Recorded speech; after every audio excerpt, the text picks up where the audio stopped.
Let's go. Right. Here we go now. Batman scoop on the mic. Mixing the mix on the wheels of steel. This is what I was fucking born to do. Yes, let's go.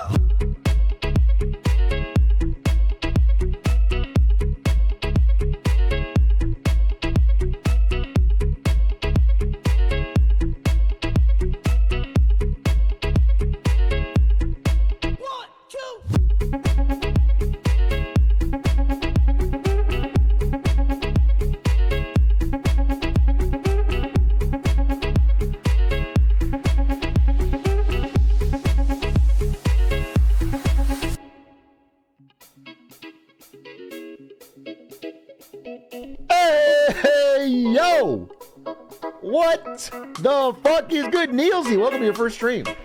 If it is indeed your first stream, who can know? Wow, a hype train already? Make that hype train twice as big and I can end stream. I need 20 subs right now to end stream. I'll just stop.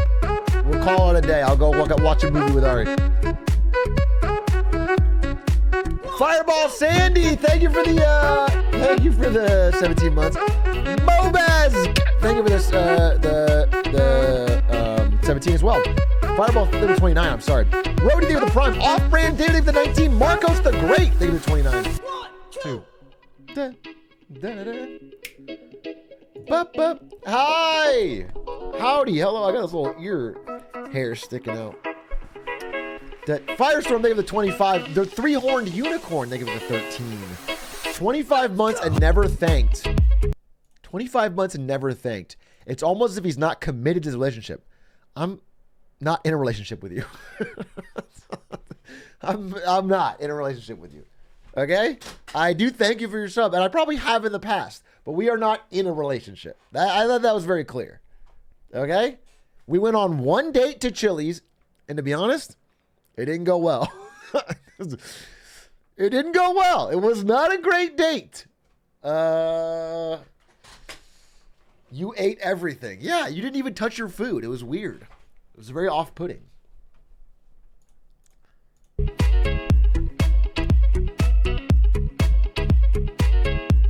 You paid? In a way, you sort of did. In a way, you sort of did. Atrioc deadlock arc win. How clearly can I say it? I'm not going to play deadlock. I don't know how I can. Every day you're asking me, and every day I say politely, it sounds pretty good. Everyone says good things. It's not really up my alley. I'm not going to get into it. And then everyone goes, deadlock arc? When's the deadlock, Big A? Deadlock era incoming? No, I'm not playing deadlock. I'm skipping it altogether. There's too many fun games. There's too many fun games to play.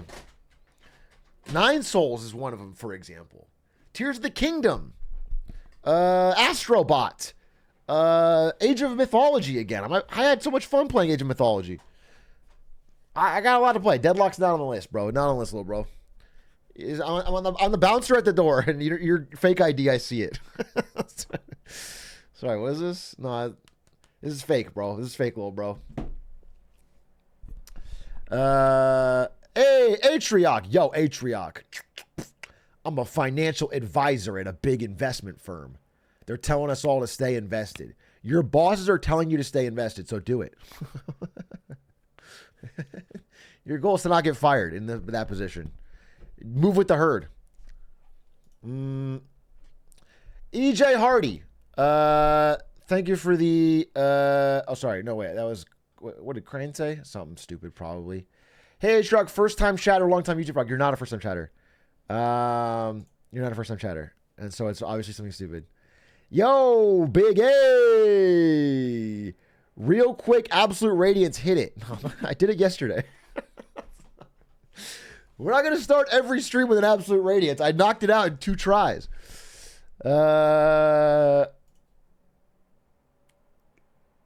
Big A, do you think moving the NFL games to Brazil is a marketing win or a fail? Clearly a win. A win for the NFL. To be even tangentially associated with the great nation of Brazil is a victory for all Americans in American sport. Hey, Big A, long time chatter, first time watcher. Didn't know Twitch had the whole video aspect. Thought it was just the chat room, which is funnier, by the way. How would you know it's funnier if you've never watched me? According to your chat message, you've never watched me. And yet you're confident that the chat is funnier. How does that work, huh?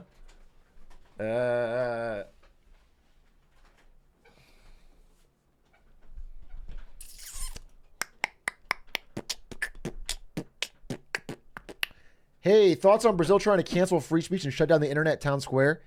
Elon Musk, why are you on your alt? Nobody but Elon Musk has ever called it the internet town square. Please log into your main account or I can't respond. The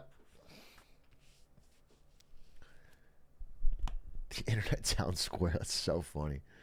Big A, can you do the opening kickoff for the ASU Mississippi State game? Yeah, I could probably do it. How hard can kicking be? Why don't kickers simply not miss? Ninja told me that. I'll just fucking hit it. Dude, the goal is so fucking big. It's like a barn. Hitting the side of a barn. I feel like you just kick it in that direction, it's gonna go through there.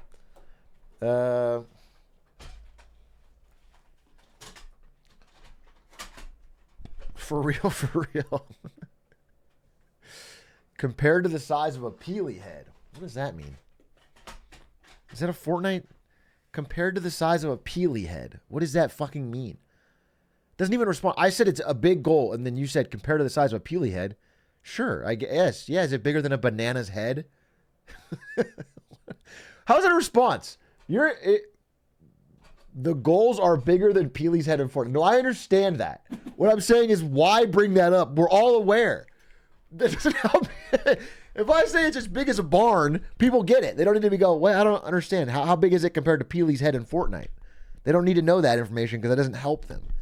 They're so... Unk is unaware. I'm quite aware. Hello, good to see you. Hey, Atrioc, how would you feel about a state-mandated donation from American citizens to send money directly to each Brazilian? It's not a bad idea. To be honest, it's not a bad idea. In the spirit of friendship, it might be good if every American gets paired up with at least one Brazilian and we have to send some cash. Though really, given the state of that amazing country and ours, maybe they should send us money. Maybe we need the help. Okay? We don't have any fucking Jesus statues. I hope I get Neymar. You hope that you send a multi-hundred millionaire money. One of the most famous and rich people on earth. You hope that you send them cash regularly. That's interesting. Pablo Makes, thank you for the 29 months. DJ Pyro, thank you for the Prime. Toki Meki, thank you for the 24 months. Alex Jorkera, thank you for the 3 years. A salute to you. Thank you for the 3 years. OS Crew, thank you for the 25. Stop Jesse, thank you for the brand new tier 1. Stop Jesse, welcome to chat. 13 messages to your name. Let's read them all aloud. You are brand new. You said, yo, it's my first time being chatter. I only watch your YouTube content. My friend is British. Don't forget he's got Jake Paul slop. Yeah. Wanted to hear your hot takes. Bet. Poggies. Was just watching Atrioc play YouTube Minecraft. Atrioc's such a goat. Let's eat chilies again. Sorry, that was your entire... I read them all. I read your entire chat history. And honestly, pretty good. It was a roller coaster. It was a roller coaster, but it was pretty good. Welcome to chat. Welcome to chat. All bangers. VIP. You want that person VIP'd after 13 messages?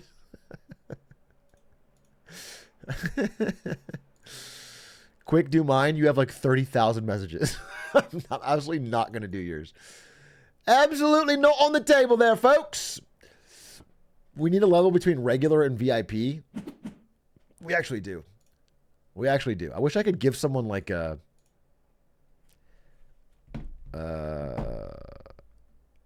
like a not important person. like a peasant or something. But it like makes a little thing on there. It's called a 2.5 year sub. True that. It's called the fucking Ghost. I see a ghost by your name. I know you're probably going to say Glizzy. That's a fact. That's a fucking fact. Hey,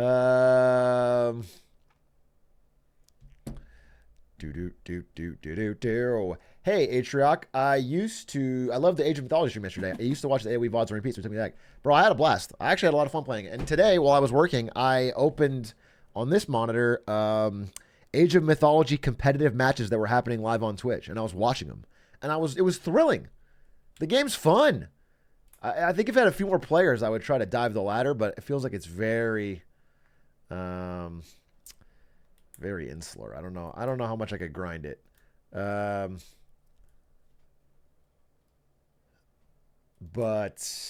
if you guys want to know, can I just talk about this? Can I fucking geek out about it real quick?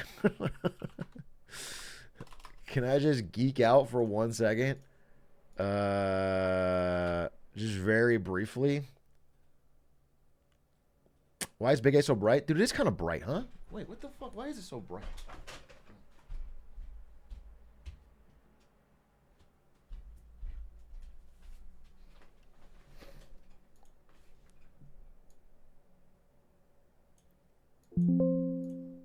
I'm glowing, bro. I'm lit up like the fucking sun. Well, that's a little too dark. There we go. That's better.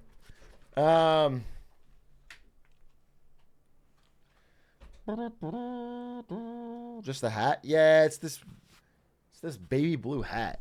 It's like washed out. So here's the thing. I'll just show you. So it turns out Hades, the guy I was playing, very good on the tier list. So is Set. So is Odin. These are all trash. Trash, trash, trash, trash, trash. Good. Pretty bad. Really bad. Really bad. But anyway, the funny thing is, they thought Hades was number one, but then there's this one guy tearing up the fucking ladder. He went like 13-0 today. I saw him beat all my favorite players that I was watching on Twitch. Just fucking crushing. His name was Light Yagami. And he was playing Zeus the whole time. He was a Zeus main. And I was like, wow, what the fuck is he so good? He was breaking the fucking meta. And it was because he just rushes these fucking centaurs. Zeus gets access to centaurs in Age 2. Hades doesn't. And turns out centaurs are an archer on a horse. Which, I don't know if you guys know Genghis Khan, but he kind of proved that that's fucking broken. And all he does is rush centaurs, and then the centaur, like, speed upgrade. And then he just fucking kites everybody. He just fucking... And he keeps running backwards.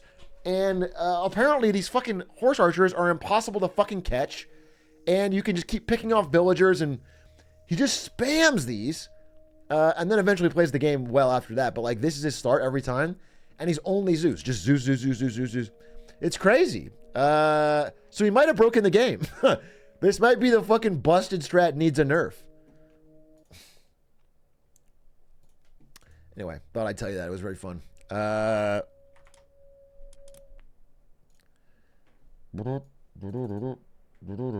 then maybe tomorrow they'll come up with something, you know? Let's see it. How can I do? I don't know a fucking build order. I didn't even watch him play. He didn't stream. I just watched people lose to him. I watched Beastie Cutie like almost break his fucking keyboard, raging. He is so fucking mad at the horse archer. He's like, I can't kill him. They can't. How can I can't fucking kill him?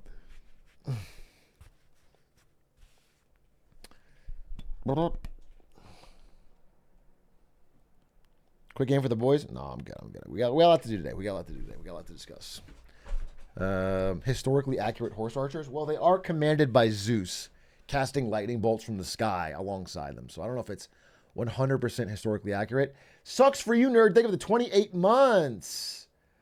Big A, did you see how the Ravens lost last night to Kansas City? I mean, you guys know I keep up with every single football game, and this one was no exception. What I loved about how the Ravens lost last night was that it was to Kansas City. It's like, what? Like, wow. The way they moved the chains down the field was fucking crazy. Anyway, that's just a thought I had when I was watching it. Another thing I noticed was like, yes, Kansas City won, and we like that. But we don't all like that because we don't all love the refs. You know what I'm saying? It wasn't the worst officiating game I've ever seen, but it wasn't the best. And I'll say that as a fact. And the commissioner of the NFL needs to get his fucking shit together because honestly, he's killing the sport. And I won't elaborate because you know what I mean already.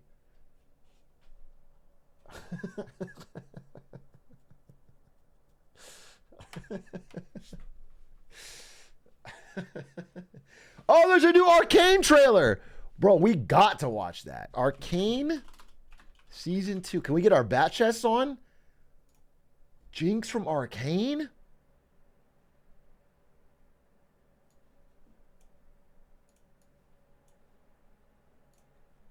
Jace from Arcane? Good. Looks fucking good. Bat chests in the chat.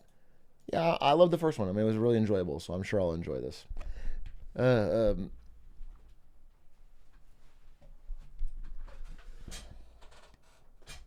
How long do you think before they have a Valorant show? A Valorant anime?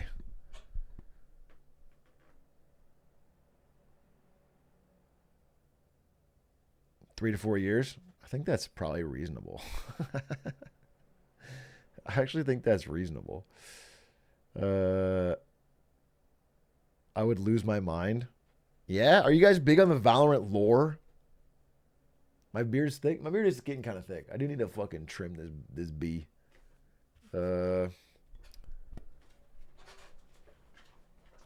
Just write it yourself, bro. Cash in. Do you do you think that the only thing stopping me from a Valorant show is that I didn't write it? Like if I were to write it, I would just be allowed to make it. And that someone would fund it and make And there's no thought in your mind that maybe Riot owns the IP and doesn't care whether or not I write it and they will not use it. That's showbiz, baby. I guess you're right. We need to change. I thought you were going to do the next in line first. Yeah, I got that. I got to do my Netflix show. Blake, thank you for the sub. You should play Valorant with my brother. Then he would stop playing Valorant 24/7 and go outside. Your solution for your brother getting less addicted is for me to play with him? What does that imply? Are you implying that playing Valorant with me would be so unfun that he would quit? Because I'm actually a fun hang. I'm a fun hang. I'm fun to have on your team. Like if I would play on his team, maybe I'd crack some jokes. I would crack some wise. I would flash my own team and be like, whoops. Oops, drop that one. I'm a fun hang. Not on that Chili's date. You bite your tongue. That Chili's date was fun. I was charming.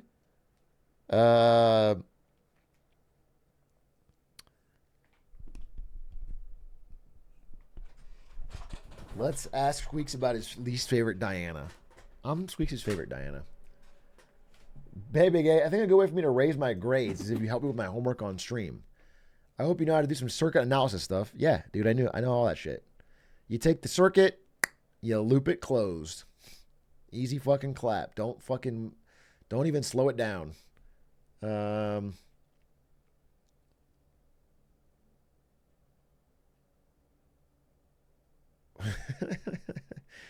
You should go on a Chili's date with Squeaks. Yeah, we might do that, but he lives in New York, so it's not anytime soon.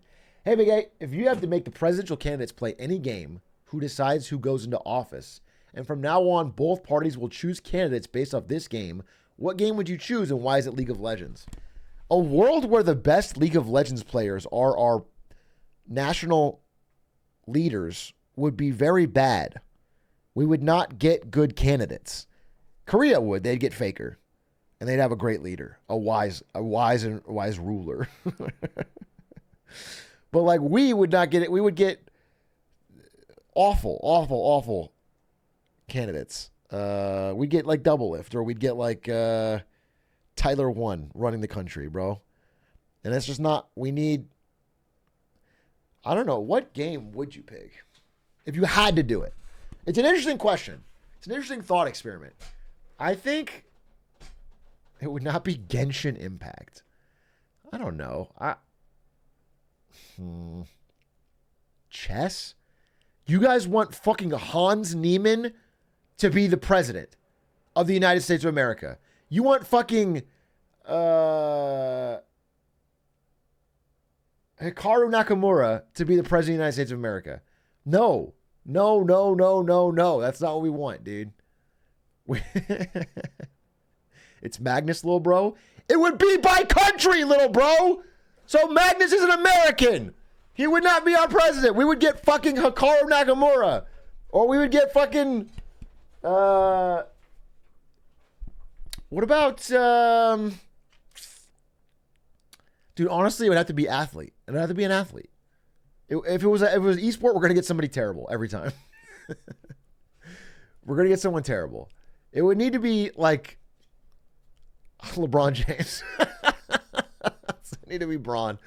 It would need to be Braun, dude. If I had to pick somebody, it would have to be Braun. Joey Chestnut. Hey, man. What funny? Oh, yeah. Let me show him right now. I got this fun video from Ari. 2-second reel. I got this reel of her cosplay. It is entitled POV, you just walked up to the Raya Lucaria gates. Except it doesn't say that. Okay, but... Say POE. With a baddie friend, with a baddie friend. I love seeing bad bitch. With a baddie friend, with a baddie friend. I love seeing bad bitch. With a baddie friend, with a baddie friend. Wait, I want to show the fish. Very true. What is some GGs? I like it. You don't have any of the ones that we're in, or maybe they're on your thing. There aren't any, because you only lasted like $1 in that costume. No, here's me right here. That's him. That's him. Here's me right here. Point it out with your I'm obviously kneeling. It's not my actual height. Yeah. There's me right there. Okay? With a bad... Sheesh. It's the chicken woke. Glizzy. No, very normal size hands. Our short king. Yeah, we can tell by the hand. We're glintstoning it up. Yeah, this is me right here. Yeah, that's the dong. You can tell by his fingers. No. Don't pander. Oh, I'm sorry, but like, there's no other identifying features. What about my toesies and my shoes? Yeah, they don't know what your toes look like. They never see them. I have my grippers out sometimes. And the grips. What about your silence? You don't have to show that one. Yeah, It's and you not slay the like a spires real and chat. photo. It's very cool. They're just like basic. It's bone badass. photos. Look, it looks fucking sick. She was really She like weathered the whole thing. It's cool. It's cool as hell. good shit. Why are you on the That's floor dead? That's when I died. You know, like I got defeated by the spires. I got slayed. Yeah. That's very cool. Yeah, you are a shoes build spammer. Man, I love all these comments. They're very funny. And I know then you don't like there's- me saying that. Babe, stop showing stuff. Oh, that's a good one. You should show that one. Maybe you should show that one with the 3 R's. Maybe you don't want to, but... All right, here's me as Faker with the broccoli hat and 3 R's. Not there. Wait, I want to see the reaction. Isn't it great? Isn't it just so funny? Very funny, very Yeah. funny, very It's like- funny. That kind of dance. Yeah, there's like the dance with it, but I don't know where that is. No, and then go there's back. us. Where's No, this that one? That's Mortal Kombat.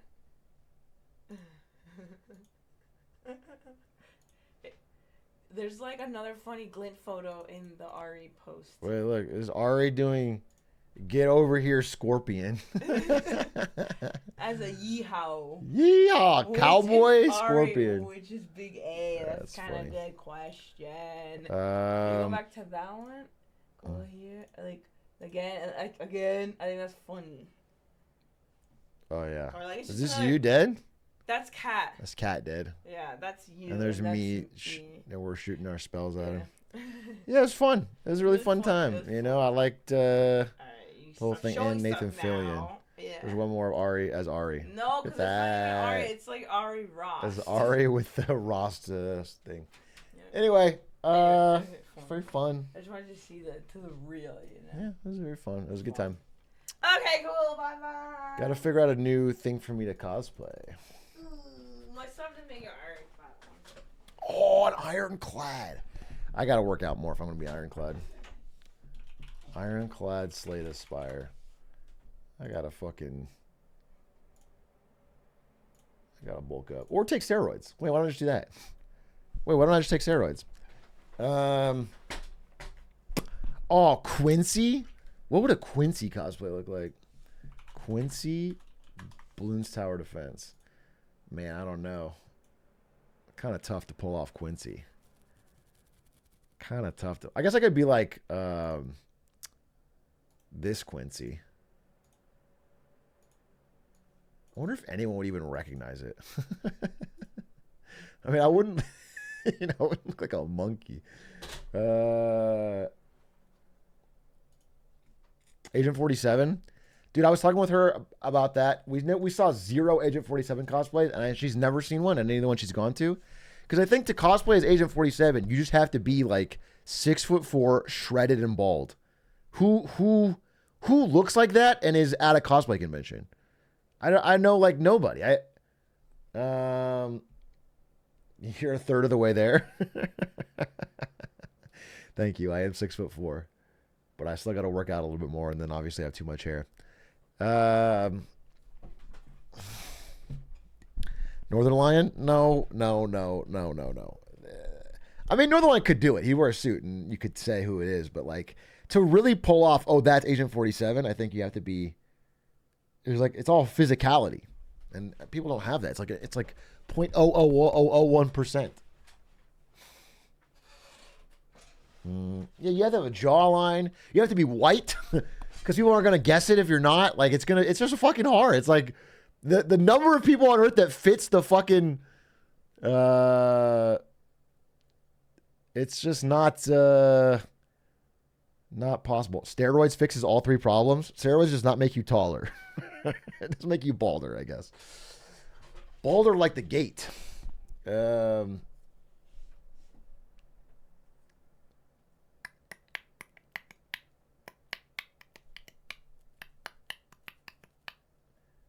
Important stream idea. Hot dog eating contest feat Joey Chestnut.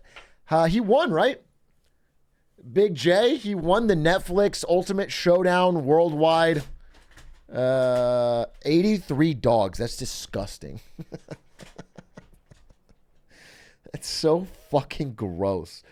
Dude housed 83 fucking glizzies. You'd have to wear gloves, though. I'm timing you out. I'm timing you out.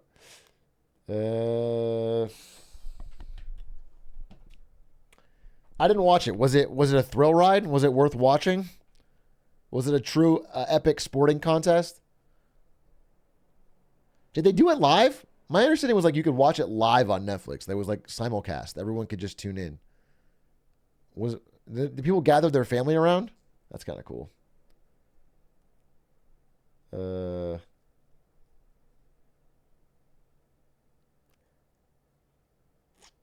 Just a first-time chat message. That's embarrassing. There's no effort. There's no effort, dude. That's your first-time chat message? Come on. Try to fit in.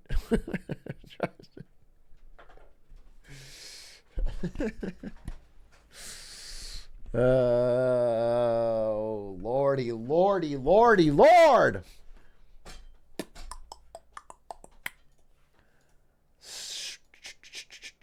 Shut this. Anyway, today we're going to be doing the Reddit recap, of which the Reddit's kind of back in a way. A lot of stuff on the Reddit getting lots of upvotes. In a way, the Reddit's back. In a way, it's worse than ever. So we're gonna do that. But there is some good stuff on there. There is some good stuff. I gotta give credit where credit is due. But in order to go to the Reddit, should we do that now? Is there anything else I want to do? I actually wanted to maybe watch one quick video and then we do the Reddit. Just to get the vibes right.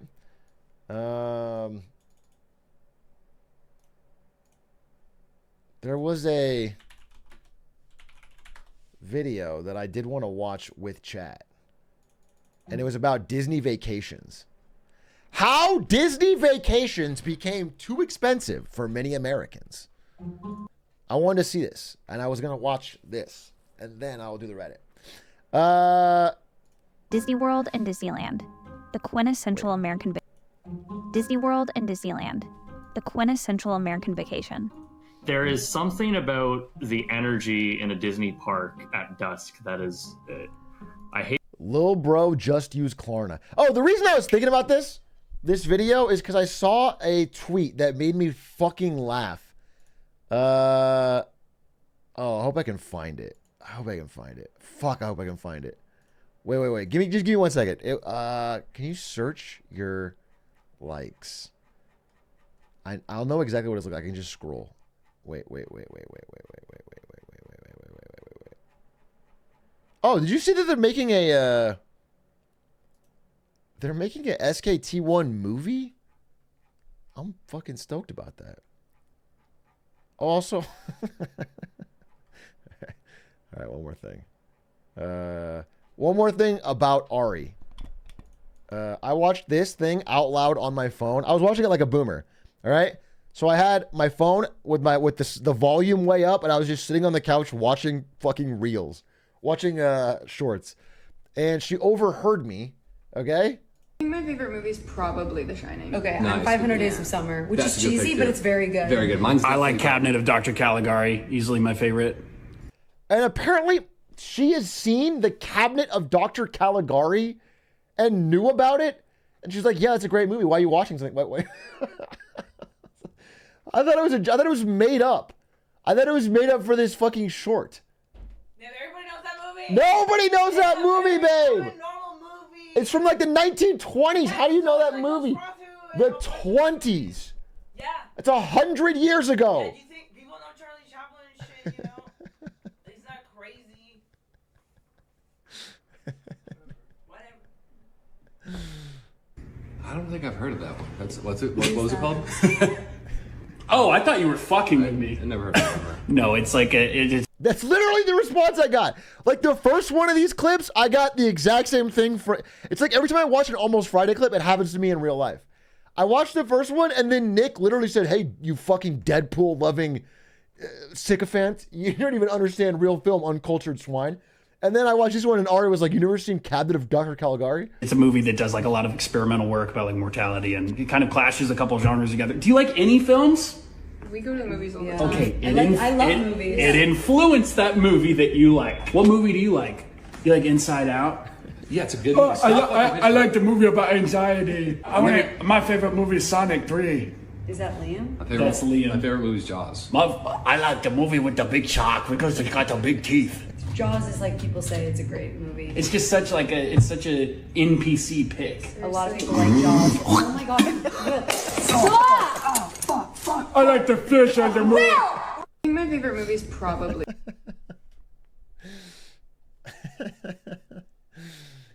Those guys are great. They're already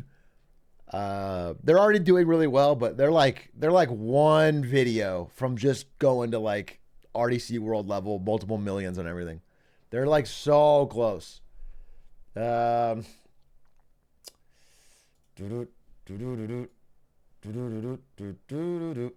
yeah, I didn't find what I was looking for though.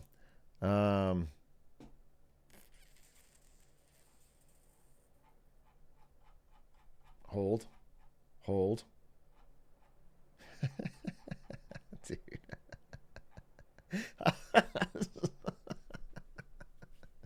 I also found the best reaction image. Okay, someone posted this on Twitter. This is safe for work, I guess. They posted this on Twitter. Found this in the trash. Someone rode the meat clear off this motherfucker and is living amongst us. And they posted this as a response to everyone that meat rides Elon Musk.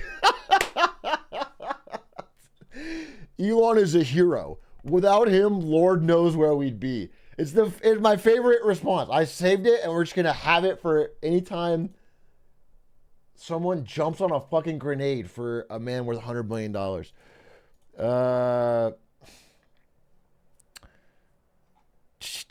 Okay, I'm so close to finding what I wanted to find, which is, without a doubt,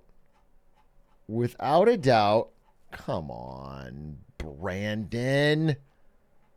There it is. I found it. This fucking image.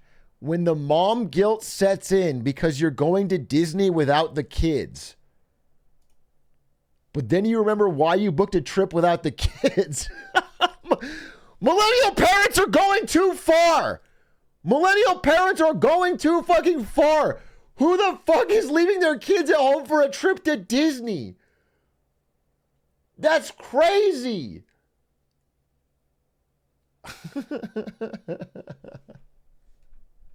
Oh my fucking God, I would. Maisie, I'm bringing that up in the speech at your wedding. I'm going to bring up that you're a Disney adult. Anyway, as we've mentioned, going into this video, Disney, a bit struggling. People are taking Disney trips on credit, and they have lost their guaranteed pipeline to the youth as they watch more and more YouTube and other non-Disney properties as they rely more on Disney adults. Let's watch. Disney World and Disneyland, the quintessential American vacation. There is something about the energy in a Disney park at dusk that is, I hate to use the word magical, but there's something about it. A place where magic comes. I feel like it's a perfect time for the meat rider. I feel like I've immediately found a use for that meat rider reaction image. Holy fuck. To life, where childhood memories are made. A trip to Disney for parents and for little kids is really a rite of passage in this country, practically. From the early days of Frontierland and Pirates of the Caribbean to modern day editions like Star Wars Galaxy's Edge, the Disney parks have brought in guests from far and wide. I mean, who can forget their first step onto Main Street, USA? The castle, the characters, the food, the balloons, I'm sorry, this balloon costs how much? What's happening now is Disney is an incredibly expensive and incredibly magical experience. Disney's park prices are up more on average than in a normal year. And a one-day base level ticket to Disney World was averaged $89 in 2012. God damn. That doesn't stop. You don't get a break. And averaged $147 in 2022. And that the growth rate of that cost has been about 5% annually.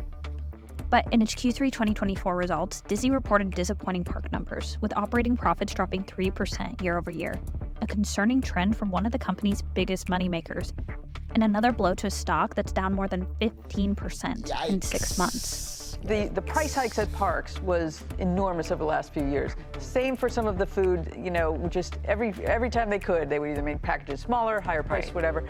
If that consumer is just pushing back on that. Disney blamed the slip in performance on a softening consumer environment, saying demand isn't where they thought it would be, an issue it said could linger for several quarters. I'm just telling you, it's so funny that you see this in the earnings report of every fucking company right now. It's like they've all just been jacking up prices like crazy, and they're like, wow, customers kind of soft. Consumers actually a soft ass pussy. They don't even have stacks like we thought. They don't even have fucking stacks, dude. Meaning Disney parks are not immune to what is becoming an industry-wide issue. Universal's parent company Comcast saw a nearly 11% drop in theme park revenue, driven by low. Real shit, you millennials have polarized me towards Disney. I see the way that mouse makes y'all do backflips, and it sends a chill down my spine. Bro, shut the fuck up. Nobody doing a backflip for the mouse, first of all. Second of all, you don't have a chill down your spine. Third of all, I've seen the way you react to fucking Freddy Fazbear, and I get a bit of goosebumps myself. Okay? So we all have our thing. Lower attendance in that same quarter. Certainly there are going to be questions about the health of the consumer and whether the company got ahead of itself in its pricing. Above the entrance to the Disneyland park, there was a quote from Walt that says, "To all who come to this happy place, welcome." And we focus our energy on the all. But is it really? Right. Or is a trip to Disney just getting too expensive for inflation-weary American families? Yes is the answer.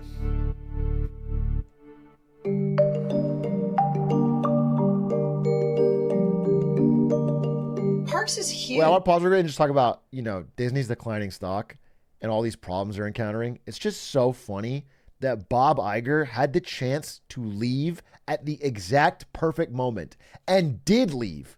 He was out on top. Disney at its highest point. They called him one of the greatest CEOs ever. He had a published book, bestseller about his fucking autobiography. He was fucking out. Could have ran for president in a few years. Instead, he's like, I got to go back. I miss being CEO. Goes back in. Is now there for all the problems, some of which he caused but wasn't around for the fucking downfall. And now he's there. And now his whole reputation's been tarnished. Now he's going to leave on a low point because he's getting fucking old. He's going to have to bow out after not being able to solve all these problems. It's crazy. It was the greed. It was the hubris. The greed, the pride, the hubris.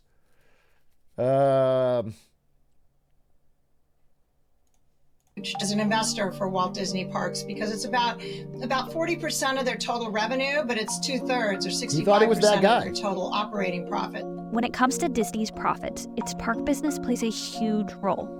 In Q3 2024, Why does his rep matter if he's loaded? He was loaded before, dude. He was loaded before.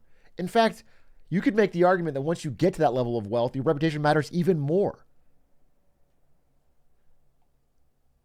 Disney's domestic parks brought in $5.8 billion, a 3% increase from the year prior. However, its operating income for the same period actually slid 6% year over year. Everything post-COVID is going through the roof because a lot of these physical venues closed for a year or two because of COVID, and now they have to make up. Also, a lot of increases in labor costs. Given that linear television has been... I feel like Disney didn't close for 2 years. I think Disney closed for fucking 4 months. My recollection is that Disney was forcing its way open almost instantly. And they had mask rules and distance, but they were open instantly.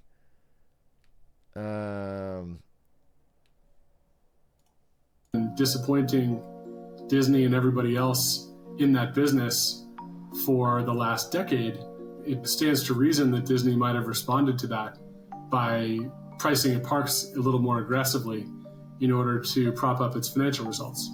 While Disney acknowledged a slowing consumer environment as reasoning for a drop in demand, it also notes it saw an uptick in guest spending at the parks due to its higher prices. Things like food or merchandise or upgraded park passes like Genie Plus, ways to skip lines. There are lots of ways Disney gets you to spend more even when traffic stagnates. Over the past 10 years, the average cost for a Disney World single park ticket has inflated more than 56%, Sheesh. Well above the national rate of inflation. And that, of course, doesn't include the cost of food, merchandise, lightning lanes, hotels, and airfare.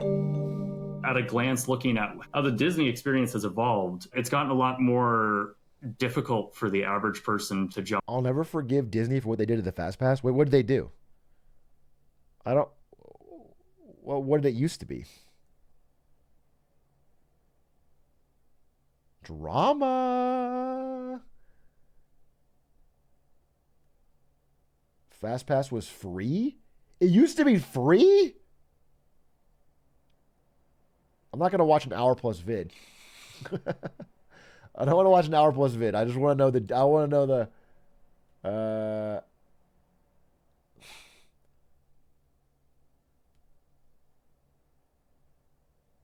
They made a faster pass.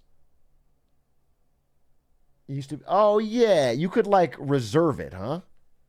I think I vaguely recall this. You could just sign up for a time, and then you could skip the line, show up, and be there. But they got rid of that.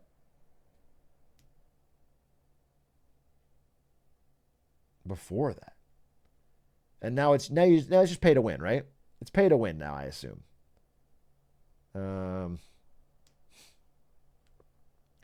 Aren't you a millennial that went to Disney with no kids? No, I'm a millennial that went to Star Wars Galactic Star Cruiser with no kids. It's a little different. It costs a lot more and is less time.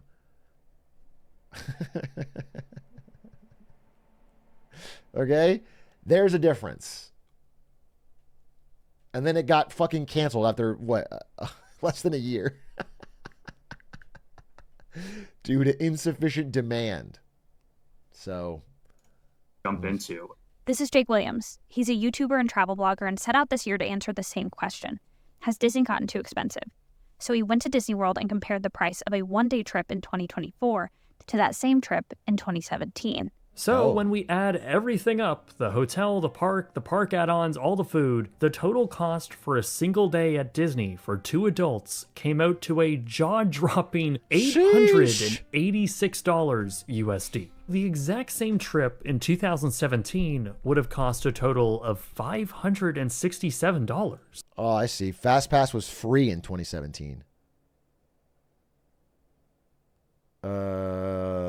Lightning Lane, free. Magical Express, free. Dude, the bus ride's $33 now? The bus is it should be free. The whole point's to get you there. That's almost a $320 difference between 2 trips. That's a 44% increase in just 7 years, far outpacing inflation, which is around 24% since 2017. The park experience also feels more crowded and worse overall, despite there being... Well, I mean, that kind of makes sense then. If the park is more crowded after they've raised prices this much, then lowering prices is not going to solve that problem. It's going to be absurd. It's going to be absurdly crowded. It's only going to shift if people stop going. Being less people in the parks this year. We're back to a point where things should be returning to normal, but usually we don't see the consumer experience following that trend. But while prices on everything from hotels and photo passes to Mickey ears and churros have been climbing, Disney Parks has kept its lowest ticket tier stable since 2019. At Walt Disney World, that's $109 for a single-day single-park ticket on off-peak days. When you begin to think about inflationary pressure and disposable income and some of those components that weigh on consumers, we hear that very clearly. And we react to that with, again, offers or ways for people to go from, well, I was going to come on a Thursday and the price is one number on a Thursday, or I could come on a Tuesday and the price is a different number. I understand the Florida one, but I don't understand why people go to the California Disney when you could just get the magic of driving around on the 405. Why go to a park when you could just enjoy the fucking freeway? Just like merging lanes, looking out on the fucking wide open 19-lane highways, cars packed wall to wall, the smog on the horizon. Like, it's so beautiful. And I just feel like they're lost in their fucking phones, or they're lost at Disneyland, and they're not enjoying the magic all around them. Flexibility and options for our guests, and I think that's what they're now being more careful and thoughtful as they make their choices. Another frustration from Disney goers, over the past 10 years, the parks have been chipping away at previously free amenities. Things like the Fast Pass system, which was replaced in 2014 by Magic Bands, and then again by Genie Plus, and now Lightning Lanes, which now start at $30 per ticket per day. And those previously free Magic Bands given to resort guests are now only available to purchase. Even the free shuttle bus between the Orlando airport to Disney World resorts has been replaced with a private for-cost bus company. When you look at all the stuff that they've been making a lot more expensive or just eliminating... $30 per ticket per day for Lightning Lane. And does that work the same way where you choose a time? Or does that mean you could just show up and use a different lane?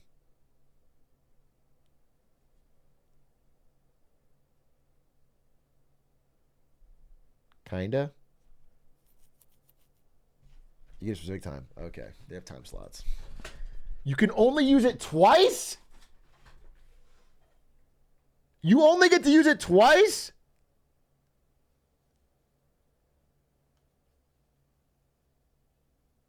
It should honestly be more. That's crazy. Twice per ride. Complimentary altogether. That to me seems anti-consumer. You know, that there's no benefit to the consumer. But what about guests that are going for more than one day? With Disney World's 4 parks and Disneyland's 2, guests often visit for days at a time, packaging park hoppers, lightning lanes, resort stays, and character dinners. The average cost of a 5-night Disney World vacation in 2024, with all the bells and whistles, comes to around $5,000. Comparatively, a high-end trip to Mexico cost around $6,000. Disney has positioned a multi-day trip to Disney World. A high-end trip to Mexico costs $6,000? No, it doesn't. What? Ari and I went to Tulum when I proposed, and we had a fucking... I'm going to ask her, Ari! That shit was cheap, bro. I guess we're a family of 5. It's us 2. You're right. You're right. This video is saying that a high-end trip to Mexico costs $6,000. I think that's way too fucking much. A high-end? Yeah, that's a lot. Well, how long? I don't know. How do they say? Because that's a lot of money. It's a lot of money. It's a lot of money. A lot of cheese. A lot of cheese. Probably half of that. That's Wait, all. but it's this family of 4. Could Yeah. make sense. But how old are the children? There's like a lot of A lot of factors. questions. Yeah, There's like a lot an of factors. infant is not gonna cost that much. Just leave the kids at home with a poop bucket. Like you can easily do 3K for 10 days even. Agree. Inflation. Comparatively, a high-end trip to Mexico cost around $6,000. Disney has positioned a multi-day trip to Disney World as a form of upper middle class luxury travel and priced it accordingly. The median annual income in the United States is $74,580, meaning a family of 4 bringing in an average salary. Dude, it's so funny. This is the median annual income. And then you see, like, if you ask Zoomer college graduates what they expect to get when they graduate, they all, like, they unanimously respond like $118,000. $118,000 is like the fucking default Zoomer expectation upon graduation.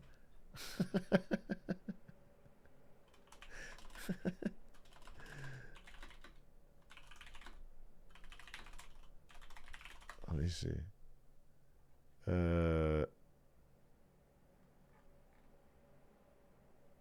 Yeah. Gen Z is overestimating the average starting salary by $50,000. That's the article. You can see it here. This is funny.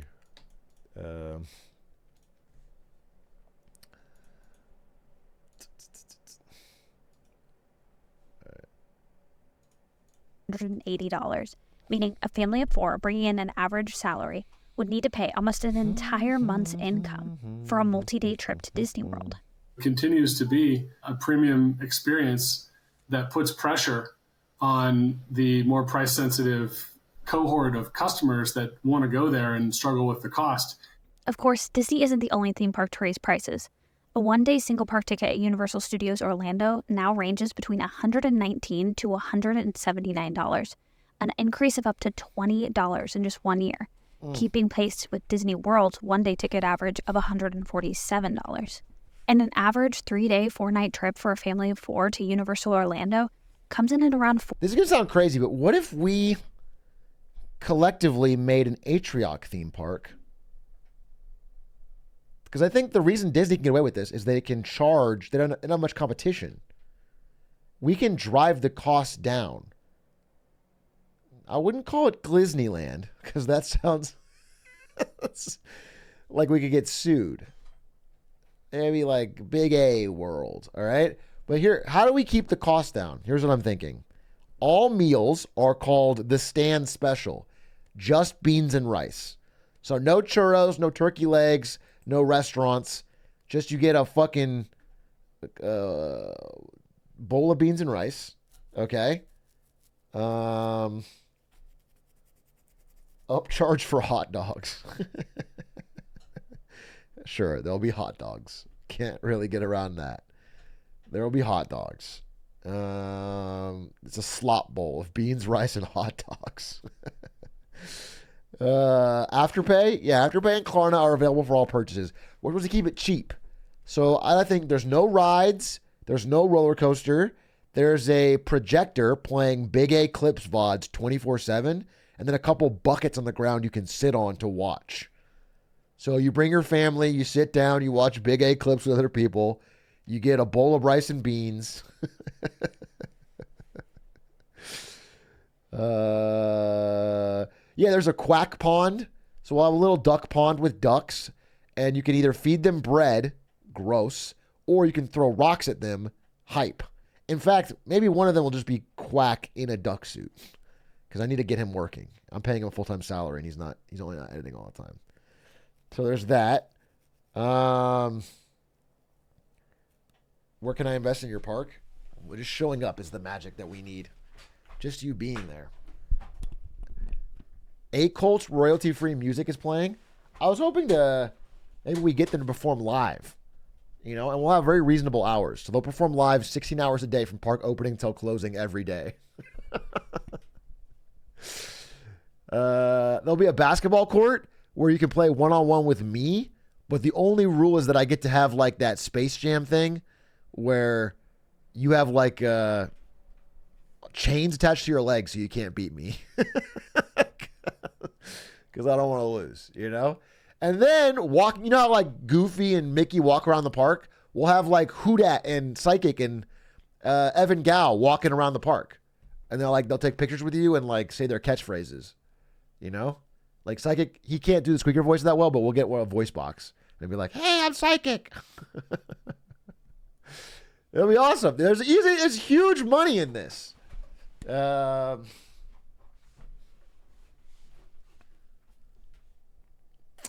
it's basically a movie theater with a food court where a kid harasses you. Kind of, but way worse than a movie theater in quality. It's an outdoor projector. On a sunny day, you won't be able to see anything. It's called a cost saver. And this, by the way, $4,700. This is only going to run you $4,500 for a 4-day trip. Think about that, folks. Think about the cost savings. Instead of going to expensive-ass Universal or expensive-ass Disney, you get a nice $4,500 bargain basement deal with all the fucking glizzies and hot dogs and rice and beans you can eat. Comparable to an even longer 5-night trip at Disney World. But while parks like Universal Studios Orlando see significantly less guests annually, it's also been able to stabilize its annual visitation post-pandemic, where Disney World in Orlando has yet to see its visitation fully recover. Universal can rise above it because it rides on Disney's coattails. Disney parks are the primary driver of visitation to Orlando. And once people make the decision to visit, Universal is an attractive stop for a lot of them. And in that way, it's interesting to consider whether Universal would succeed without a Disney nearby. I think it's fair to say that attendance and prices would be lower, that the business wouldn't be as good if it weren't drafting off of the visitation driven by Disney. So then that begs the question. I think that's true, but Universal's the one that just made the Harry Potter world, right? Because my understanding is that is the first time that Disney got scared.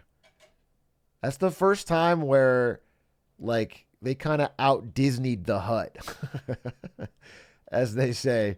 They it was more high-end. They had custom merch. They had all the shit that Disney does. And they made it a while ago. Yeah, but they added a second part. What I'm saying is that was the time. That was the time Disney first realized that they had competition.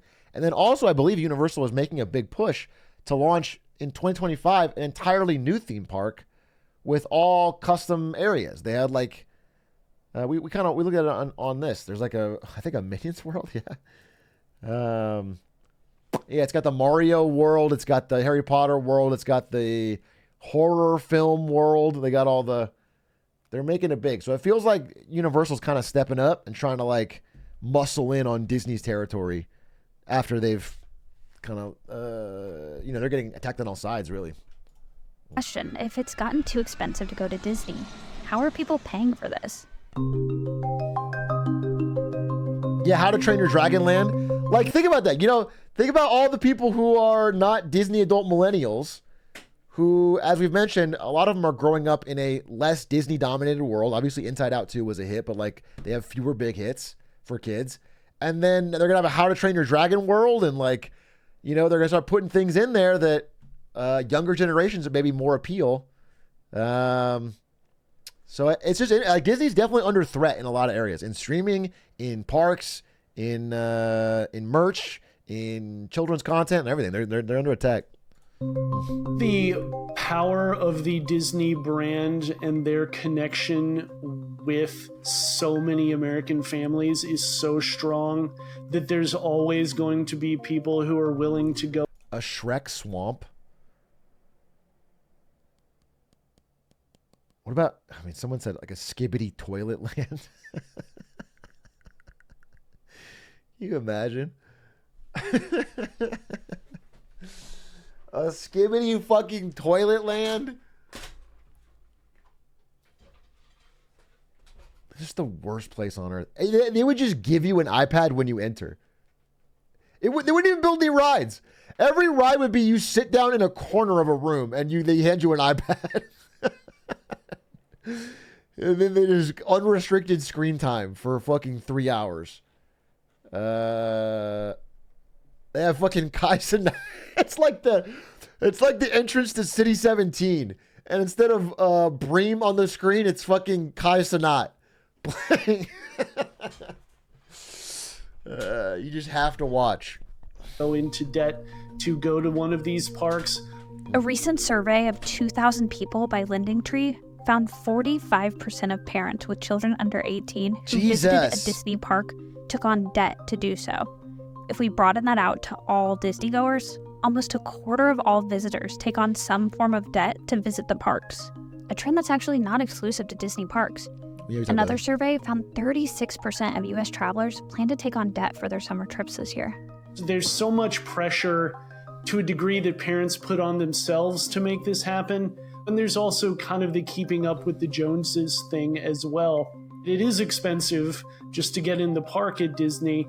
Then you have hotels and airfare and on down the line. Disney World or Disneyland, depending upon your location, is basically a tax on being a parent.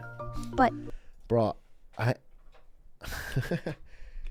can't imagine how difficult it would be to be a parent struggling to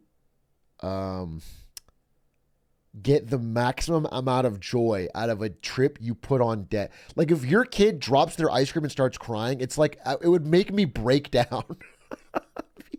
Because you have so much riding. They have to have a good time. They have to have a fucking good time, or you're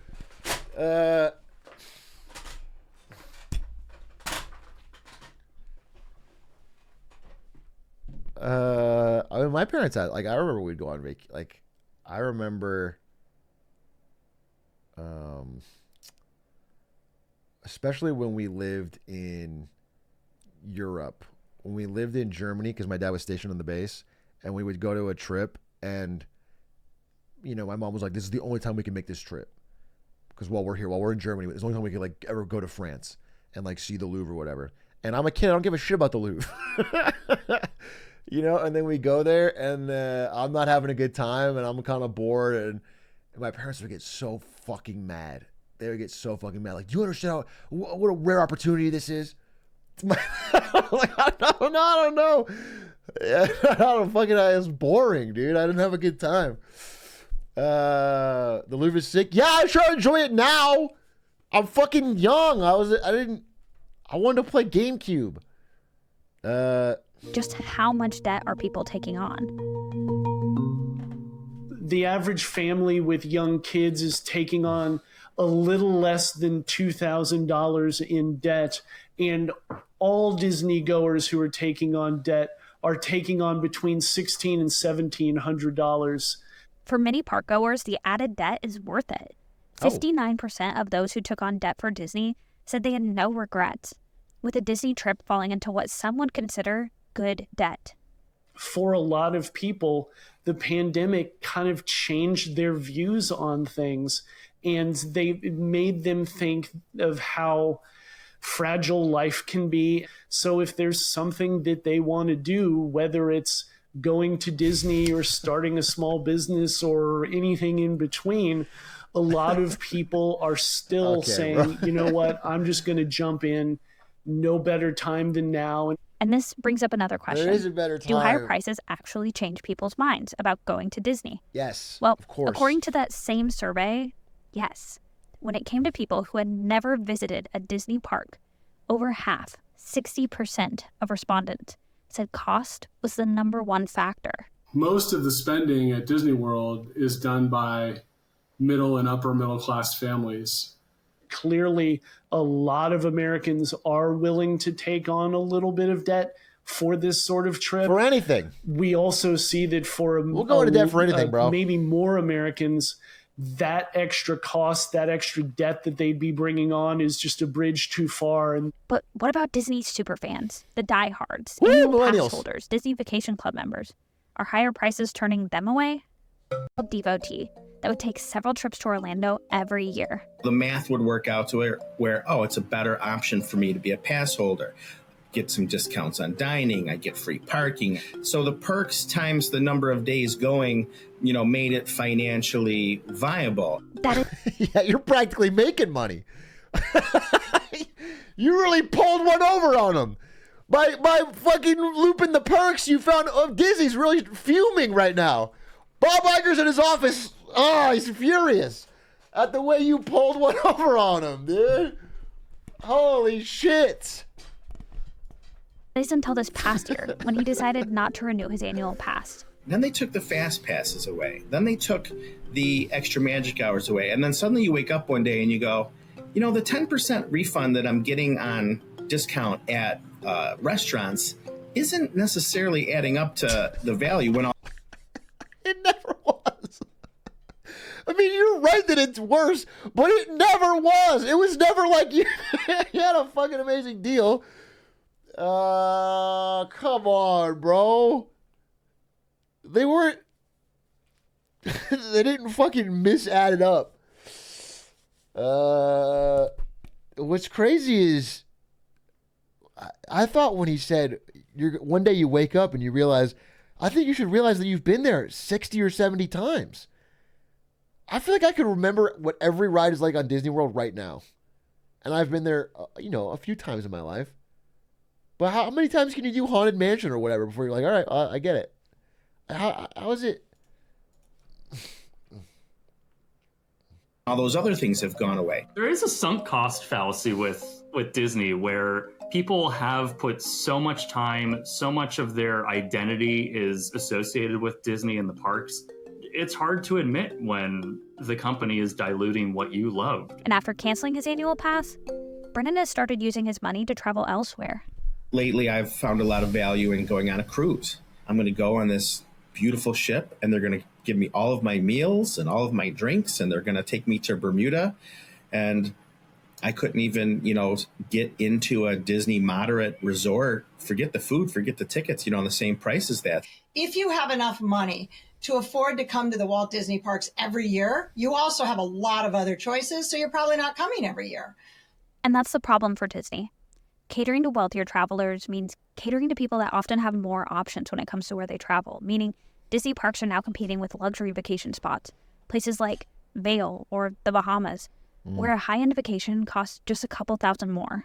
If you price it out, you can do a lot of stuff with the price that it costs to go to Disney. When going to a domestic theme park is costing more than, say, like, hey, we could spend a week in Paris, it really is going to start making that. I would never go to Paris over a week in an American place. I would go anywhere in America for for any amount of money rather than go to smelly France, okay? I would go to fucking an empty field in Kansas for $30,000 rather than Paris for 8 months on $800. It's called patriotism. It's called loving your country. Choice is more difficult. I think what we're seeing is consumers have a lot of choices, and they're making thoughtful decisions as to where they want to go, which means it's a competitive environment, which means that we need to be smart and thoughtful about making sure we're listening to what their needs are and how do we appeal to their needs.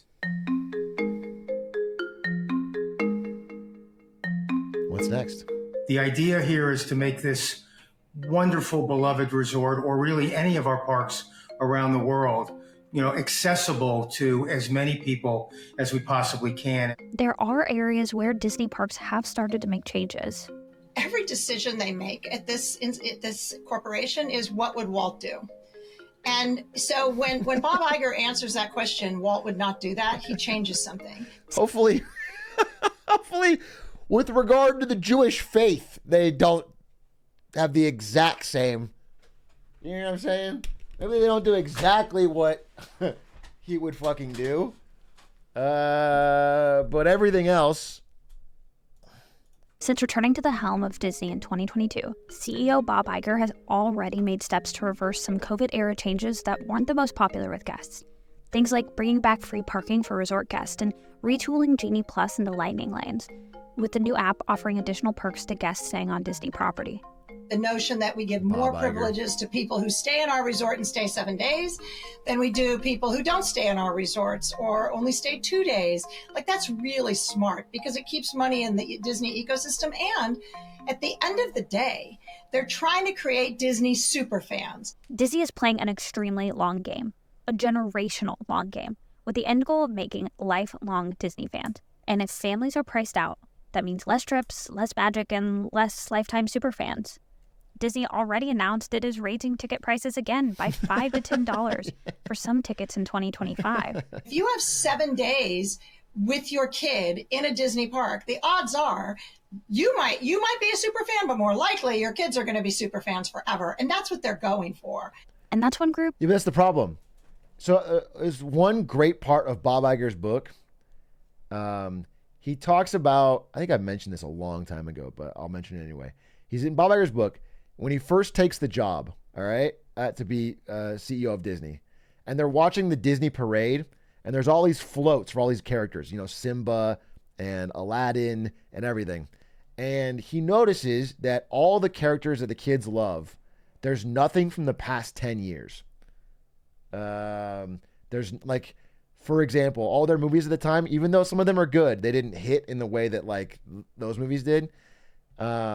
This is like 2014. So, but it's the idea that like Brother Bear and Atlantis and what other movies were from that time? Brother Bear, like all those movies from that era, they were like on and off again. They did kind of well, but they had no smash hits. They had no franchises.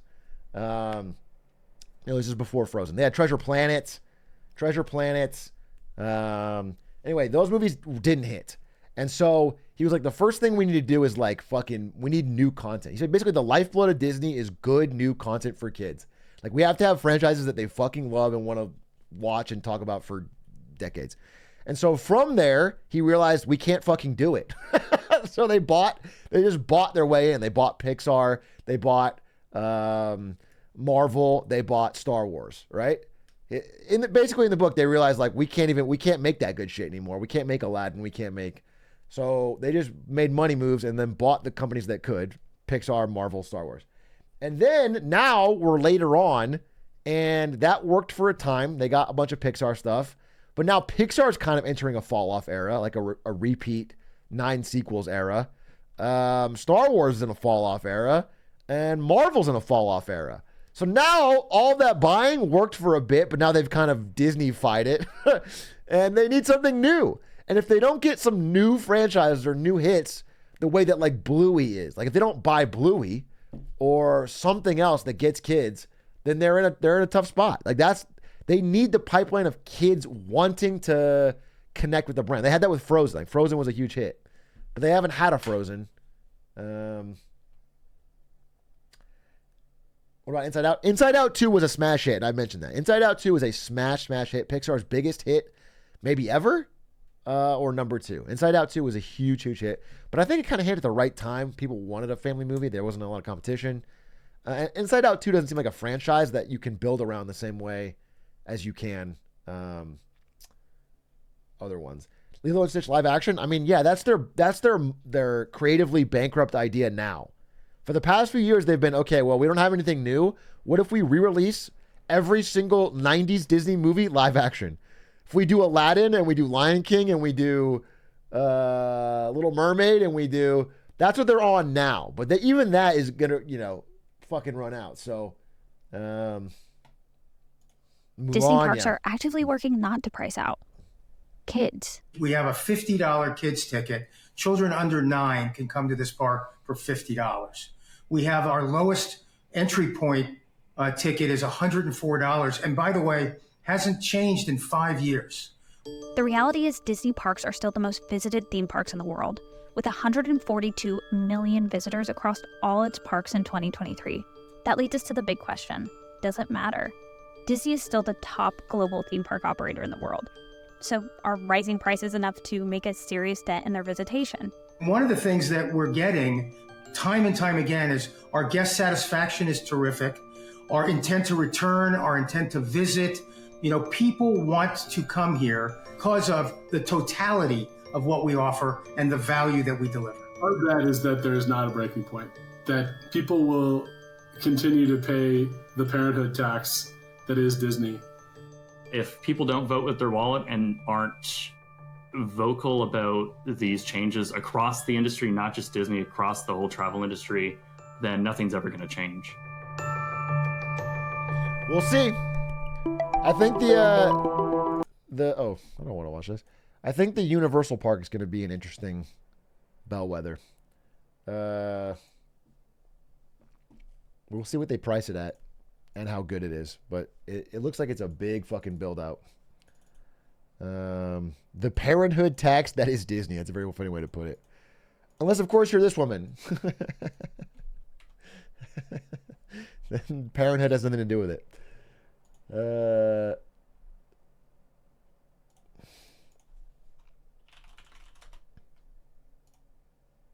But now, obviously they say Disneyland is the most magical place on earth, but I think there's a place more magical. And it's called the Atrioc subreddit. But the only way you can get there is through the magical power of song, where if we all put our voices together in one angelic chorus and sing the Reddit recap theme song, as we always know, but before we go to the Reddit, we sing the iconic Reddit song. Sing it with me, chat. It's time for Reddit with Atrioc. So let's go see what memes are at the top. Are this week's posts fire or flops? So go join r/Atrioc. Welcome back to the Atrioc subreddit. It's been a minute, and apparently it is popping. We've got some absolute hits in terms of upvotes. I'll go to top of the week. And okay, well, this, it's not the one. This is the most upvoted 5 days ago. How is this a real ad? And it's Canada oil sands. In Canada, lesbians are considered hot. In Saudi Arabia, if you're a lesbian, you die. Why are we getting our oil from countries that don't think lesbians are hot? Choose equality. Choose Canadian oil.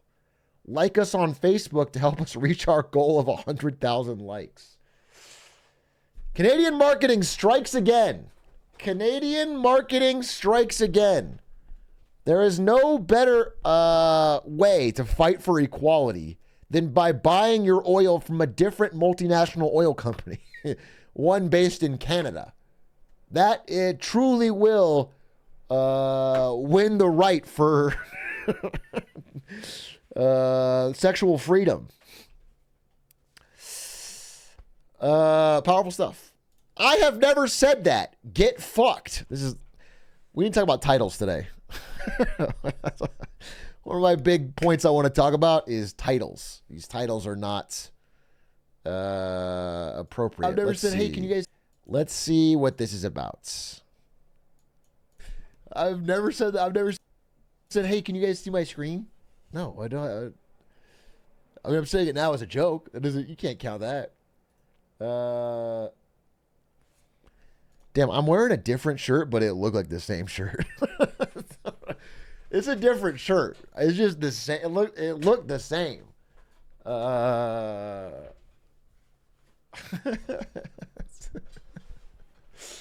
it's not inside out. I guess I have two shirts with this fucking tan color. I didn't flip the shirt inside out. No, it's a new shirt. You have though? All right, find me a clip then. Find me a clip. That's not from today. Find me a clip. R-dubs. Let's see it. Tim, let's see a clip. Can you repeat your question? I said, can you see my screen when I'm streaming Zombie Island on? Yeah. Oh. So stupid. What year is this clip from? This is like 2019. What is not fucking... I'm implying in the first part that is not something you regularly say as a streamer. Okay? I don't say the same things as a work meeting as I do when I'm streaming, which is fine. And then you found one clip from 2021 where I don't even know what this is. Who am I talking to? Oh, it's when I was talking Scooby-Doo. This is when I was sharing Scooby-Doo. This is with no, it's not. This is not a normal. This is not a fucking everyday occurrence. If you have to go back 3 years, it's not a normal. Can you see my screen when I'm streaming Zombie Island? Yeah. Oh, yeah. Okay.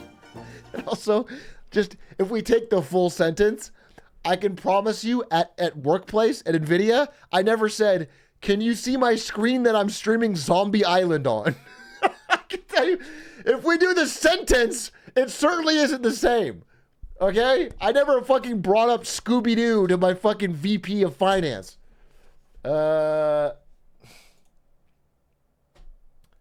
So I call that a bad example.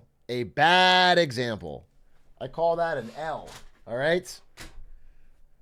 Life pro tip, but I'll give it an upvote out of the goodness of my heart. Life pro tip. Whenever you're studying becomes more interesting if you pretend it's being streamed by Big A. What is this? What is this?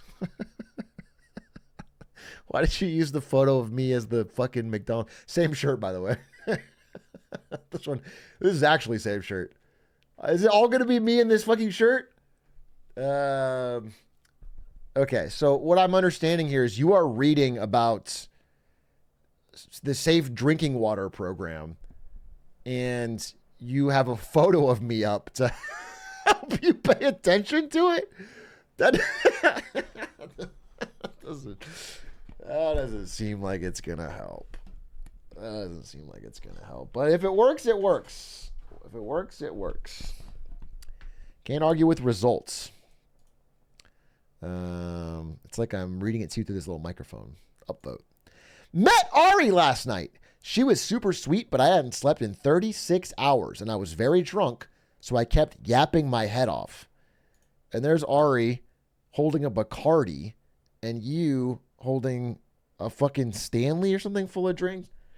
Yeah, it's nice. She said she met a couple people that were fans of the stream, and that everybody was nice.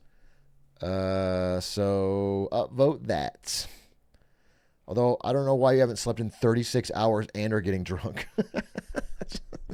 Get a little nap. Get a little nap, dude. You don't need to be wired 24/7 at Dragon Con. My Atrioc, aka Coffee Cow, aka Glizzlord cosplay. I think we saw this already, but you got the hair wrong. You just got the hair wrong. Beard's great. Hat's great. Flannel's great. Don't drink coffee. Don't wear... I mean, I don't have no hair, so... Is he doing whiteface? You think this guy's a different ethnicity and has painted his face white? I don't think so. Oh, I will say, I mean, when you take the hat off, it is way whiter. It is way whiter. He does have it's very slime energy. Although, I'll be honest with you, Slime's head is more pointed. It's like a cone head. Well, this is a normal round skull.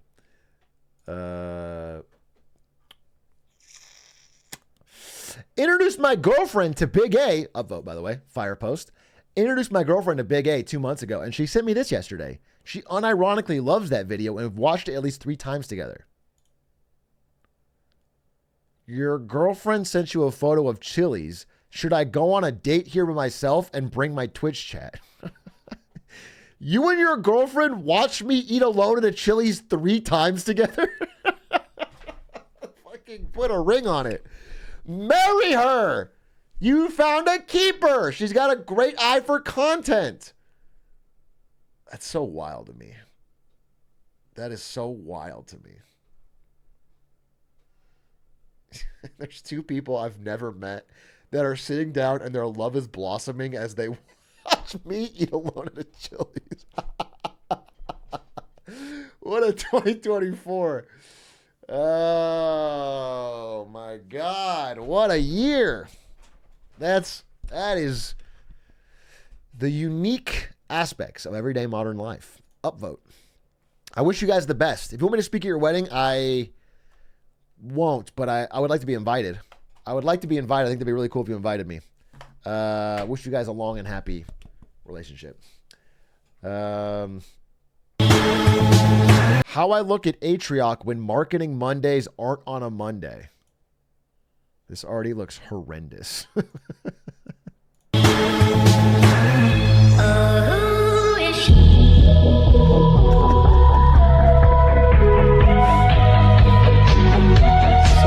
So cursed. I do love that movie though. Zoolander. I do love the first Zoolander. Atrioc mentioned in the top comment of the top post of Our Technology today. Great confusion ensues. I thought this was published information. Twitch streamer Atrioc had a graph and everything. It's Microsoft, Amazon, Meta, and Alphabet in no particular order. And SMC. Supermicro. Comments. He's a well-known NVIDIA insider and Glarkerter. Guys, I can't. It's going to be hard for me to expand outside of my bubble if every time someone asks about, I think I did a pretty good video about NVIDIA earnings that he's clearly referencing, and then you tell them that I'm a Glarkerter. Financial publications need to start paying attention to the Glizmeister. Glarkerter. Edit. No, seriously, what does this mean? 46 upvotes. This got 1,000? Dude, this got more upvotes than anything I've ever gotten on my Reddit in like the past fucking 3 years. This is you guys are not helping my outreach here. All right, confusion ensued. Upvote. Atrioc, and this is me at my cafe. No, the problem is, if it was this environment where everyone was on their laptops in business suits, I would feel kind of cool reading the paper. I would feel kind of old school.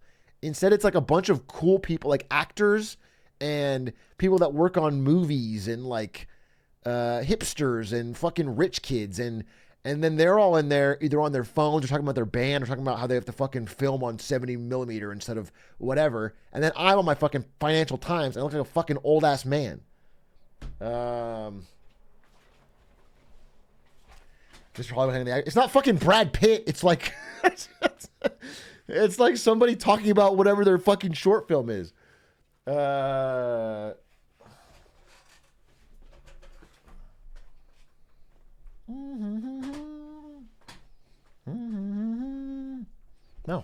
You guys are wrong.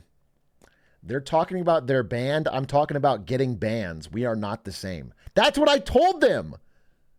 but it didn't make me any friends. It didn't make me any friends at the cafe. No one is shooting a short film on 70mm. Well, then the guy was a bigger fucking deal than I thought. I don't know fucking things, but he definitely mentioned 70mm.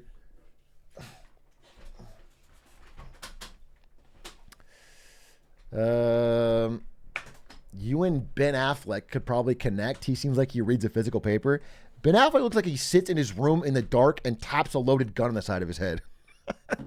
He's the most depressed looking man I've ever seen in my entire life, and I don't know I have anything to connect with him on at all. I can't get a fucking... I don't think he would smile once. You and Joe Biden would connect? Honestly, I could talk to Joe Biden. He could tell me stories about corn pop. He looked happy with Dunkin' Donuts. That's true. The only time I've seen Ben Affleck happy is when he was doing a paid ad for Dunkin' Donuts. That was it. He was getting paid and he got to be near Dunkin' Donuts. It's a win-win. I just got a Gen Alpha political stim ad. There's no way this timeline is real. This is a real Kamala Harris sponsored. Can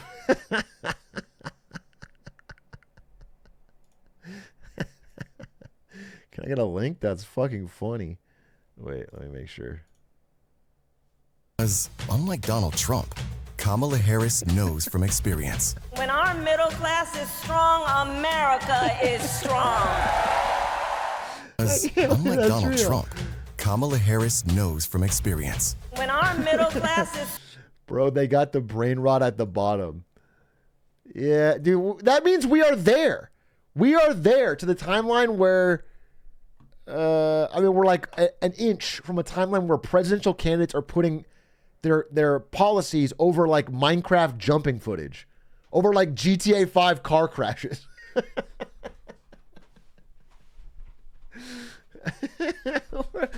we're like this close. That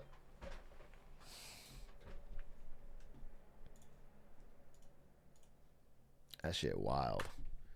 Those marbles are going. They should just have like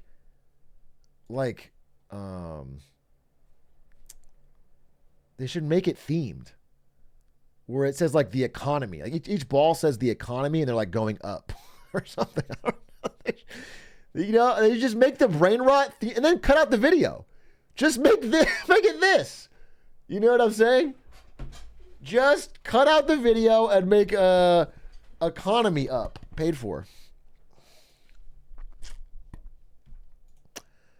All right, what else?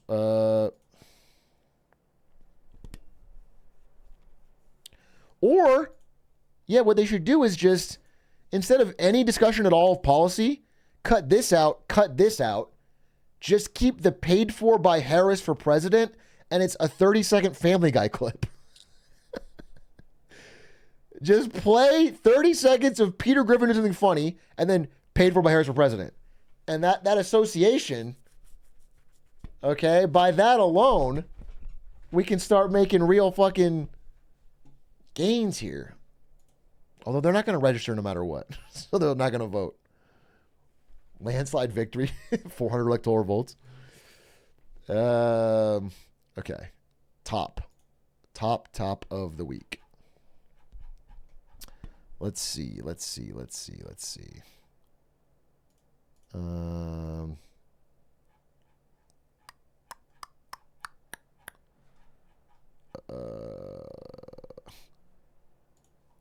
Not sure what to think of this new Atrioc merch. Yes, this is real, and no, I have no shame for buying it. This is the Playboy magazine Women of Enron edition. This has got to be from 2002. How did you buy a fucking copy of Playboy from 2002?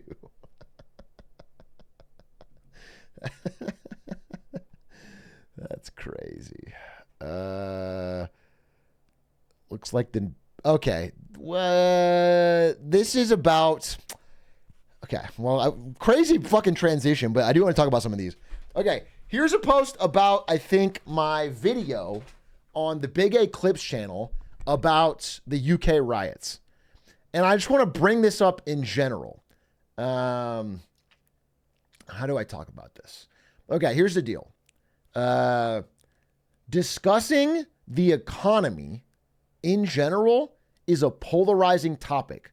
Most people associate the current state of the economy with one politician, no matter what. Wherever they live, if they have a bad economy, they have one person in mind and they blame it on. And it's a party. Okay? And so if I ever say the economy in the UK is bad or America is bad or whatever, for some people, that is an inherently, deeply political act about one upcoming election. And because I am saying generally that the economy in the UK or America is bad, it is bringing out a lot of people who I don't agree with on anything else. And it's something that's a little bit frustrating to me. And they come in and they hear me talking about how, hey, like, you know, job losses are up or whatever. And they're like, yeah, this guy agrees with me on fucking whatever. And I don't, but it's annoying because it's become such a political thing to say even true things about economies that I am getting some bad actors in my comments. I don't necessarily know how to handle it because I'm not going to be untruthful, but I wish they didn't think it was fucking carte blanche. So I banned some of these people. I don't get to see them all, but it's in bad faith, and I don't support it, and it won't be tolerated. We'll get rid of it.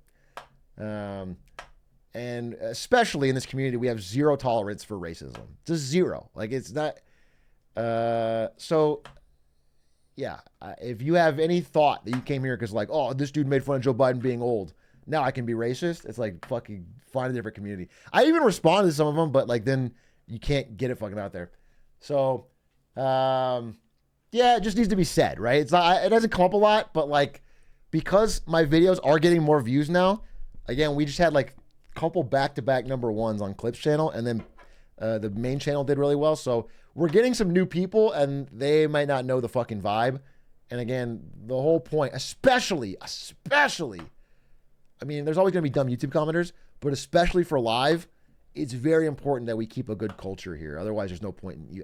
I could just record videos fucking to 2 viewers or offline. Like, the Twitch stream is not the money maker here. It doesn't even pay the employees. Like, the Twitch stream is just for a good community. It's fun. It's more fun for me to talk about it. So it's just important that we don't have fucking weirdos. So that's my response to that. Downvote. Well, this guy just fucking brought it up, but this is not really related to my stream, but I did find this funny. The fist bump and hand grab. Swedish school so outdated, SMH. I've been knowing this shit. I might as well come up there and spew my knowledge just like Prof. What the fuck is this? This is not related to me at all. Oh, I guess this is like business school, huh? Market growth rate, relative market share. You are a cash cow if you have a low growth rate and a high market share. Yeah, this is true. I mean, this is like 101, huh? If you've been knowing this shit, is because this is like a fucking intro class. This is like grade school? I don't know. This is fucking European, maybe. It says Matricin. All right. Another thing for Atrioc to mix and just watch. And then you labeled it not safe for work. What's not safe for work about mixing Coca-Cola with Vaseline? I'm certainly not going to do it. I don't have a Coca-Cola, and I don't even have that. I don't have either. We have neither of these. So I will not be able to do this. Don't say, does he know? It doesn't do anything. Same as toothpaste. By the way, it was so funny. Ari came into the room, and she's like, what the fuck is that? And it was the fucking cup of beer and toothpaste. The toothpaste was all fucking like, she's like, what?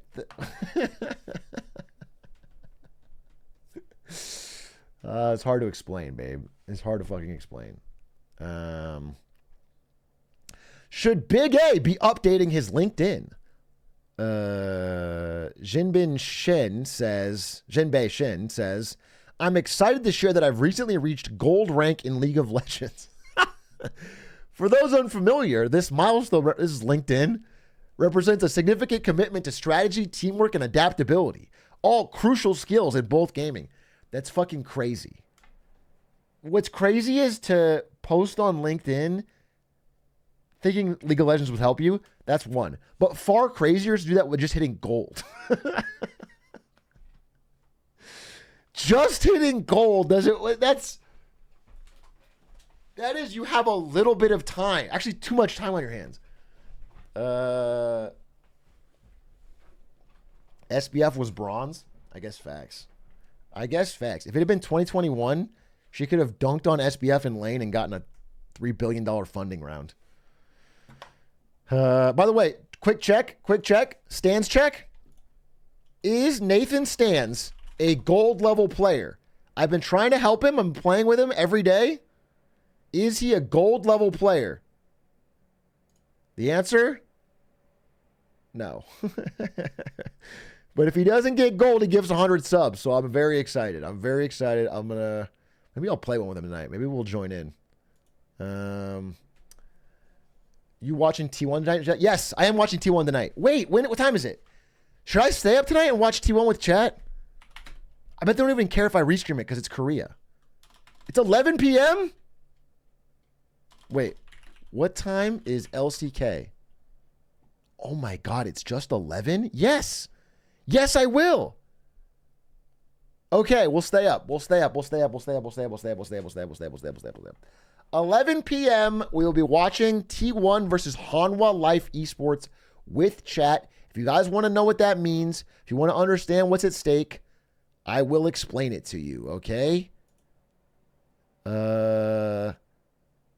This is League Champions Korea bracket. Move my face out the way. SKT1, my favorite team, has been doing dog shit all season.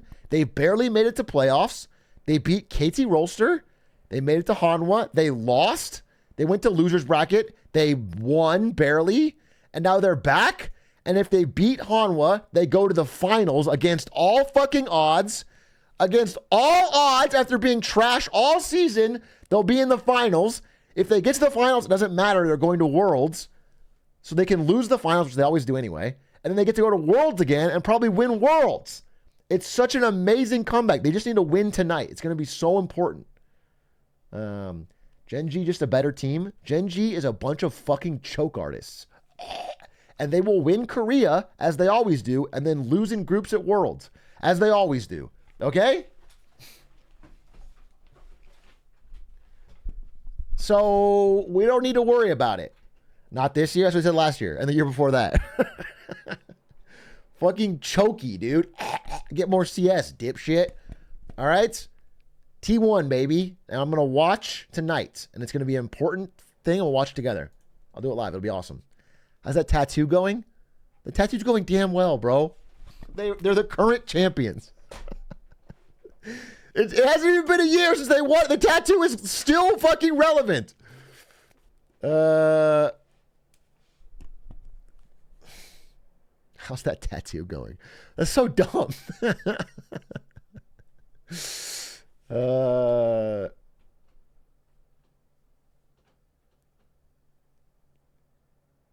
If they win again, would you update it? If they win again this year, I will update it for sure. On another year. I will add another year every time they get a win. I'm just not going to add a fucking world champions the day before. Because right now it's perfect. This tattoo is... Can you guys see it? I'm going to show you my grippers, dude. Ah. Okay? This tattoo is so beast. Every time someone asks about it, it's a funny story. It has been the ultimate icebreaker. It always gets laughs, and you explain, oh, that's the first year where they lost, and then the next year they won, and people, it's a fucking, I don't want to add anything more to it. It'll ruin the whole vibe. Do.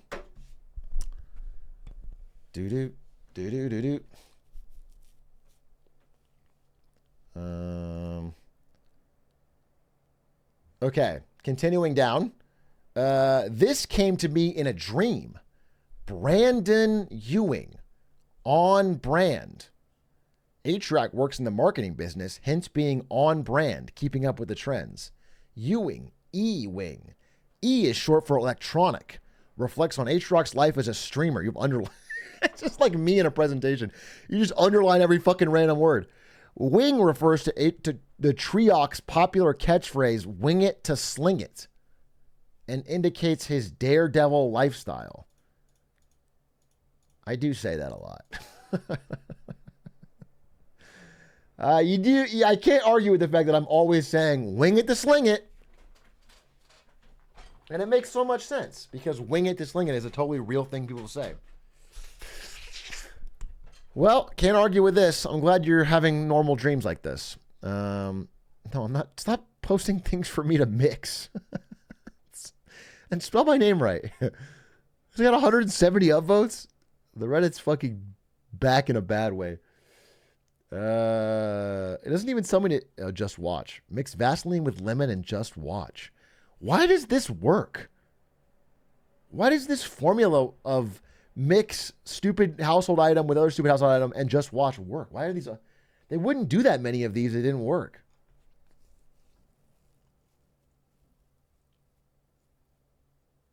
It worked on you. It worked on me for content. But if I was at home scrolling, I wouldn't be like, wow, I better go put toothpaste in my beer. Rage bait? Maybe it is rage bait. Maybe it is rage bait. Hard to tell what's a bot and what's real. Dude, I try to fucking snipe these, but yeah, you get a lot of... Dude, what they do now, it used to be that the bots would say something like, this, stupid. But what they do now is they steal the top comments. And so sometimes the top comment will, like someone will write something funny in the first 5 minutes, and then like a giant boobs account will just rewrite that comment, but then people give upvotes to that bot comment. And then you'll end up with the top comment being like, fucking Donette here with massive rack talking about, wow, that's a really insightful thing about the fucking unemployment rate or something. Okay.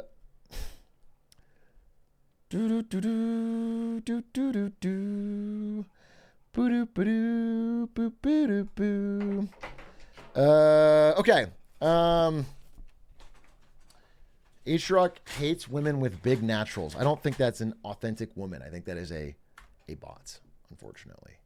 Unfortunately, I think that's a bot.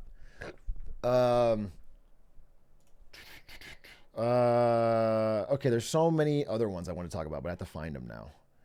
I gotta find them because we're getting into the weeds. Well, there's this. I mean, this is really important. I had to talk about this. This was the Glock 18 Glizzy.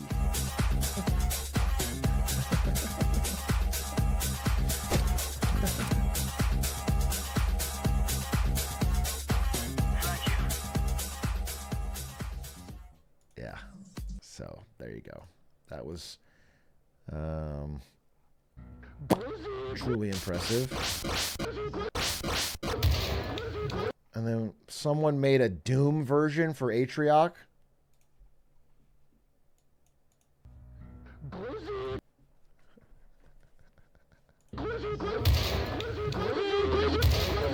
I love coffee and boy, I love coffee. I love coffee and oh boy, I love boy being a cat. Boy, oh. Oh boy, I love. Boy, oh boy, I love. Boy, oh fucking boy, elephant. I love coffee. Being a cat.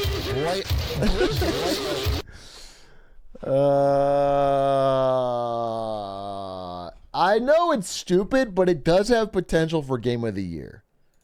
It does have potential. Do you know what I'm saying? Because it's got like something about the voice acting is so authentic and so raw and so real that it might do it. Okay. We can go down the list. All right, so then we got a bunch of longer Reddit threads, and I'll try to answer them. Let's go with this one first. If so much of advertising is manipulative and deceitful, why make a career out of it? This is not meant to be a personal attack. Atrioc says, I'm genuinely curious to hear his take. To elaborate, a lot of the material discussed on Marketing Monday, TM, shows how modern advertising exploits consumers in ways most people find upsetting, e.g. dark patterns or the tweet about Mr. Beast's progress bars. Taking this a step further, it seems to me that even when advertisers are not explicitly employing dirty tricks, the fundamental idea of modern advertising is to convince people to spend money on things they probably don't need. In the 1800s, if you were selling shoes or whatever, you might let people in your local area know how awesome your shoes are. Okay. What about now if you made shoes?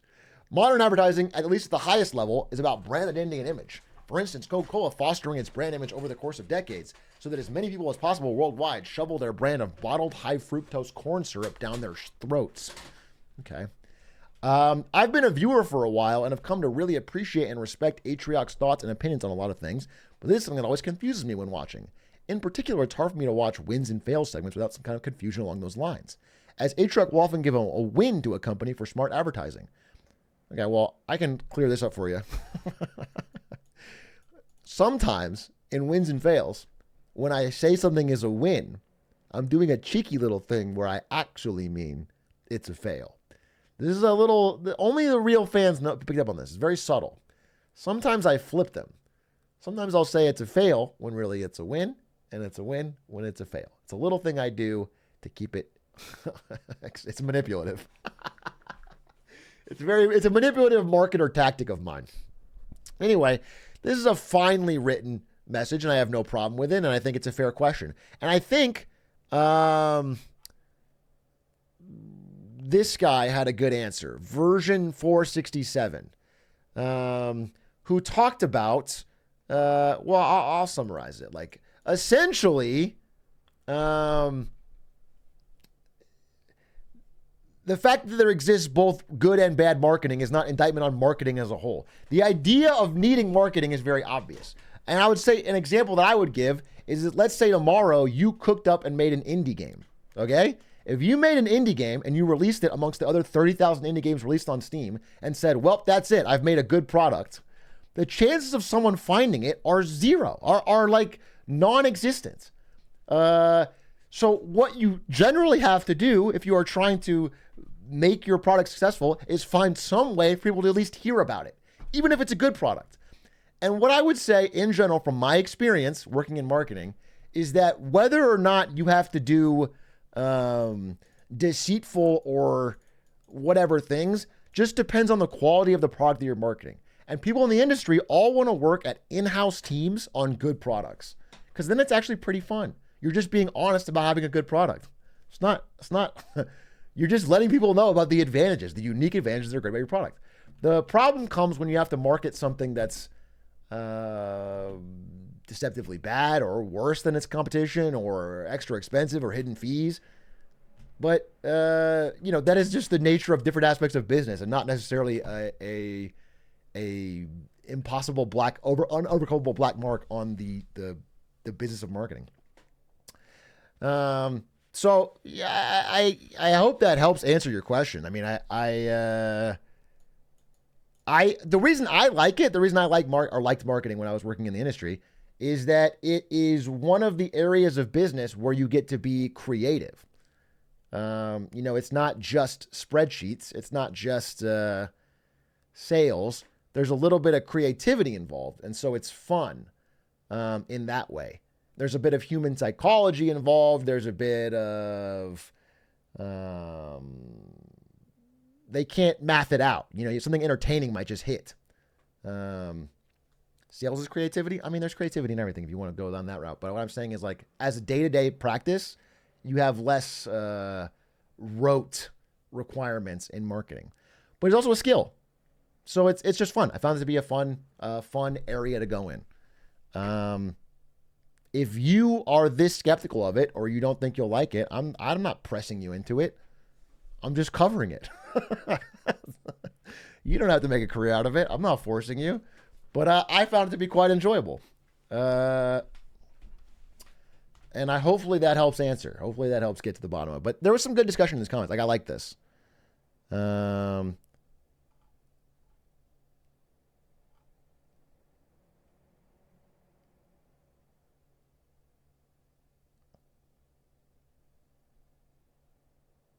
me see.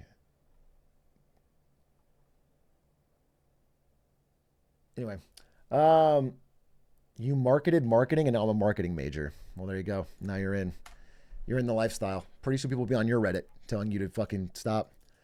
I can't bros glazing marketing. Dude, chat is on fire today. He misses all of it. Like what? What did I miss, Crane? That was such a fucking on fire message. I'm looking at your chat history and all you did was fucking say cash cow. A cash cow of sorts. What?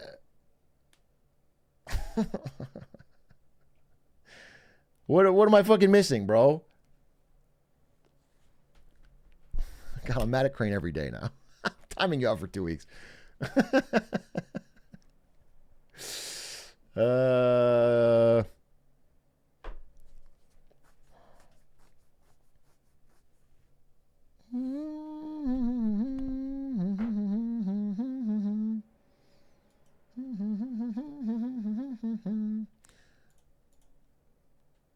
Okay.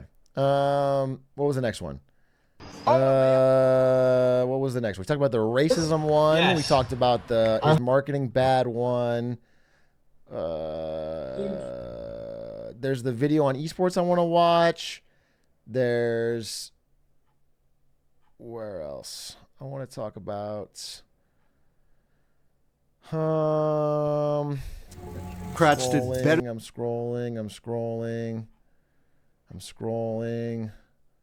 Doing my job. I'm global marketing manager for NVIDIA, which means I come up with marketing campaigns to help sell gaming products at NVIDIA. I don't work on self-driving cars. I don't work on AI. I don't work. Why does this have a bunny ear on it? On self-driving. This is from 2020.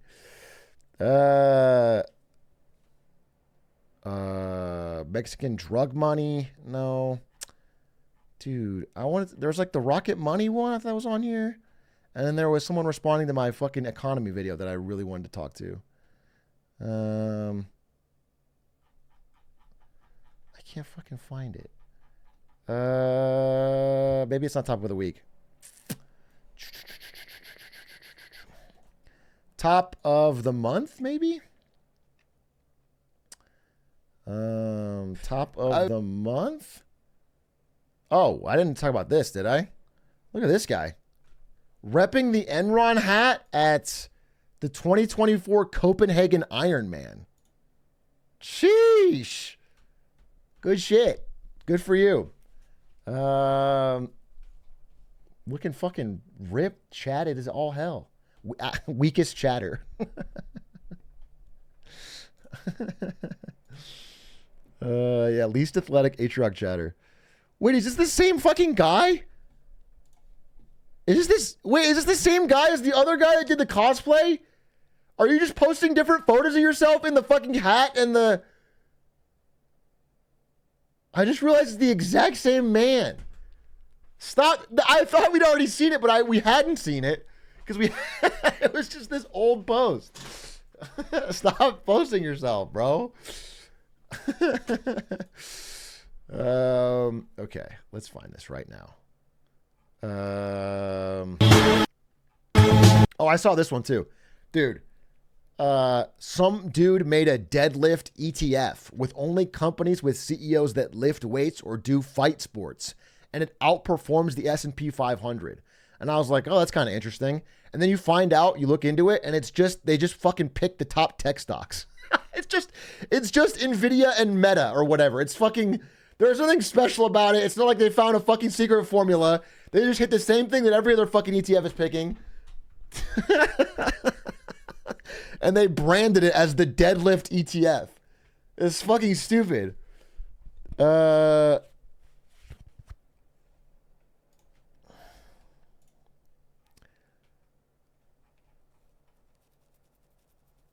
Okay, let's see.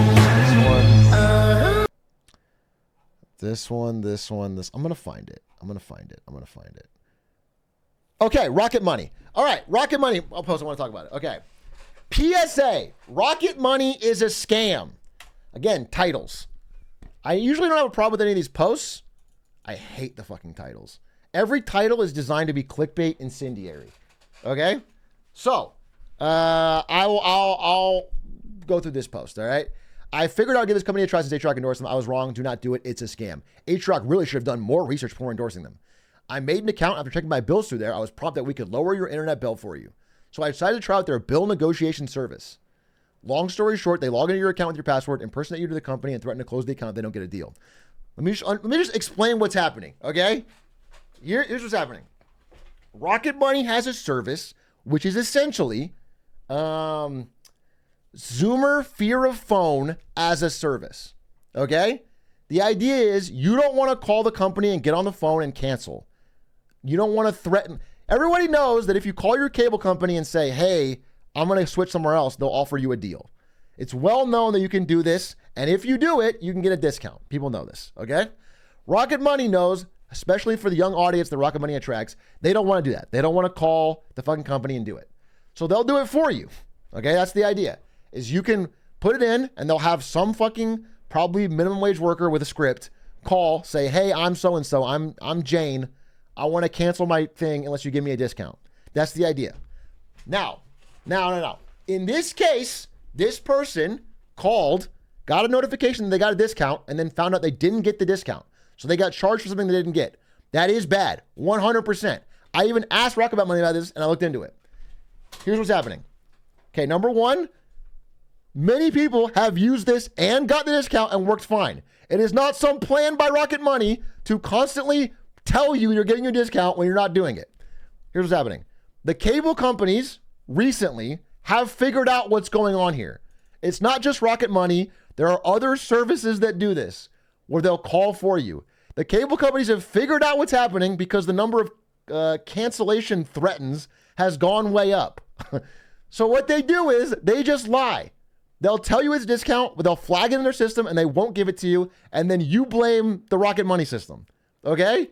They have figured it out. It no longer is working. So I do not recommend trying to get someone else to call for you because they have figured it out and they don't, I don't know if they're checking IPs or what, but they don't give it to you. They figured out a way to get you to be mad at the middleman. Second thing, and this could have happened. Rocket Money is not hiring a $10 million negotiator to get on and pretend to be you to your cable company. They're hiring what is likely a minimum wage worker with a script. If that minimum wage worker is paid, I assume some sort of bonus for the number of things they get done with a discount, then some of them probably lie. They probably lie, get their bonus, and then quit or whatever. I'm just saying it is the fundamental problem where you're getting another human to pretend to be you on a phone. There's going to be some problems. But to say, again, that Rocket Money as a company is fundamentally designed to pretend to get you discounts and then lie, and then that is not borne out by the facts. Okay? So what I will tell you is, I mentioned this to Rocket Money. I have regular calls with them. They've been a great supportive team for many years, and I like them. And I use Rocket Money, their product. I used it since it was Truebill. I used it.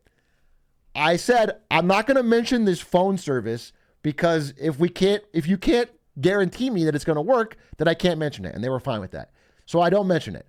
But I use the fucking the check all restrictions to cancel, and I used the budgeting service, and I found them to be great. And I recommended them to people like Aiden in my life, and they've used it. So I'm just saying it. I stand by it. This has not changed me at all. And I think the way this is written is incendiary and is not reflective of the facts. Okay? I'm standing on business, bro.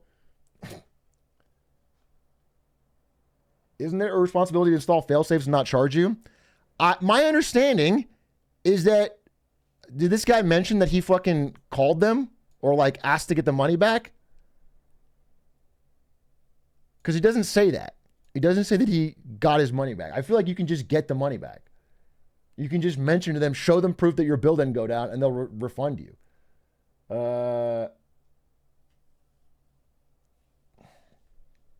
And again, it's not fun. I'm not mad at him for being mad. It would be annoying. But I just don't like the implication that that's their core business model. Because it's not. I checked it before I fucking signed with them. I turned down a lot of sponsors. I've turned down like a lot of money in like Genshin Impact and fucking Raid Shadow Legends and fucking VPNs. And I turned out, but I didn't turn these down because I use them. And so it's annoying to be told, oh, it's a scam. This is a fucking scam. When it's like a little more nuanced to that. Okay?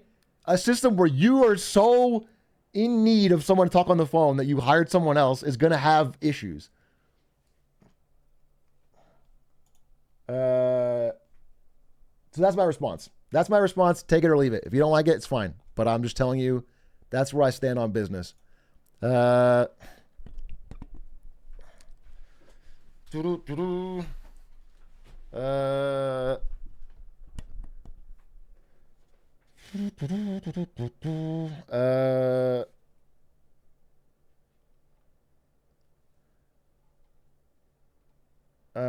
then what else did I want to talk about? Is this it? Oh, this one was the worst of all. Okay. This is another one. This is the worst of all. Okay, let me talk about this. Okay. Okay.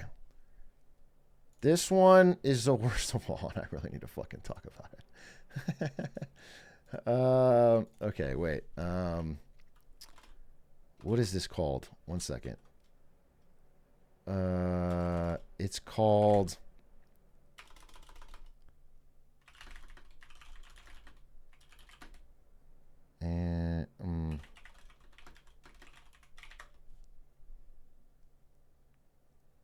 Yeah, this is exactly what it's called. Sorry. I just want to show you an example of what I'm talking about.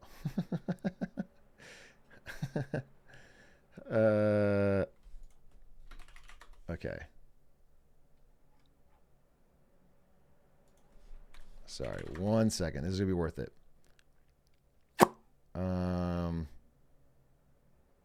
Okay.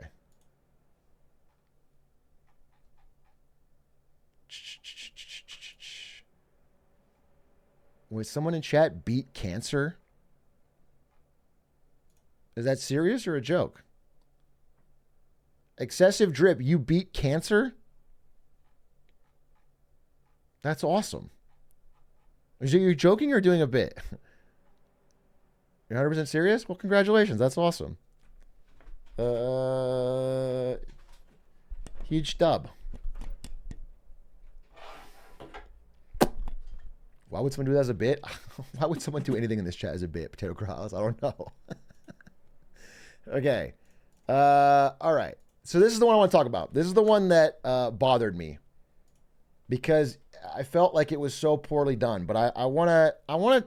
This engendered a lot of good discussion in the comments, so I'm going to try and talk about it nicely. I had to think about this. If I talked about it too early, I would have been meaner. Okay. So this one was called, again, titles. Atrioc's recent Marketing Monday pushes bad economic analysis. And I want to talk about something first. I want to get into a larger point here that I have about Reddit in general. Okay? And the way people use and react to Reddit. And I want to pull up something as an example. So, when sites like Reddit first started popping up, they were a great way to get delivered new news articles, okay? So you could click on something trending, find a news article, see something interesting, maybe talk about it in the comments. But because of the way human brains work, we want shortcuts. So what we started to do was we would see the headline of the article and realize we could skip reading it if we just clicked in and looked at the top comments. Because the way people use it is they would write these long top comments kind of like giving you how to think. Okay? They would give you the shortcut on how to think. And then people started to be more efficient, just not reading, and they would start reading the top comment. Okay? And often, especially in the earlier days of Reddit, you would find someone who's like has a genuine deep knowledge of the subject they're talking about, and they would write these posts, and you could use it as a shortcut. The top comment was often more intelligent than the article, and you could.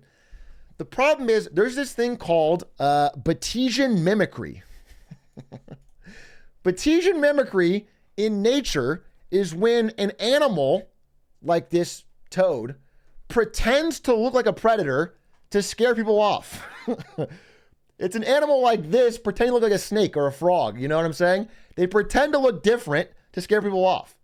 And because of the way our brains have adapted to this shortcut, people have realized if they write a long enough bullshit Reddit post, our brains will think, oh, this is the same thing as the snake. This is the same thing as those old, well thought out posts. But instead, there's nothing there. It's fucking an inch deep. It's shallow. There's no actual research or thought behind it. It's just slop, but we've cut the middleman and our brains take it to the... So, again, let me give a next example. In 8 years ago, 2016, AirPods came out. Do you guys remember AirPods? When they first released? Well, this was the top post on Reddit, okay? Can I show this? Come on, show me my fucking PowerPoint. There it is. Okay. This is the top post on Reddit. Hey, this is what fucking AirPods look like. Absolutely fucking not. And if you look at the top comments, it's a guy like this writing as if he has the fucking knowledge of the universe. Oh fuck, wait, delete. The digital music is just that, digital, but speakers are dumb analog machines and need a lot of help. There are a few steps in the process. First, the file has to be decoded in useful digital. Then the digital signal has to be converted into an analog one. This is done through specialized chips called DACs. The quality of the DAC has a lot to do with the quality of the sound you hear. Moderate quality headphones sound great, but the best headphones in the world the process is decode DAC. Previous year headphones, this is a dumber move than it first seems. The whole point is he is tearing down AirPods. They will not work. They will not be successful. People can't do it. Wireless headphones are a terrible idea. As of today, AirPods, if they were in their own company, would be bigger than Nike. AirPods alone would be bigger than Nike. Okay? But if you look at the Reddit, it is filled with people writing posts like this, long, well thought out, like, and if you read this, you'd be convinced. You would be fucking convinced this person knows what the fuck they're talking about. They have any fucking idea. But they don't. It is a Bayesian mimicry. It is a grift. There's no thought here, okay? So I want to give this general thought before you go in. You have to start breaking the cycle of looking at the top comment on something and just thinking it's a long post. It must have some, you have to engage with it, okay? Now I am going to engage with it. Now I want to look at this post. And again, by the way, the guy in the post is not even, I don't even really mind the post. I hate the fucking title, okay? I hate the fucking title because it is that same type of Reddit authority, okay? In my presentation that I gave, I made, I think probably 6 times in it, I'm like, hey, there's areas I could be wrong. This could be wrong. Wait till the end because I could have said I'm wrong. It's just like a general sense when I'm in a presentation like, hey, I'm giving my thoughts, but there are other takes. And there's a smugness to this absolutely paper-thin post that it just bothers me. It's so smug, as if you are the authority on economic analysis, okay? So that's the problem. I really hate that type of clickbaity, and I almost didn't want to engage with it because I feel like when I engage with something like this, it reinforces the behavior of like, I have to make the most clickbaity fucking title so that Atrioc will respond to it because I really don't like that. So anyway, okay. And again, so I'm mad going into it. I read this title, I'm mad, okay? And then I read the first fucking point, and it's, again, not to be mean here, but this paragraph shows a complete misunderstanding of what I even said. It's like basic media literacy. What he says is bad analogy to 2008. The current economy is very different from 2008. Back then, the issue is pervasive subprime mortgage loans, which doesn't seem to exist today. Atrioc points seem to be in 2008, the market's good. Fed claims U.S. economy is strong and Fed cuts rates. Therefore, some of them became indicators of recession. The analysis is absurd. If he wants to compare our situation to 2008, he should address the root cause of 2008.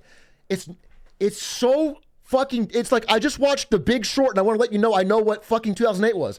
That's not what the presentation was at all. The presentation was, and I'll fucking remind you, was this. It was a real simple case of, I think, here's the thing, I know sometimes I can be obtuse. I feel like most people followed this. I said, look, a lot of people, if you do the anecdotes, most people in America, like 62%, say the economy is bad. They're feeling bad about the economy. So anecdotally, they're feeling bad. And then there's a Jeff Bezos quote that says, if the anecdotes and the data disagree, trust the anecdotes. You might be measuring the wrong thing. Okay? That was the idea. So I did the first two things. And then I said, okay, so what are the easy counter arguments that people might say if you said, hey, we're headed into or are in a recession? What are the easy counter arguments? People might say, okay, the Fed chair said we're not in a recession, right? Then I said, as an example, here's 2008. That happened and we still got a recession. So that's not, I'm just quickly disproving. All I'm doing is very basic. I'm going through the basic counter arguments and disproving them by showing how they didn't work before. I think everyone followed that.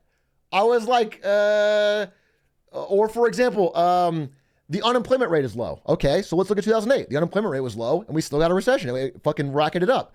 Or someone might say GDP is not negative 2 quarters. That's the definition. It's not a recession. I'm like, okay, if we look at all previous recessions, 2001, 2008, everything, they get revised down after the fact. And so that's not it. That doesn't disprove it. All I'm doing is going one by one down the list to help build a larger argument. It's structured. I'm going step by step. And if you can't follow that from the beginning, then coming in here and saying bad economic analysis is very annoying because that's like basic, like essay writing. That's like basic, also, by the way, not to go too deep in the weeds here, but I was reading, there's a great writer about the real estate industry named Melody Wright. And she has a paid Substack. I don't want to show the whole thing because this is paid, called Storm Clouds of Bruin. This came out a few days ago after my presentation. And she worked in the real estate industry for 30 years, okay? And when I find Substacks like this, I'm looking for people who usually they have a small audience focused on people in the industry. They write informational stuff for people in the industry, okay? They're not, there's for no entertainment. She doesn't sell a course. She doesn't make any fucking TikToks. She's like just deep. And I read all of this. And all of this is about, hey, I'm noticing a lot of parallels in subprime between now and 2008. So even this point, if you want to go deeper, is fucking wrong. She has a lot. I mean, the most fucking damning was like, this is delinquency by vintage year. What this means is what year you bought the house. People that bought their house in 2020, 2021, 2022, they are all defaulting at higher than average rates because it doesn't matter whether our credit quality, whether our credit scores are a little bit higher than they were in 2008. If the prices are so much higher that they can't, like, because you pay your credit card on time doesn't mean you can afford a fucking house that you bought way out of your price range. Okay? Doing great in 24. Well, if they just bought the house this year, they haven't defaulted yet. But if you bought the house 2 years ago and you're already defaulting, that's crazy. No, you obviously can't count this. It's like, it takes you a little while if you buy a house to default. You shouldn't be defaulting 2 years in. So there's a lot of evidence that storm clouds are brewing even in the residential housing space in the same way as 2008. And I didn't even talk about that in the presentation. But you clearly didn't even do that research. You didn't do the deeper level research and you didn't even understand the basic level I was talking about. So it's very frustrating to hear you come in with a title that's so incendiary.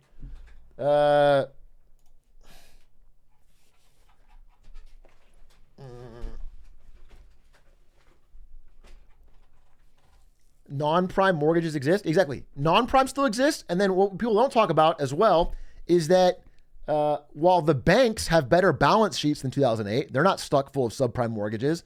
A lot of people nowadays go to non-bank lenders.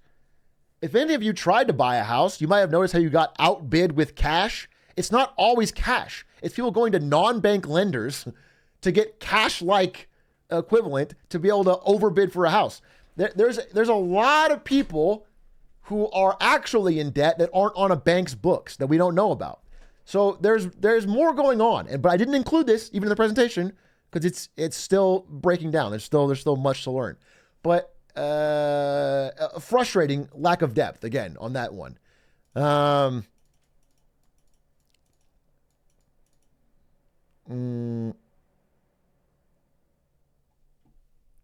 this one, bad housing analysis. Housing markets are generally quite localized. So Big A claiming Texas or Florida or even Lee County's housing market can be applied to the entire country is wild.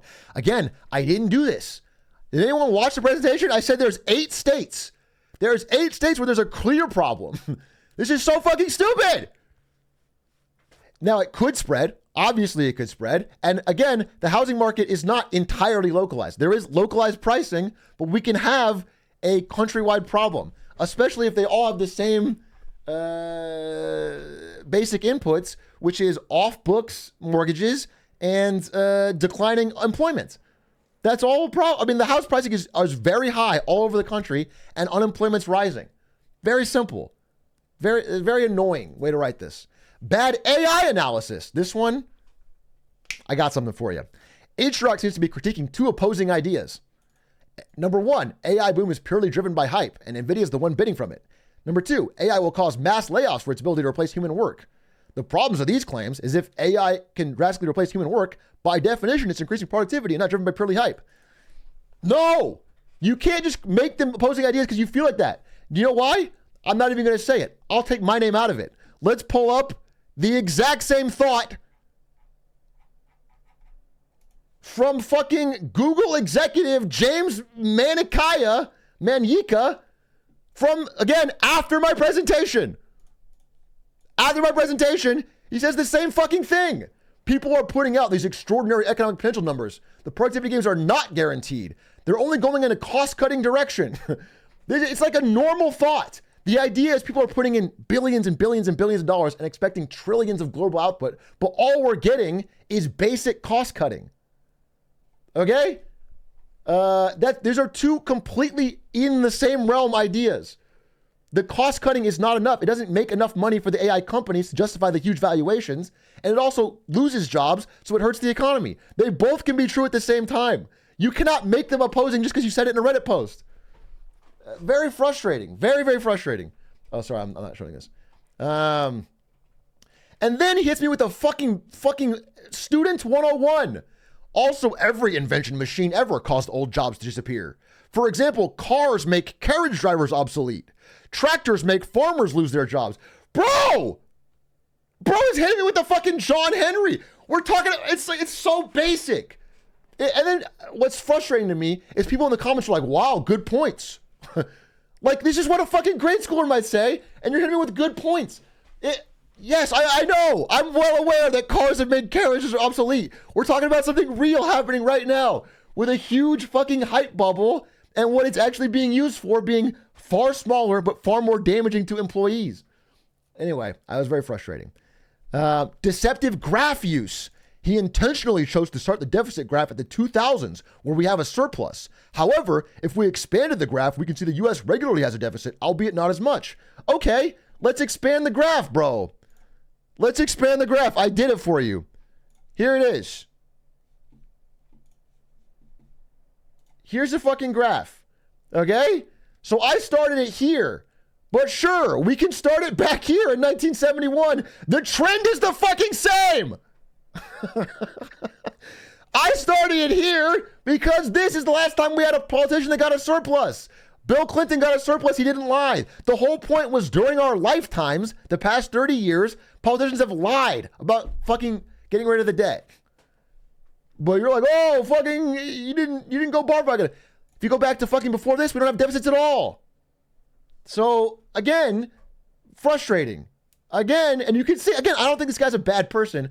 I'm not particularly mad at him. I'm mad at the idea that people can write on Reddit and someone in the comments is like, well, that's a long post. Good points. Good points. This really undermines Atrioc's well thought out presentation. Okay, then what else? And then finally, this was very frustrating. Ignore strong economy indicators. For example, U.S. unemployment rate is still considered full unemployment. Inflation rate is down. GDP growth is at 3%. These are all things that I talked about in the opening of the presentation. It was the entire point of my comparisons to 2008. I was saying these headline numbers are often revised down in a recession. I didn't ignore them. I talked about them as my main argument. and to show you, to give you more detail. Again, I have to cut these down sometimes for the presentation, so it's not 500 fucking slides, but it doesn't mean I don't read about it. Let me show you what I'm talking about specifically, just to drill it home. This is the GDP growth rate discrepancies of 2008. Let's just look at Q1, okay? So in Q1 of 2008, they put out a GDP number and said, hey, the economy's growing. Then later they said, wait a minute, the economy's really growing in this Q1. Wait a minute, it actually grew a lot. It was really great. And then by 2009, they said, oh, wait, we were wrong. It actually shrunk. Wait, actually, we were in a recession in that month. And then by 2011, like, oh, actually, it was a really bad recession. And then by 2013, they're like, oh, actually, it was a fucking terrible recession. Okay? This is what I'm saying. This is what happens. It could take fucking years for them to finally revise the numbers down to being accurate, to being like, oh, actually, it was pretty bad, because the GDP formula is not very good. The GDP formula is very prone to error. It takes a while to filter down, especially if the jobs numbers are also bad, because they use the bad jobs numbers to calculate the GDP number. So like recently, we had 800,000 fewer jobs. It revised it down in our jobs number. That takes a while to filter back to the GDP revisions, which are still high right now, but could be revised down. So I'm making this argument, I think, pretty clearly in the presentation, but you are telling me that I ignored the GDP. That is frustrating. And if you say that you're a fan of me and like my analysis otherwise, but not this, I don't see how you cannot expect me to be frustrated. I feel like you're not giving me enough credit here. So again, I have no problem with someone saying they disagree or they have different conclusions. In fact, at the end of this little rant, I'm going to tell you the true like fucking spear through the heart of my fucking argument. That I will tell you that straight up. The thing that I think is really, I don't have a great answer to, okay? I'll tell you that right at the end, okay?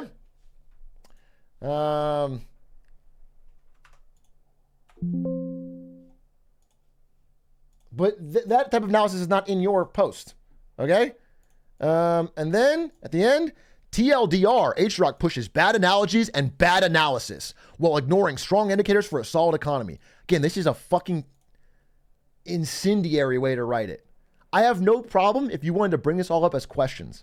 Hey man, I had some questions. Maybe I didn't fully understand this part, or maybe I wish you could have explained this more. But this is fucking crazy.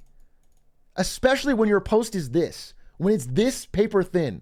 That is frustrating. And I have my right to be mad about it.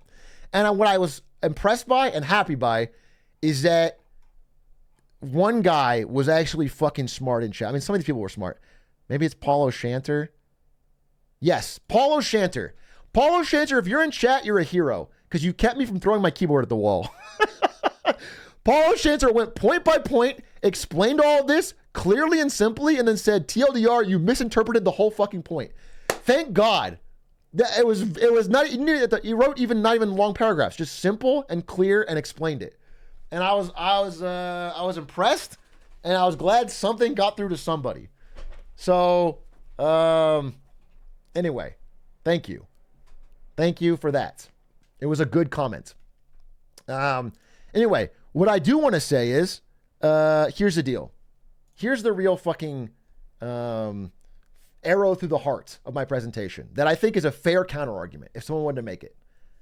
Because in my original presentation, I said, hey, Jerome Powell probably won't use the money printer. He won't fucking let that chopper sing because we've gotten inflation. Because inflation is already here, it's broken down to actual goods. If we go straight back to the money printer, it's going to break through the economy. We're going to have massive inflation again. He's been trying to fight it. Here's the deal. Every single time we have had any disruption, any type of minor recession, any type of threat to the asset holders that own stocks and houses, they have gone deeper and deeper and deeper into the money printer well to make things go back to normal. So realistically, if it happens again, we will go fucking 10 trillion deep before we let the boomers lose their fucking value. We will print till God's green earth. We will inflate the cost of groceries fucking 30% if it gets the boomers back. That is a real thing that could happen. I am of the opinion, I took the stance that there's, well, first of all, whether or not they do that, something bad will happen first before they do that. So it will be a recession. But what I'm saying is, my theory is that we're at the end of the rope. That right around 120% debt to GDP, once we're already at $3 trillion deficits, they can't go back to this well. People are too angry about inflation for them to do it. But I am probably, if I think about it, wrong. We have built so much around protecting asset holders, we might just do it. We might just protect asset holders. So I can't give you a fucking deep answer for that. We don't know what the reaction function of the government will be. They've done crazy things. I mean, again, in 2008, we printed out $800 billion to bail out the banks, and then we started printing money every quarter to buy U.S. bonds. It was called quantitative easing. We invented that. We invented this new thing called quantitative easing to try and stabilize the economy. We've done a lot of new rules and changed the system. It's not on this graph, but like back in the 20s, they banned people from owning gold so they can keep the economy going. Like, they will invent rules if things get bad enough. And I don't have the answer for that. I mentioned that in the presentation, but I didn't go deep enough on it. And that is a fair criticism, but that is not what your criticism was. And so I just want to say I basically don't respect that post, and I'm mad about it. And I wish people would treat Reddit posts with a little more care, because they are not coming from anyone. You have no idea what kind of level of effort they put in for that. They type them along and they look like they are more effort than they are. Anyway, that's it. That's my fucking post, I think. Did I have anything else I wanted to mention? Oh, last thing. Yeah, one more thing. Okay. Posts I'm getting. Again, I think in general the presentation was well received. I'm not trying to be fucking Mad Mancy over a few posts, but the default response, if someone makes a point about the economy in a negative way and you don't want to hear it, is to say, oh, fucking perma bear here always thinks there's a recession. The most annoying one is, oh, they predicted 11 out of the last 2 recessions. Which is, I read old posts. Boomers have been saying that in the comments of like fucking Yahoo Finance articles for 30 years. It's the most boomer loser fucking response. It is the most, I have no brain and a no actual response to this. And it is so boomer. It is, but it's especially untrue for fucking me, because I have only been streaming since 2020. And since 2021, I was a perma tech bull. I was all in. The only thing that started to change my mind slightly was NFTs and crypto in 21. And that was the first and only thing I was bearish on. GameStop, crypto, NFTs. But ever since 2021, people were like, oh, he's such a perma bear. No. In fact, with my fucking actions, I've been a fucking all-in NVIDIA bull till July of this year. Okay? But if you look at this chart, this part right here, okay? Around late 22, maybe early 23, is when I started to notice that fucking unemployment and the S&P were diverging. Okay? Job openings were decreasing while the stock market was going up, and usually they go in line. This is like the basic idea. Once I started to notice that this was diverging, oh, sorry, wrong cam. I started to bring up fucking, wait.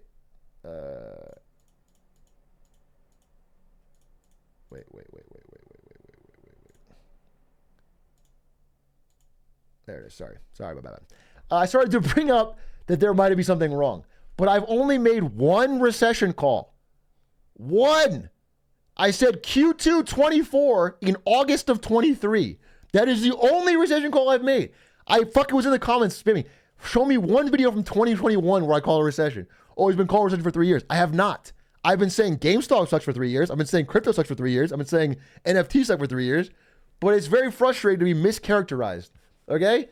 And generally, if I'm more cautious when I talk about huge bubbles, it is because I'm speaking to a younger audience who I feel like is constantly sucked in by fucking sports gambling and Afterpay and Klarna and meme stocks and shit coins to the moon and everything is safe. I feel like that is an audience where nobody else is telling them, hey, caution, people lose money on this stuff. Let's be careful. And so I can deal with it, but it's very annoying to constantly be told, oh, you're a perma bear. Again, I am a long-only investor. I have my money in the market. I just pick different things that I think are, like, I have Nifty 50 instead of fucking S&P 500, but it doesn't mean that I'm against the idea that the market generally goes up, okay? So just annoying with that. Okay. And so there's one more post I want to talk about that's related to that. And this one was much nicer, and I have no problem with it. Let's see if I can find it. We're really rambling today. We're really ranting. One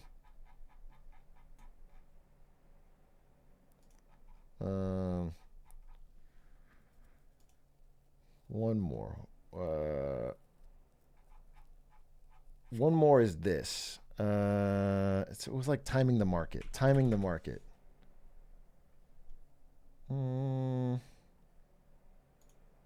Past week, maybe. This one. Okay. This one was do not time the market. My thoughts on recent. This guy, again, this title is fine. This message is fine. He says Atrioc has the glizziest fingers in all the land. I got no problem with this. But I just want to give my thoughts. And again, I wish I had more time to really think through. I maybe make a presentation on this, but I'm just going to try and say what I'm saying, okay? And this guy goes through all the reasons you shouldn't time the market and why you should always keep it in. And he uses an example that I really don't like that I've seen before. That was, I think, this one from Financial Independence. My favorite post of all time, he says. And it says, if you had bought even at the worst timing, if you bought at the top of the market every time but never sold, you would still be up. That's how great it is.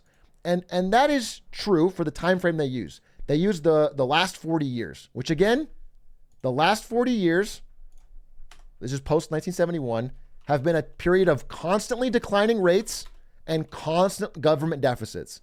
So it's been probably the best time in human history, extremely good to the United States and extremely good for the S&P. Literally the best time of all. They conveniently ignore, again, 1960 to 1990, where it was flat or down for 30 years, and 1920 to 1950, where it was flat or down for 30 years. Conveniently ignore that. And it was a very interesting time to cut it off for that image. What I'm saying is there are times in the past 100 years where you don't, again, in the long term, over 40 plus 50 years, I do agree the market goes up. But people in recent times have become so accustomed to getting 10% returns a year or more that they don't even fathom the idea. They have this idea that if they say the words dollar cost average out loud enough times, it will make it true and they will be safe like a shield. And I just want people to understand that there is more risk. Here's a great example that I'll give. If you were truly interested in being perfectly diversified and safe, you might buy the Vanguard Total World Stock Index Fund. This is every stock in the world ETF, basically.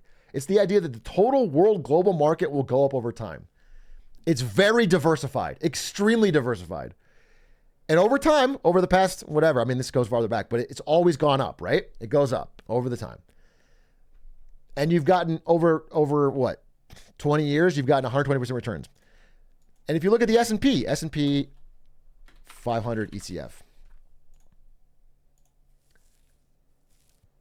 you've gotten much higher returns. Now, what they would like you to believe is that these higher returns come with no additional risk. They think if they just say the same cliches over and over, timing the market beats timing the market, buy the dip, dollar cost average. If they just say the exact same memes that the same fucking catchphrases, that there is no additional risk for the higher return. And there just is. I'm not saying it's not a fine thing to put your money in, and I'm not saying it's not a way to build wealth. What I'm saying is you are taking on additional risk, and just saying memes does not reduce that for you. And I think if I were to paint it like this,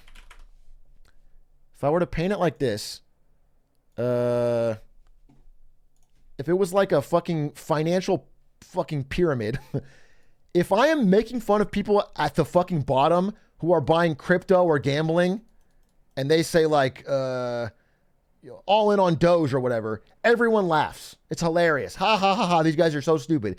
Even people down here will laugh at it. They'll laugh at it, no problem. But if I find people who have only like 1% more financial knowledge, they've learned 4 memes, they've learned 4 catchphrases, that are like time in the market beats time in the market. This the exact same catchphrases that they learned from Yahoo Finance.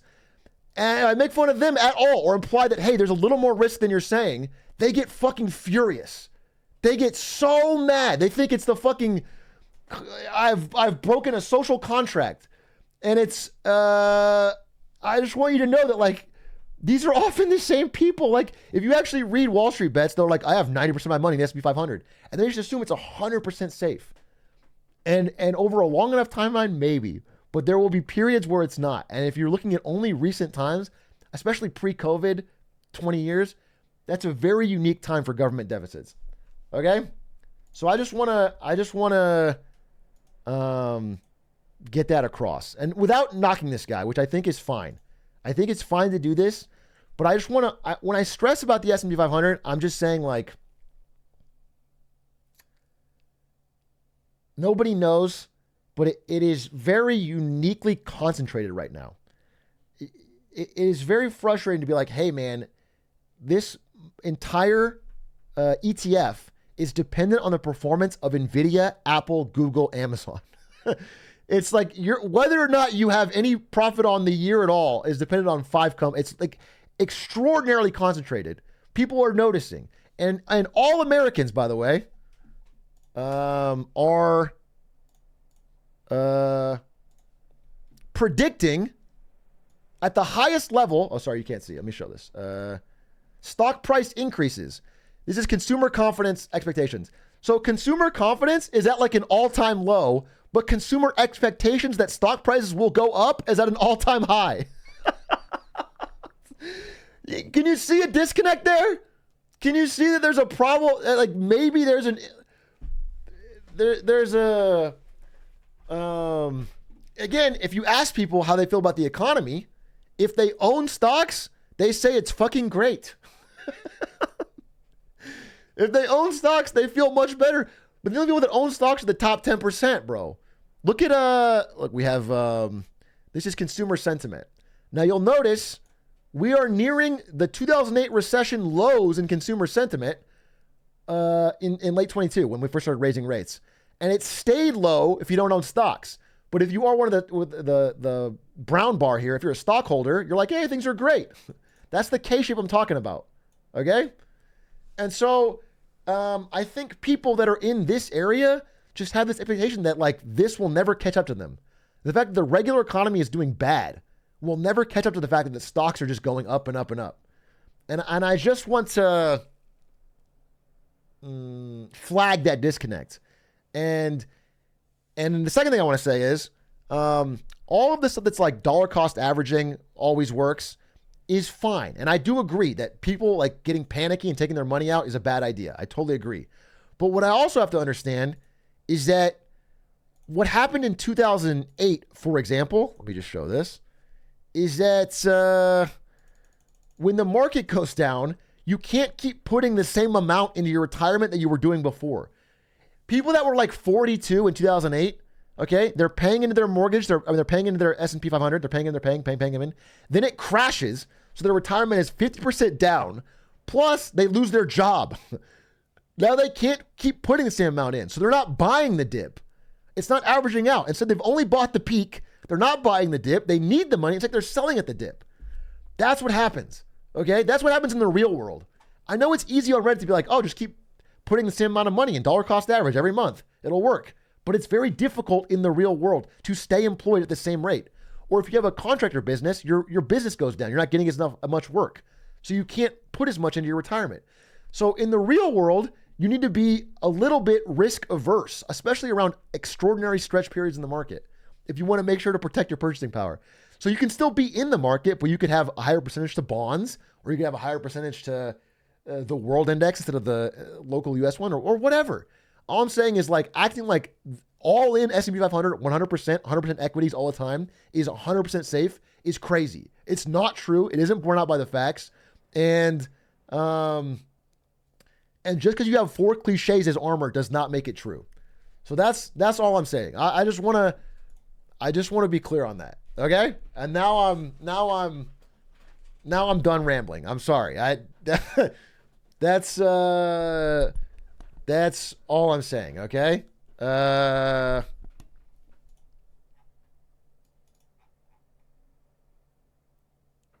Just in time for T1? Exactly. Anyway, tomorrow I'll play Astrobot.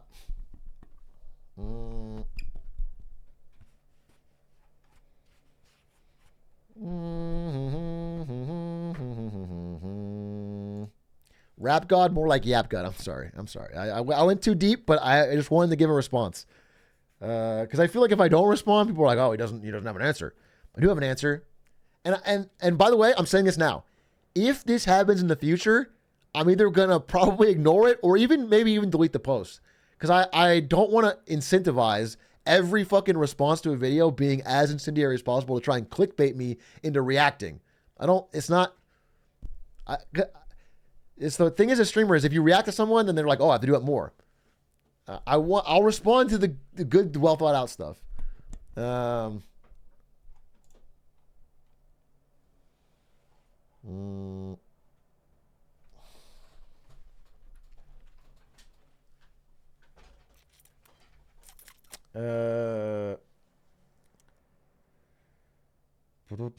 You saying I'm not mad at this chatter has the vibe of K-Dot saying I don't have a hating bone in my body. I don't even know them. I'm not mad at them, bro.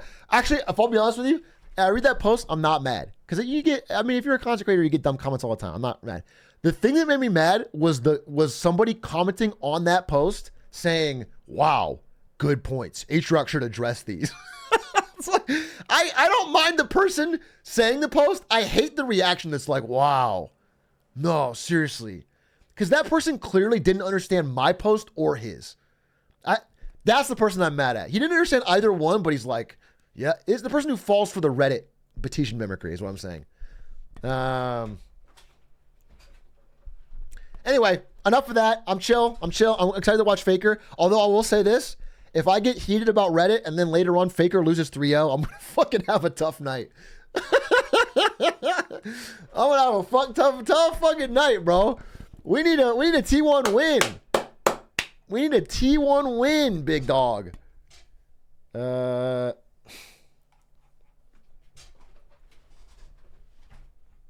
Economy song based on that Marketing Monday? What was this? Free with ads. Economy song? The game's tonight? Yeah, the game's in 20 minutes. We're going to watch it. Thoreau said the mass of manly lives of quiet desperation. Tell me why the fuck we allow that shit to surmise our nation. Auctioned off, praying for a living wage, praying for a comfy cage, praying when we see ourselves, don't see a slave. Our freedoms ad supported, we're living our lives extorted, exporting our better years to the ones that... This is too doomer.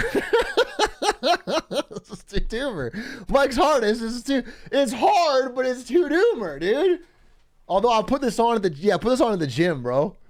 We make a fortune just so they continue to control it and import it, make us feel. You know what this reminds me of is have you heard this, Mike's artist? It was the seashells. What was that called? Does anyone know what I'm talking about? Ren or something? Ren. Oh, what am I thinking of? Somebody knows what I'm talking about. Money Game. Yeah, Money Game by Ren. That shit was hard as hell. It kind of reminds me of Money Game. That's a compliment. If you haven't heard Money Game, listen to it. That's just good.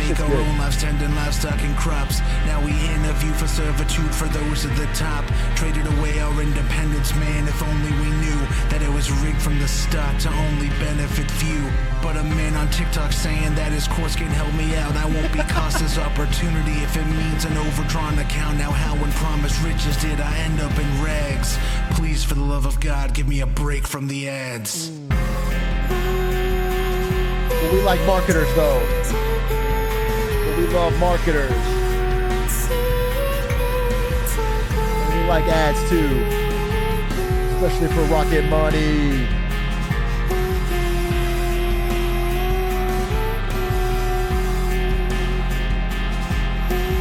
Yeah.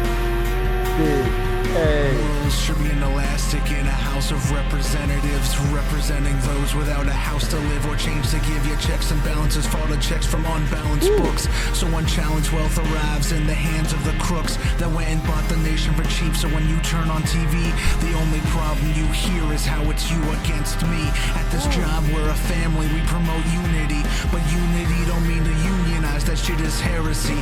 While companies seek profits, the people they seek a profit, unable to guide the market's hands when they vote with their wallets. I like that. Cause paycheck to paycheck isn't a voting block of concern, but the haves feel uneasy when the tide starts to turn to the lower interest rate, so we lose interest in the state of affairs. Hoping dumb money can make me a millionaire, so let me put this afterpay parlay on Doge in two. Cause didn't you hear? We're all going to the moon.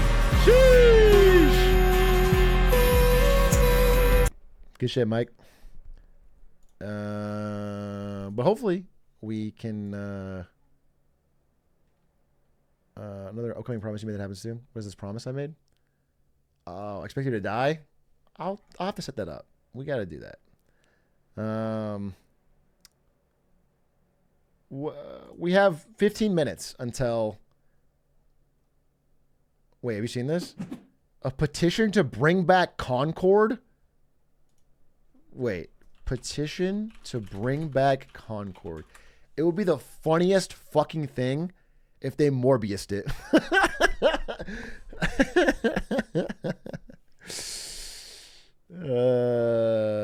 Bring it back just to cancel it. Just put another 50 million in, Sony. I swear to God we'll play it this time.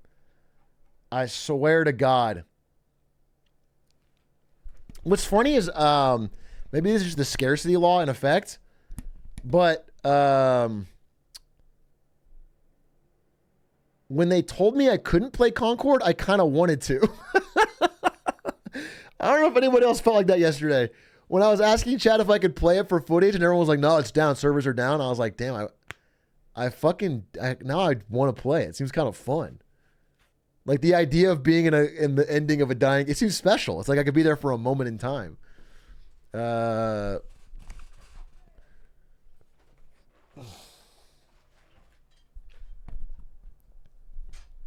should do Concord too. God willing. God willing.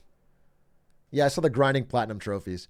I also saw what else did I see?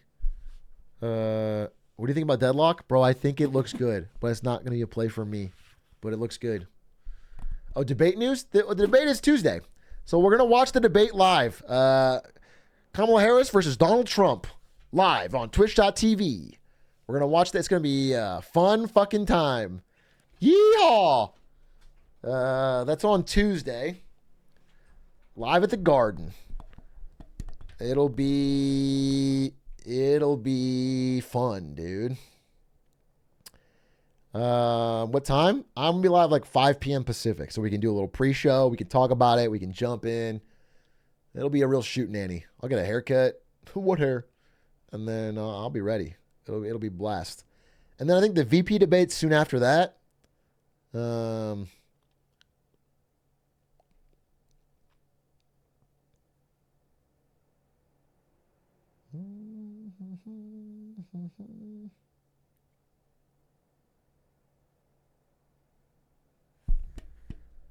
This is a bait liminary. I know it is. I know it is, but I'm clicking it anyway. Oh, it's not. Oh. It's too long to watch, but I've seen this. It's hilarious. I saw this like, yeah, I was going to say 10 years ago. Have you guys seen this? It's actually really good. This is the Economist rap battle.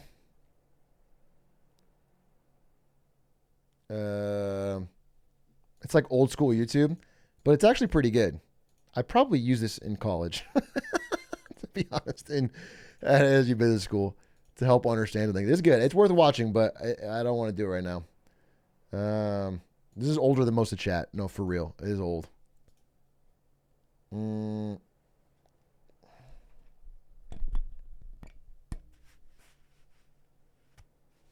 This is really good. It's the Economist rap battle is the most Atrioc sentence ever spoken. You got to throw a basketball in there somehow.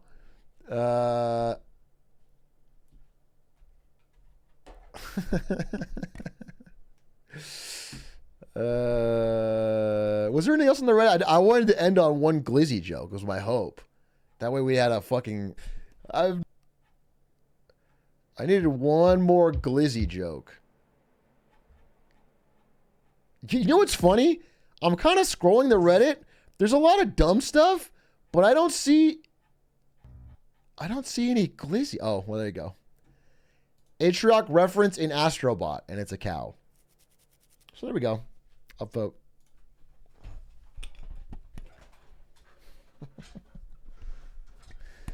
$16 hours ago, someone was up at fucking 2 a.m. and said, this has to be on the Reddit. They need to know about this. We are so back. We are so back. We are kicking it. We are killing it. T1 starts. Oh, it's maybe live right now. Maybe because he sacrificed himself for the team a lot, but also him making silly mistakes like getting caught on the side, getting caught on the mid lane. Oh, it's still the end. Okay. Well, anyway, chat, what we're going to be doing now is League of Legends, I think. Maybe I'll watch one more video because we have a little bit of time till this starts. Is there any... Oh, we'll watch Japan analysis. Oh my God, that's what we'll do. We'll watch the new Japan analysis. We love Japan analysis here. It's called How Japan's Biggest Idiot Single-Handedly Destroyed a Political Party. Speaking of debates. Oh, perfect.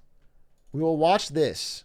And then we will watch T1 win the game. Watch the Concord reveal trailer? Why? Why, I ask? Okay. The absolute dumbest politician of all time. Stupid decision after stupid decision, this complete donkey single-handedly destroyed an entire political party that he built. He went from a popular senator to a broke loser with a criminal record, and it was all his own fault. Surprisingly, this story starts with the NHK.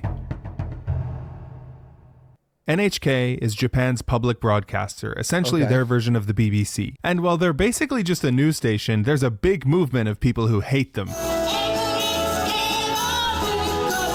The biggest reason for this being their fees. Everyone who lives in Japan and owns a TV must pay the NHK's fees.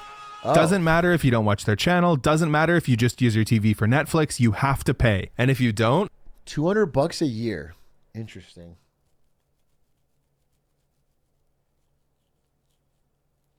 It's not that much for having...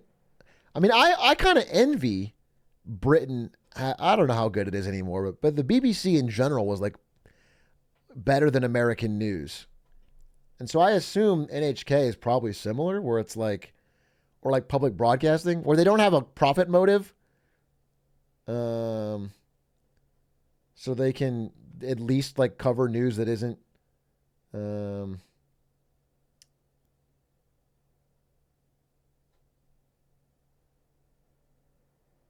That's not much. If you don't intend to watch it, never intend to watch it. I mean, I agree. If you never want to use it, but also it's like the idea is that it helps your society be a little bit better because you have a public, not-for-profit news organization. It depends. I could see arguments for it if it wasn't that expensive. NHK will send debt collectors to your house until you do. Everyone who's lived in Japan has dealt with these guys. A lot of them are nice and will back off when you say you don't own a TV. Or if you intimidate them with your Yakuza tattoos. But most of them are persistent.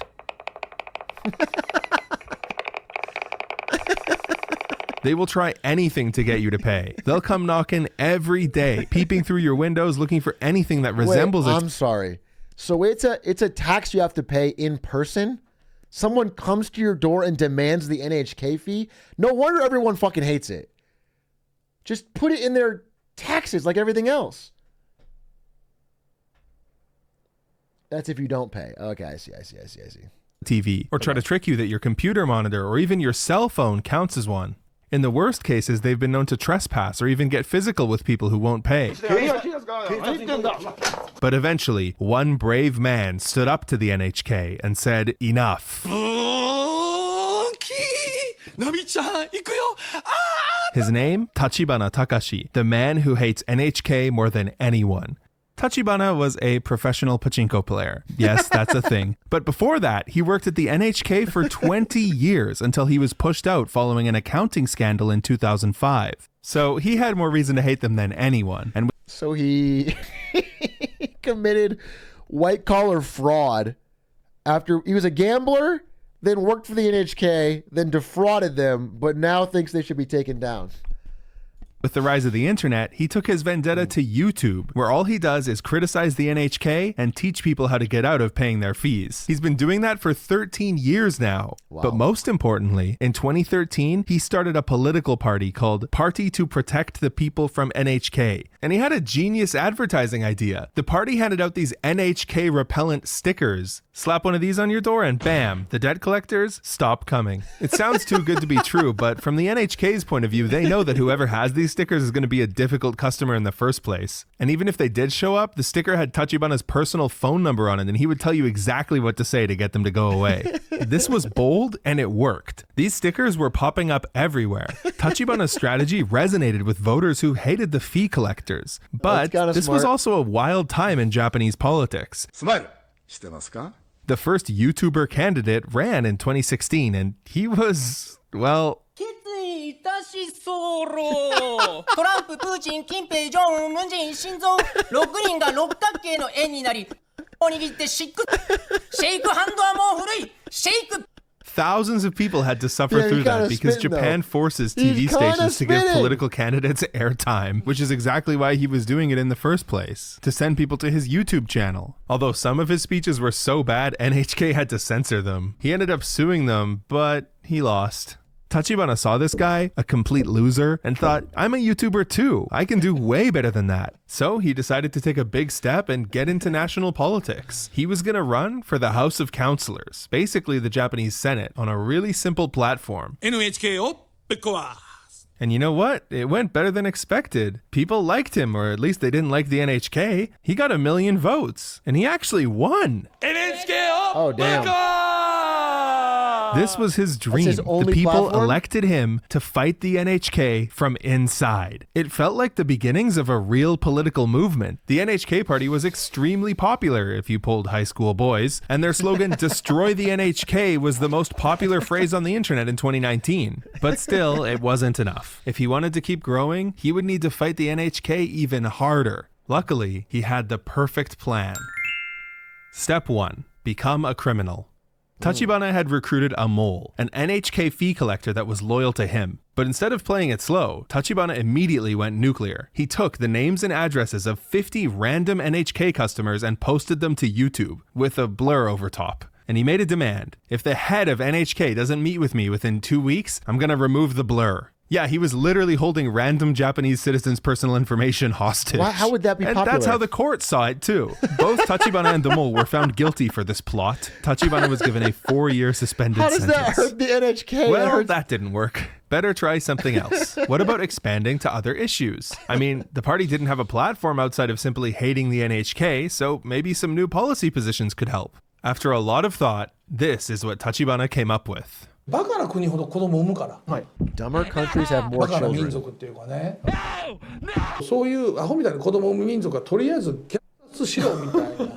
So we should genocide these child-producing races.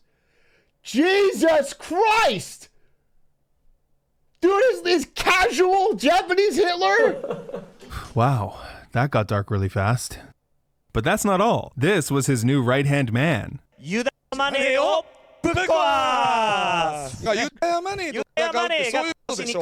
Yeah, this was the new NHK party. But I guess it's what you can expect when a YouTuber enters politics. People called for Tachibana to resign from the Senate over his genocide comments, but instead he just deleted the video and pretended like they took him out of context.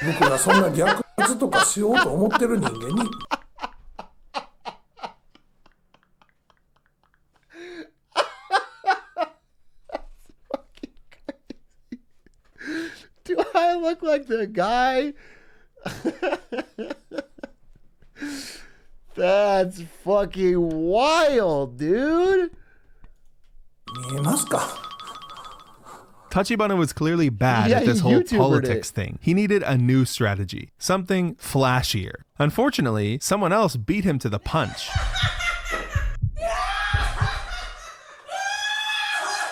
スマホで録画して YouTube や TikTok にアップロードしてどんどん再生回数を稼いでください。私の政策は千葉県全体をディズニーランドにする。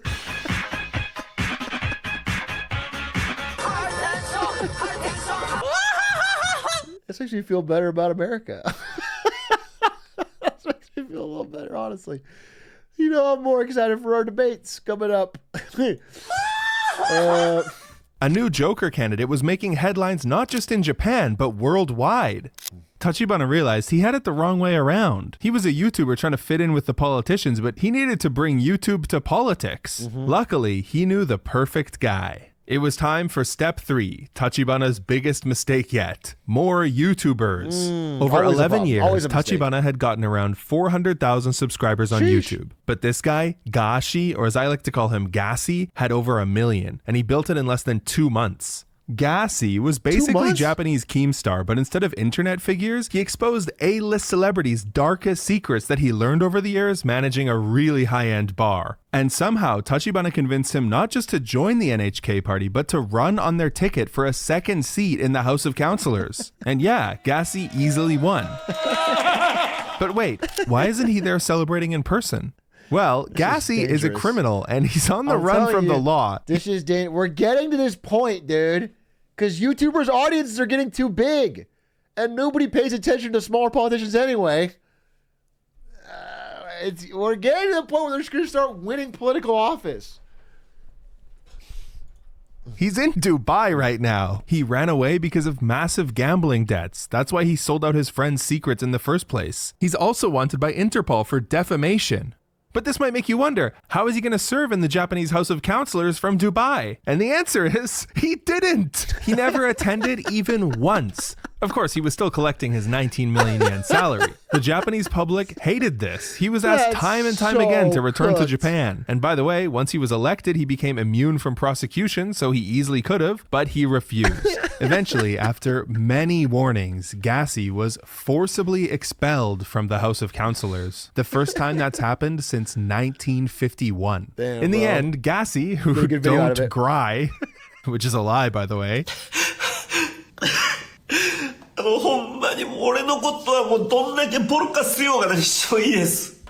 ended up getting arrested in Dubai, forcibly returned to Japan, charged, and given a 5-year suspended sentence. What was Tachibana thinking? Did he really think nobody would notice his wanted criminal YouTuber friend not showing up for work? T1 game is starting. We can make it. This scandal was so embarrassing and the public blowback so strong that after 12 years building the NHK party, No, I'm going to pause this. I'm going to watch the T1 game, and then I'm going to jump back to this video in the breaks. Genius. Genius. Hello and welcome to the LCK Summer Playoffs for 2024, presented by Uribank. We are here for the lower finals. It is Homolife Esports up against T1. I am Valdez. With me is Chronicler and Ox today. What do you guys think about this lower finals? What's going to happen this time around?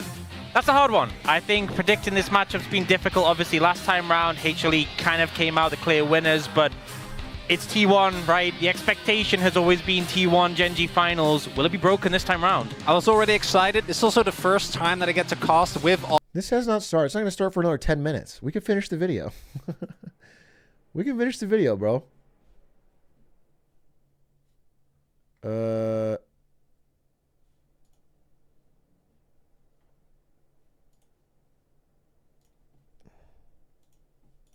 Tachibana had no other choice but to step down. And of course, because he just can't stop messing up, this is step 4 by the way, he appointed some random child actor named Ayaka who joined the party 2 months earlier to be the new leader. Oh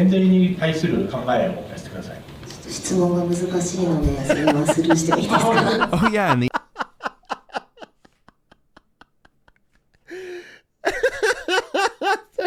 That's like the most softball question too. You could just say, yeah, I like lower taxes. That's what politicians say anyway. They all just say, yeah, I want lower taxes. My opponent wants to raise your taxes, but I want to lower them. It's the... The NHK party, it was now an idol group, and they were renaming it to Politician Girls 48. The very first thing Ayaka did was try to milk the party for her own benefit by hosting a really weird fundraising event where you could pay 10,000 yen to whip her or 100,000 yen to tie her up. She also tried to withdraw 900,000 yen from the party's bank account, but the bank called Tachibana to confirm, and he froze the funds. You froze our account? I did. The original party's investors now felt betrayed. They contributed to help Tachibana fight against the NHK, not Ayaka's S&M Party 48. They all asked for their money back, and now the party was in debt for over 1 billion yen. Suffice to say, Tachibana had made a huge mistake. Within a month, he tried to reverse course and kick Ayaka out, but it was too late. The party was divided. Even the Jewish money guy had turned against him and was now coming to disrupt his rallies. And it wasn't just Tachibana, he was disrupting everyone's rallies to the point that he got arrested for it. But he was putting it on YouTube and making money, so maybe it was worth it. Regardless, Ayaka didn't like it, so she kicked him out of Politician Girls 48. Tachibana's fight to retake control of the party was not going well. He was resorting to tracking Ayaka down on the street.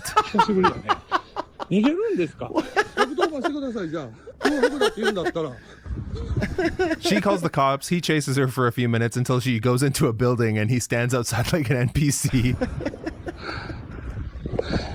Eventually, to figure out whose party it really was, they had to go to court, and it took a long time, all the way up until March of this year to resolve. The final decision, the party belongs to Ayaka. Tachibana had now lost everything.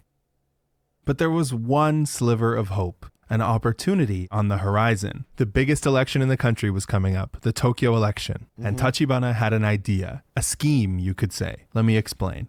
If there's one thing you should know about Japanese elections, it's that they are obsessed with fairness and keeping money out of politics. Candidates are not allowed to hire staff or even pay for advertising. And to make sure they're serious, anyone who wants to run has to pay a 3 million yen deposit. But in return, the government guarantees you a ton of free advertising. They give you newspaper ads, 2 6-minute broadcasts on TV, and a spot on these poster boards. Tachibana's plan was to exploit this. Here's how. The most candidates that had ever entered this election before was 22. Tachibana alone entered 24. Not only did this immediately give him a ton of media attention, he also got the free advertising. For the newspaper ads, Tachibana put the candidate small in the little right-hand corner, with the rest of the space advertising himself. And that's not all. In their TV spots, he made them say his slogan and mention him by name. But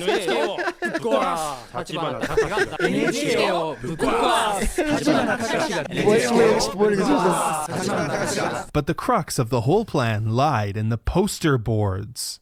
There are 14,000 poster boards in Tokyo, and each candidate gets 1 square on every board. But by running 24 candidates and manipulating the way the squares are selected, Tachibana personally owned this entire section of the board on all 14,000 boards. His plan? Resell entire boards to people for 10,000 yen each. Buyers could put up whatever flyers they wanted. Some customers included a YouTuber who put up this hand-drawn artwork. This guy who advertised himself as the #1 host in Japan. But he must also have some haters because someone came and ripped his posters. Even idol groups paid to put posters up. It says, "We have a 42-year-old, a mascot character, and even a gay member. Thanks, Tachibana, for the advertising opportunity." Here's the mascot, so I'll let you guys speculate who the other two are. But as you could guess, Tachibana would take money from anyone, even anti-Korean groups who put posters up right outside a Korean international school. Tachibana's math behind the poster scheme kind of made sense. Entering 24 candidates at 3 million yen each would cost Tachibana 72 million yen.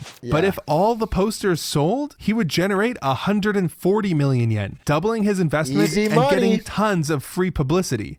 Well, unfortunately, it wasn't that simple. Tachibana missed something. A little thing, the public hated this. I mean, first off, this is not what the election boards are supposed to be for. They're supposed to even the playing field by giving each candidate the same amount of space and keeping money out of politics. This is literally the opposite of that. Yeah. But second, this screwed over other legitimate candidates. Tachibana's 24 entries pushed the election to a whopping 56 candidates. But the poster boards only had 48 spaces. So some candidates literally didn't have space for their posters, and the election committee had to make a special exemption to allow them to hang on the edges. I know, a special exemption, very Japanese. Basically, this scheme made everyone hate Tachibana. He expected to pull in 140 million yen, and the actual amount he pulled in? 55 million. Oh, no, I accidentally added a zero. 5 million yen.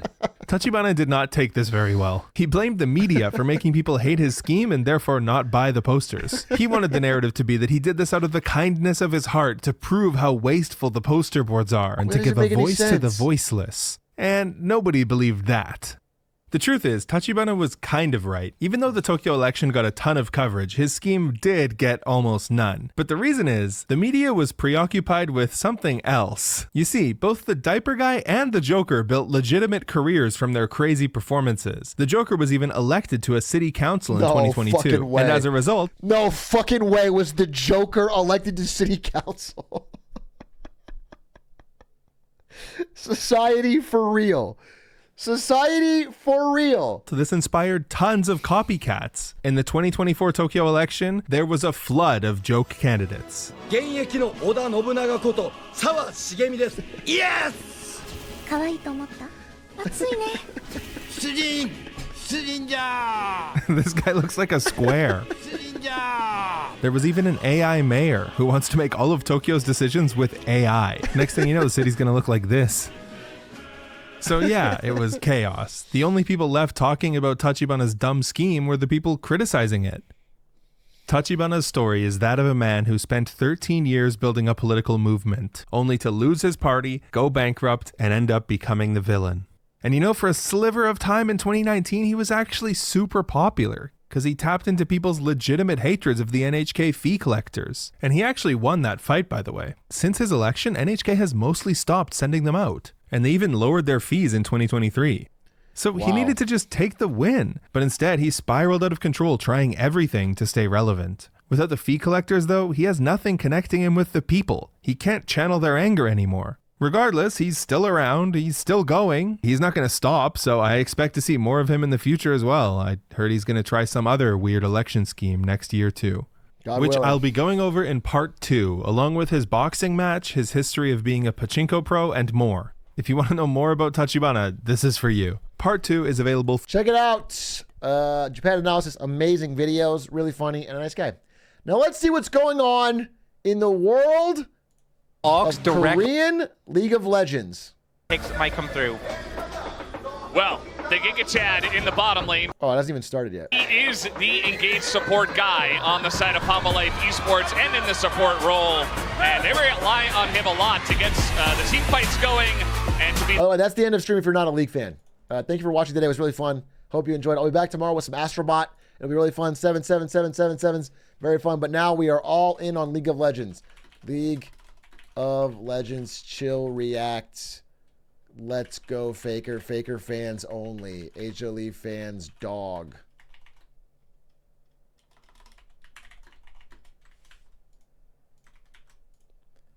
Boom.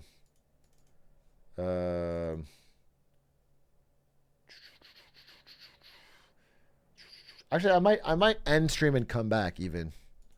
So we get a nice clean ending. We're gonna watch the little. Is Stanzy in gold yet? Stanzy, are you in gold yet? No, he's not in gold.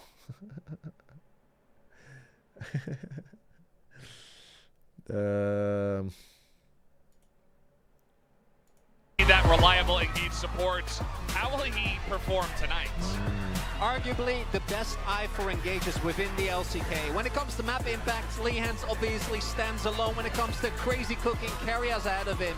But this man, give him a team fighting support, give him something with engage, and he can make fights happen that no one else can. Yeah, Rakan, Alistair, Rel, massive on Carrier. those. On the other side, Carrier. Who is the chef in the bot lane? The list of picks that he has played so far, just playoffs alone, kind of crazy, but I think Carrier suffered similar to Zay. Who is Faker? For the blind, he is Vision. Skip to live. As it feels like everybody's deep in thought. Wow. For the blind, he is Vision. For the deaf, he is hearing. Except Owner and Guma, who are Just really look at him. The greatest gamer. Yeah. All right, Let's hear what Faker has to say.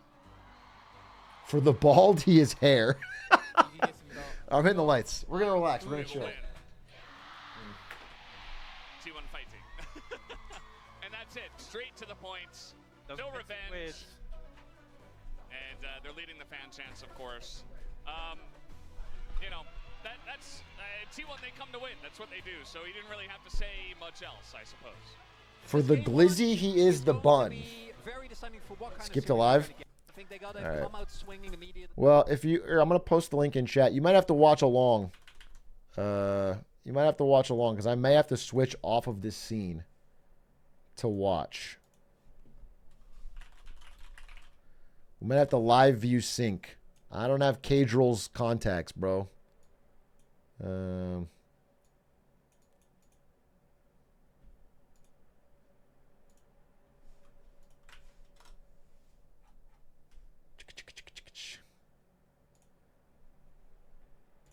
Actually, would it be crazy if we Discord streamed?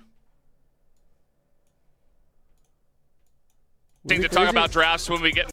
If I just end stream and stream on Discord, like we do for fucking movies and shit. Like I'm not farming subs or anything. You don't need to be live. I want to watch with people, but.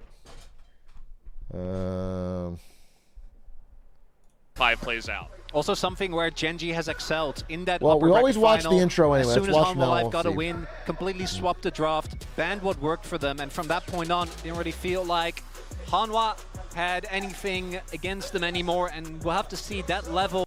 Actually, can't I just stop streaming right now, go live, watch this live, but then delete the VOD? They aren't auto-flagging at 11:14 at night for a Korean League of Legends, right? I just have to delete the VOD.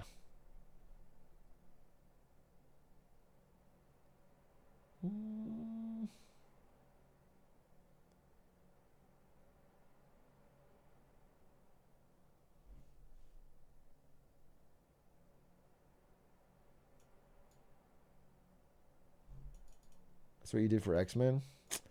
Yeah, but X-Men's different. This is a live broadcast. They do flag. I could also make the gameplay a smaller window. I could do like this. And then we put something else up.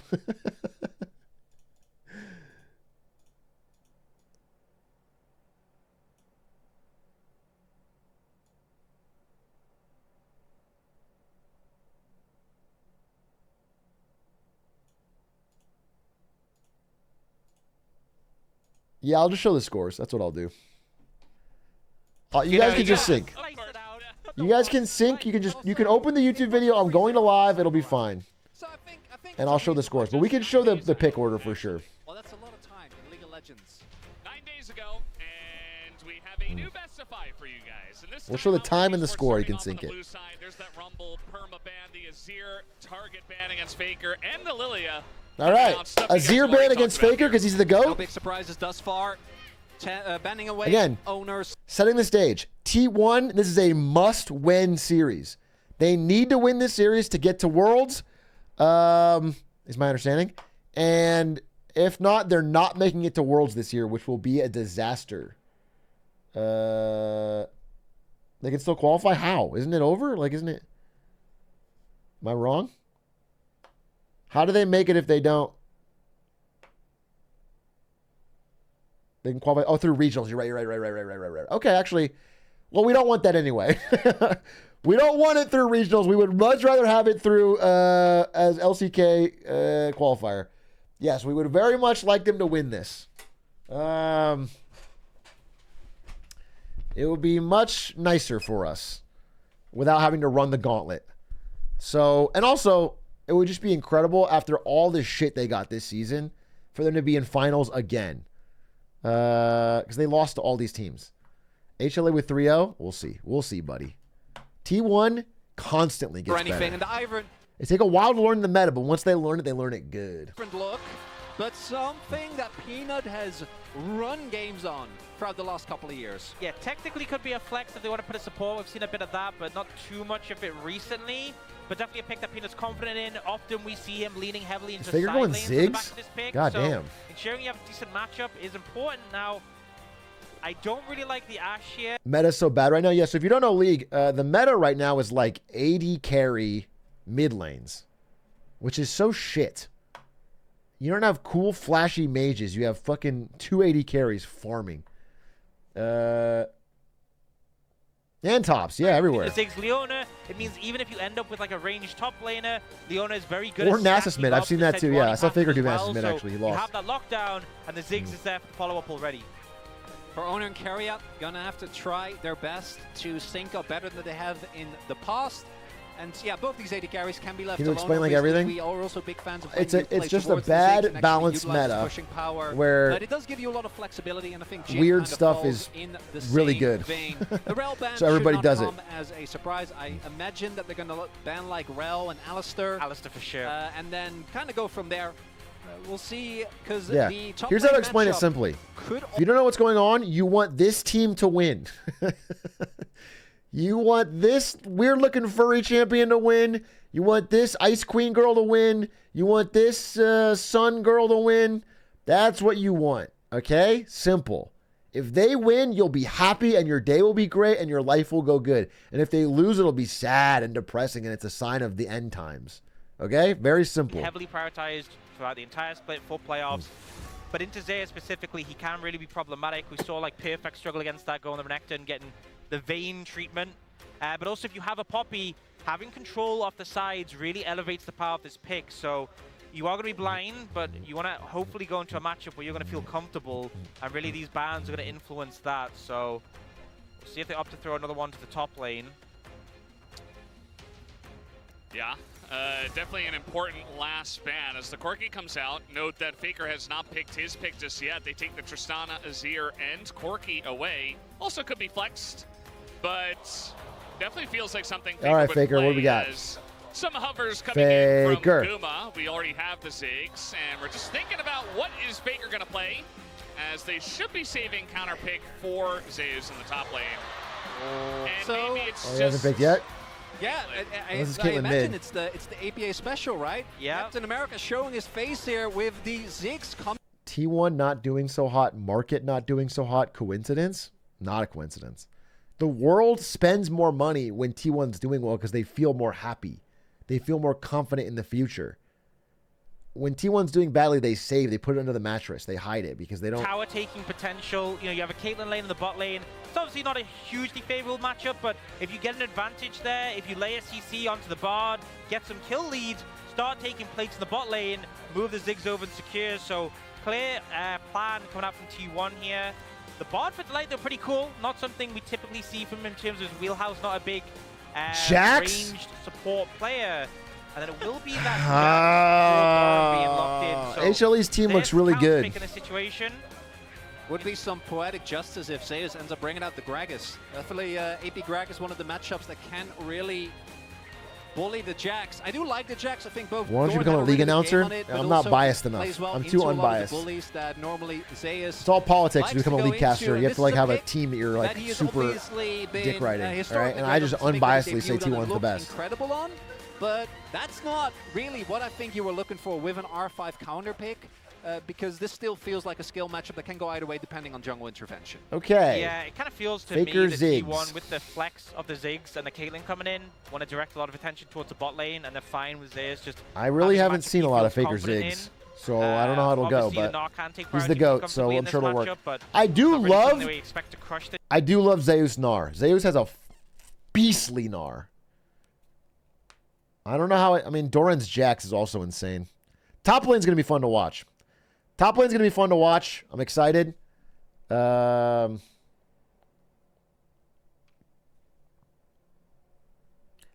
is IGL? Yeah, absolutely, bro. Everyone else on the team is like 16 years old. Faker's what, 26, 27? And everyone's like fucking 17, and he's the IG. He's the veteran. Is it Kate mid? No fucking way. Faker, Caitlyn mid? That's a gamble that we're taking here. Caitlyn mid. This is the sort of thing you should be doing in game one, though. You know, I feel like we saw this in previous series from T1. Didn't always work fantastically, but you've prepped this experiment. You had 9 days, and they think this is the answer to the smolder. And that's T1, baby! Innovation! Innovation! Trying new things, mixing it up. Faker always been a meta breaker. I think they are taking a risk for sure. By the way, I really love that. Also, Faker very smartly seeing the way the winds are blowing and realizing that Arcane 2 is coming out soon. And if he plays Caitlyn, he can get even more fans. Smart. Smart. That's a thinker. He's bigger than just the game, bro. He's playing chess. These motherfuckers playing checkers. All right. I'm going to have to hide the screen, bro. So unfortunately, you have to watch this, but I will show you the I will show you the top. Game number 1. And it looks like we're face checking some brushes here as Faker. He's going to net over the wall. Has taken net at level 1. Yeah, I haven't really seen the Smolder Caitlyn matchup very much in the mid lane, but I imagine There you that's go. not how you want to start it, having to go your net level 1. Fortunately, should have time to recall and get back to lane, but yeah, gonna be a bit less pressure on Zeka, so HLE finding a I will go to live. just to force that level 1 skill up. Bold statement, Ox. Coming out right from the get-go. Also, do note, Zeka actually going for fleet, so we have been seeing mostly Grass, Smolder, even in ranged matchup. I do think that this is... Okay, no audio, sorry. There it is. Perfect. No, wait, I'll actually mute Discord so you can... There it is, okay. Boom. Boom, boom, boom. All right, we can watch. Oh, let's go, let's go, let's go, let's go, let's go. All right, folk, lock in, boys. T1 fans, rise up.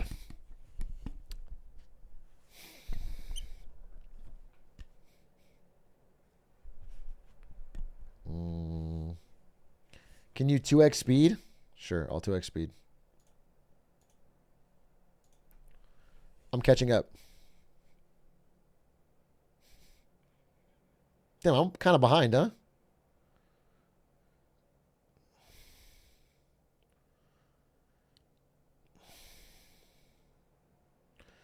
Damn, mid lane's close. Mid lane's close. That's all. Faker meta breaker. Faker's 80th unique pick. He's played 80 unique champions. That's the LeBron James. That's the GOAT, dude. Is there any melee mid heroes? I mean, Fizz. There's a lot back in the day, but everything's all ranged 80 now. Oh, he's getting ganked. Faker, don't die. Faker, don't die. Faker, don't die.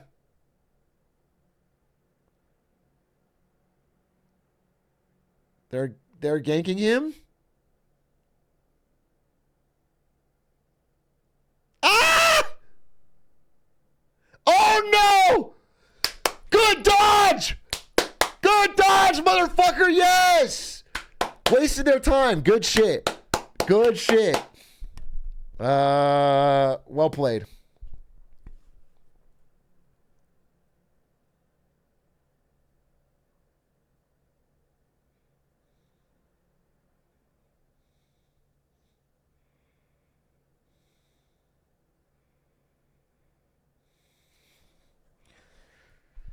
Okay.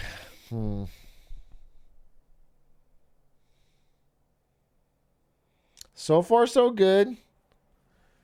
Oh, you checked out Money Game? Yeah, I'm glad you liked it. It's good.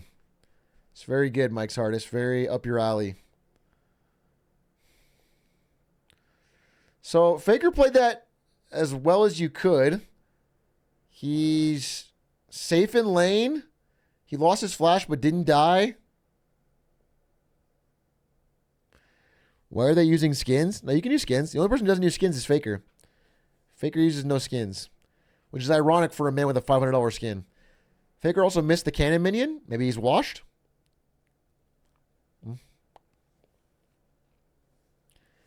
You're reacting but not showing? Yeah, just fucking put the link in and sync it right here. Sync it to the time.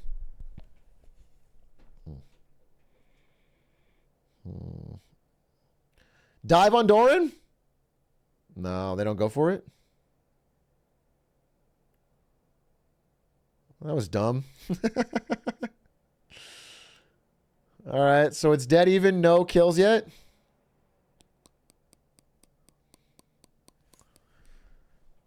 No kills yet, but I'm sure. Can you explain it like it's melee? I don't know. It's like Mango is doing a loser's run and we have to support him.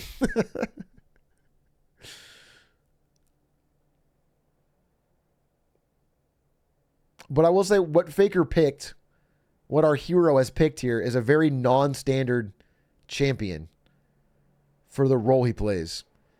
It's actually never been done before in LCK, which is this league. So it's exciting. And so far it's working. We'll see if it works, but it's kind of like Doc Lee, yeah.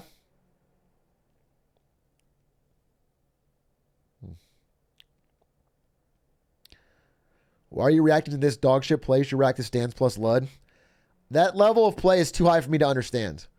I have to watch simple top-level Korean players because I can wrap my mind around it. I can't get to the next level of North American silver. That's where it gets too hard for me.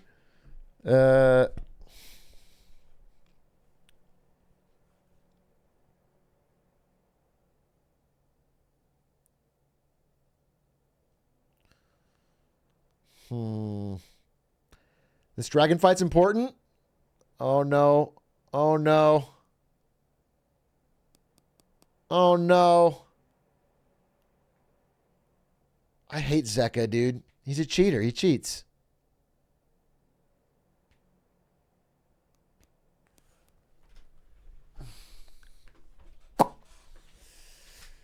Don't say GG, go next.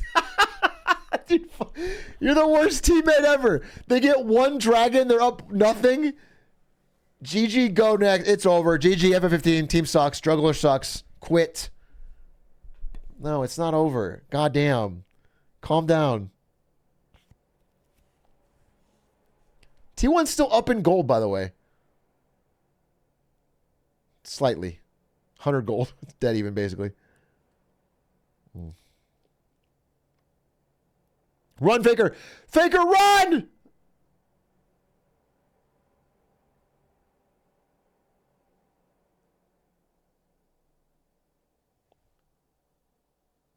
GG, go next. GG, go next. GG, go next. GG, go next.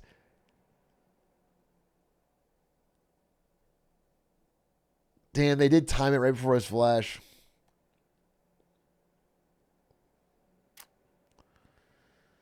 I'm still 10 seconds ahead. I don't know how to stop it, but I'll turn my playback speed to normal. Just 2x speed on YouTube and you'll catch up to me, I promise.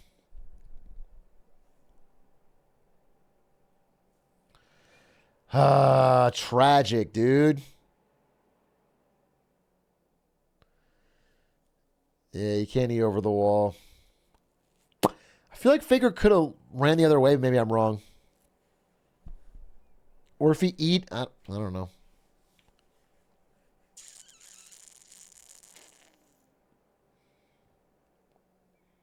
You followed him? Imagine backseating T1 Faker. True. You know what? True. It's the GOAT we're talking about. Is Zeus winning this?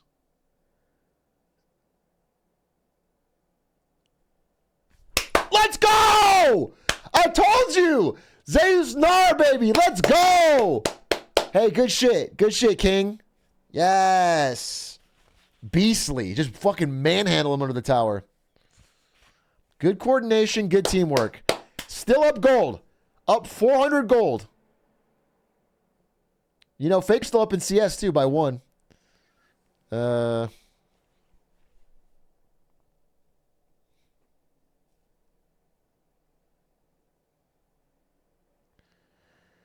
is this Caitlyn kind of working against the Smolder?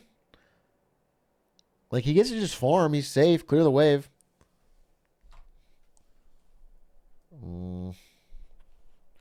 Atrioc keeps cheering before something happens. I don't know what to tell you, bro.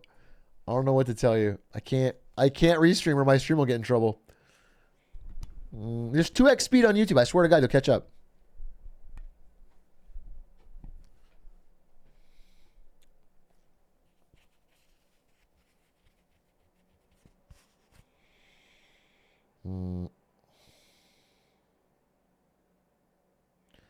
Watching Big A on YouTube Kids hits dumb hard.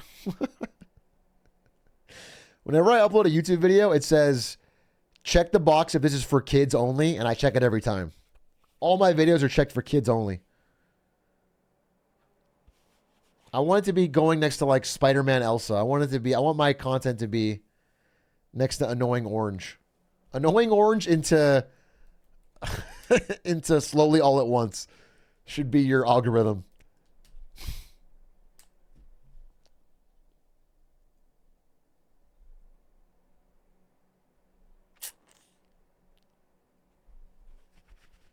Run, Guma, run, Guma, run, Guma, run, Guma, run, Guma, run, Guma.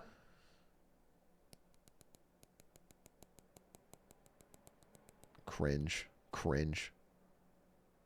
Cringe.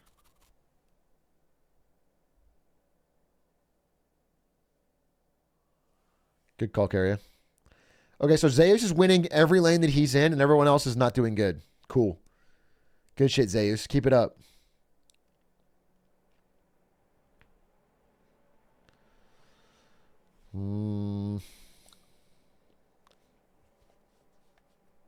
Oh, it's a dive. Guma's dead again. Guma's dead again. This fucking Ziggs. Wait. Oh. They get a dragon. Hey, for dragon.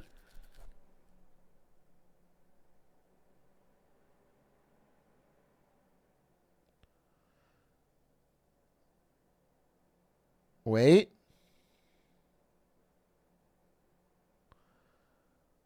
It's still really close, folks. It's still really close.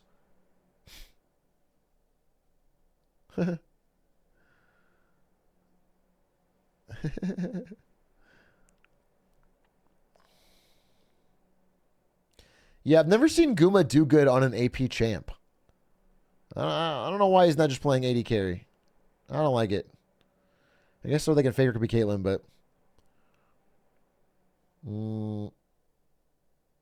I love Korean Nar sounds. Yeah, they're based. Yeah, put Guma on Draven every time, dude. He can just take over the game.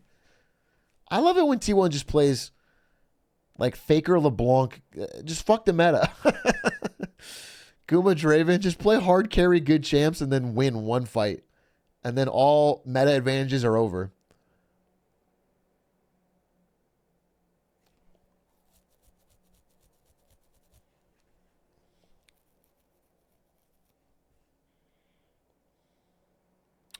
Yeah, the scaling on HLE's side is much higher. So I don't know how this is supposed to go.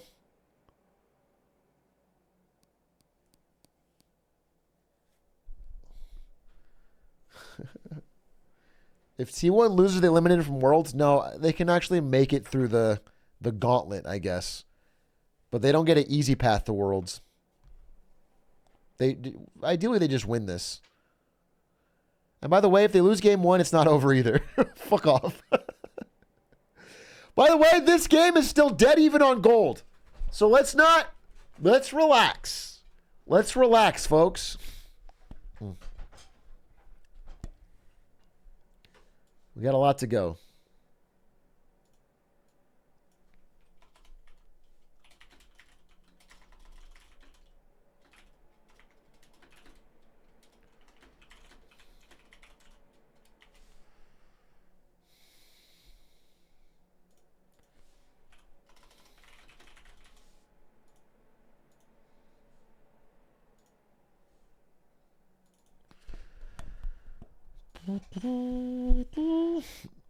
They just need, yeah, I mean, T1 can lose a little bit and a little bit and a little bit and then win one team fight.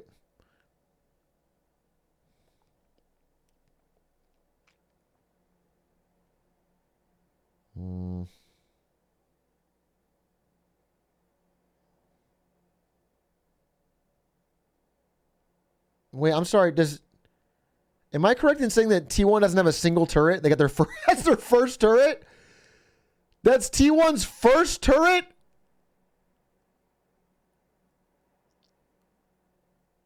Five turrets to one. No, two. Okay, never mind. I'm sorry. Two to one.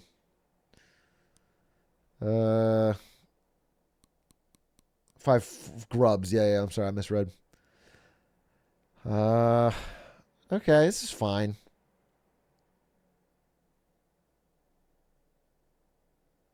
Yeah, more gold waiting for them. So true. Actually, so true. If they're even on gold without the turrets, then they're going to be way ahead once they get the turrets. Smart thinking.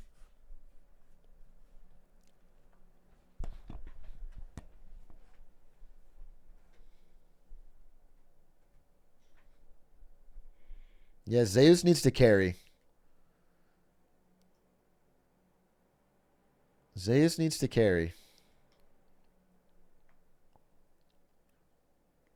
They need to switch to a new map.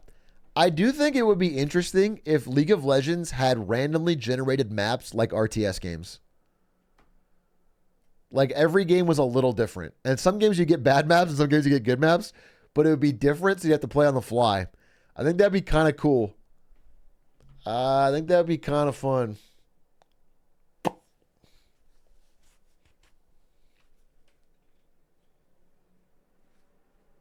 It would be cool for a week.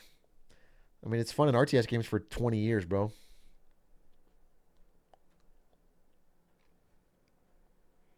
I mean, they're like maps on a seed. They'd be similar but have tiny variations, you know? A couple different bushes or whatever.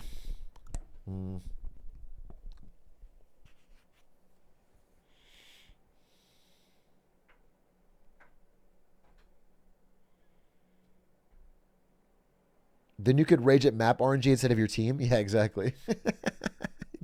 Exactly. You can rage at... Then you can blame map RNG. And then you're not mad at a human being. You're mad at just Riot in general. Damn, they just cleared all of those Caitlyn traps in 1 second with no fear. All right, Guma has no flash. This is terrible.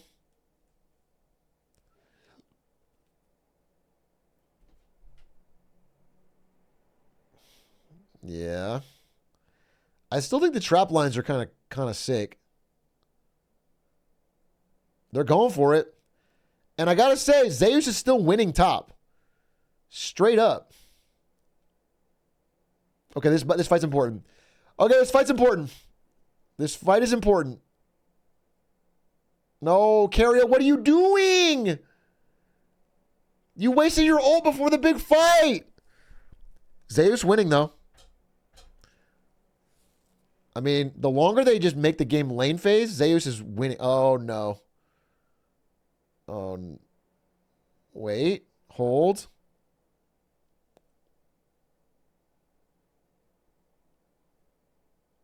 Oh, no.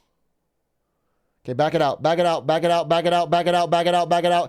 Back it out. Back it out. Back it out. Back it out. Back it out. Carrier! Wait, what? We do no damage. I'm on the team. I'm on the team, little bro. Why are they doing no damage? Ah, do some damage!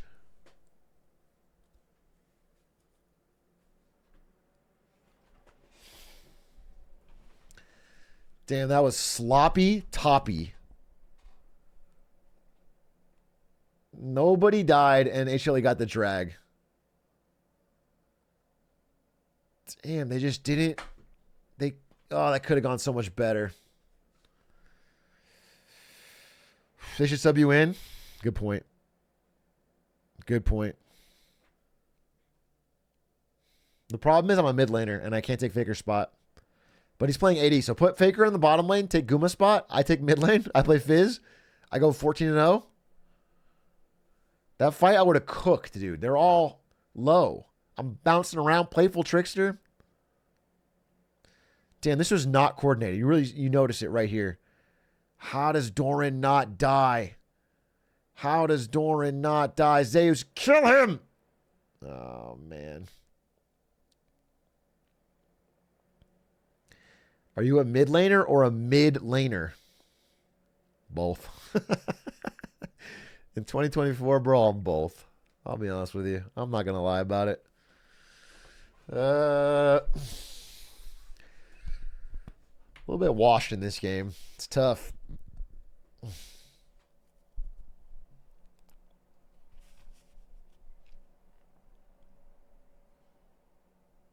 Anyway, I mean, this...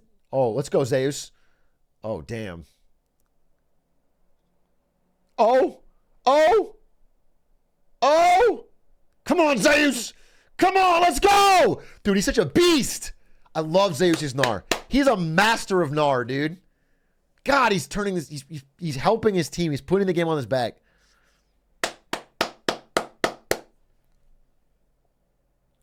Yeah, I don't even know if it was worth it, but it's like, it's just psychological.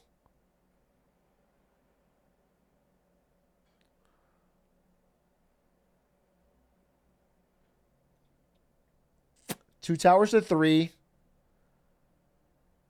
God, Jin Smolder is so stupid.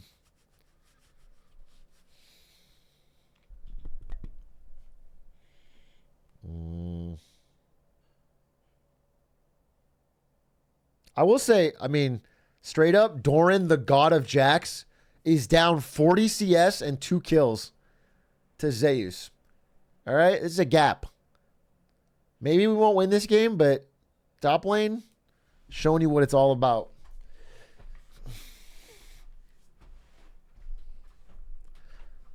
Also, Jin has 230 CS at 21 minutes. That's disgusting. That is a disgusting amount of CS. What the fuck kind of gold is that?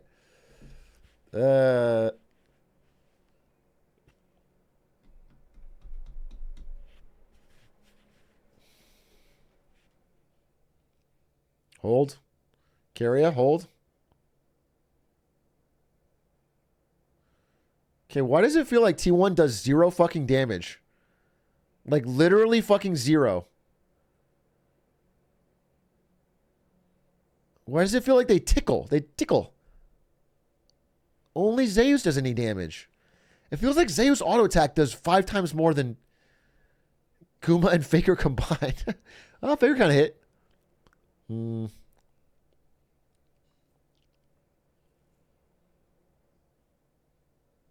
This is a close game. God, I hope. Oh, it's just.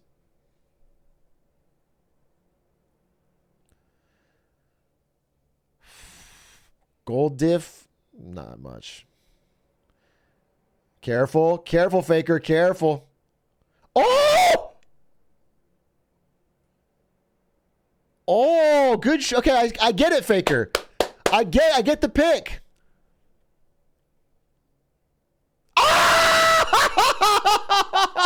Oh, shit. Oh, swag the long distance ult.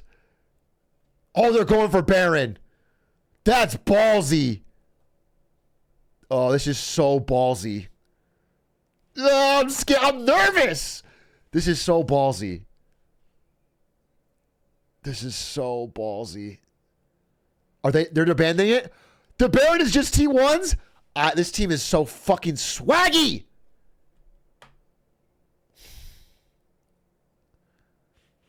That's such a good call. That's such a good call. Oh, Carrier, you're the god of the game. I don't even know what he did. I don't know how he did that. I couldn't steal it. Carrier, what the fuck was that? Wait, what is everybody doing? Wait, that was wait, you're inting. Wait, you're inting. What are we inting for? Oh, no, why are we inting? Why are we inting?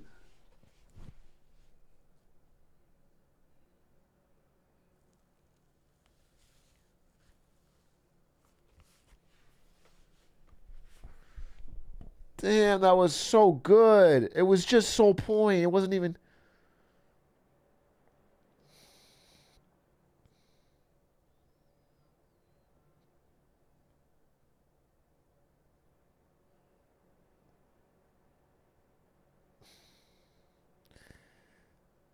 Damn, they played this so... Carrier played that so good and then so bad. Yeah, why'd they go through the bar portal? Just don't go through the bar portal.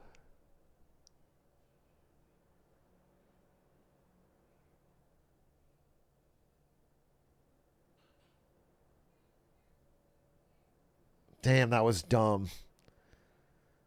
That was so dumb. When you watch it back, it's so obviously dumb.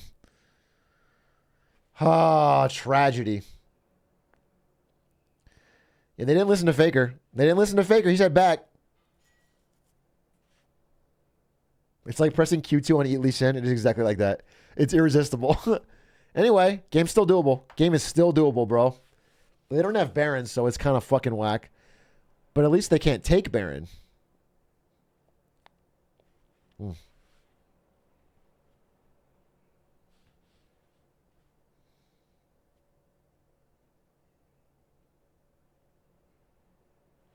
I hate this new Smolder champion. Stupid.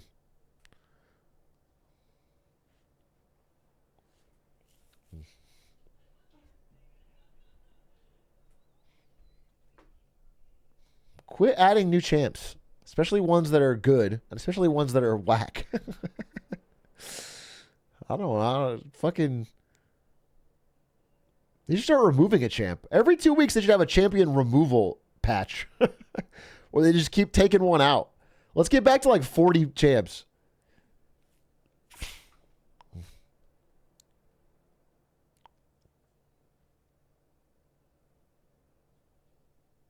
It's over. Over. Go next, GG. Go next, GG, GG, GG, GG, GG. Go next, go next, go next, go next, go next, next.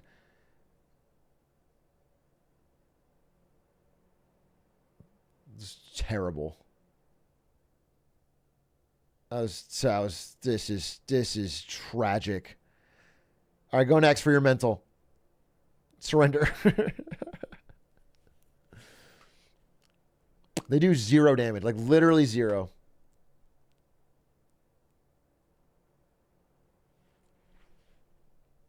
Damn, if they'd done that Baron play well, it would be so different. It'd be so different. If Carrier didn't go through the fucking portal, this would be so different. I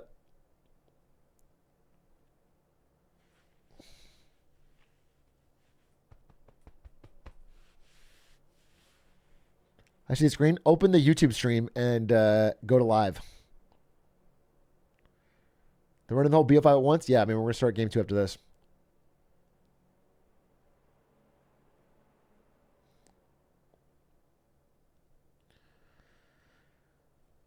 Brother.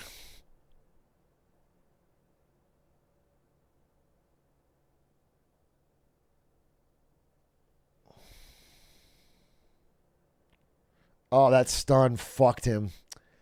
Oh, you're right. That stun fucked him. Ugh.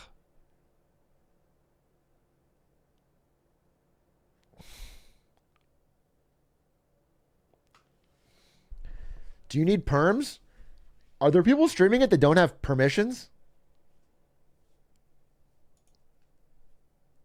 I don't know that LCK ever checks, bro. But maybe I'm wrong. Oh, good shit, T1.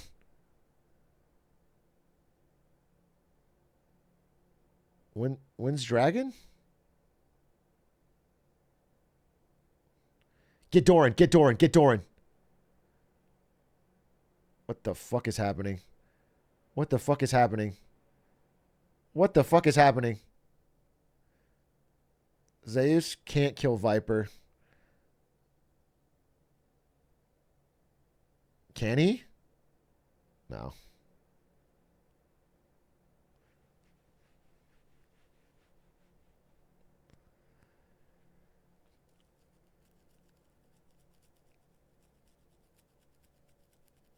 Yeah, that's game. That's game. But we never count game ones. We never count game ones. 0-1, that just fires T1 up for the future. That's blue side diff. That's storyline diff for Riot. That's The refs were biased. Yeah, LeBron always gives the first game to feel out the series. You got to feel out the series. You got to get a sense of what they'll push and what they'll pull. Makes the win sweeter. All right, we can show this again. And I'm going to get a quick snack. Get a quick snack. Get a snack, and we'll fucking bring this back game 2.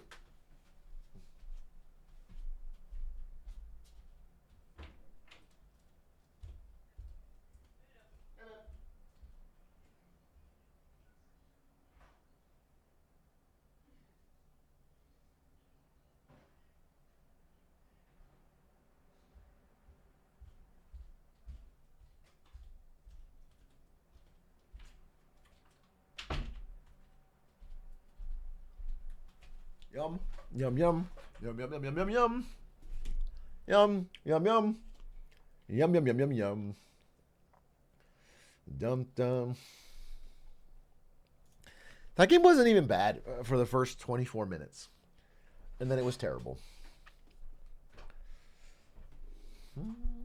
Guma had a lot of damage dealt too. I didn't expect that. It's just that dragon fight. It was literally Carrier going through the portal. Kate was not it. I don't think Kate was great, but I literally think if they don't fuck up that Baron and they use it to push and take towers and get ahead, and it would have been so different. Because I think the idea is if your teams are even, if they're not like already have a super fucking lead, then Kate can set up traps and they can, win dragon fights, catch someone. But if they're behind, they don't do any damage. Yeah, and then Smolder scales, for sure. For sure. Smolder is stupid. You know, counter Smolder? Fizz. A good Fizz. Why doesn't Faker bust out a Fizz?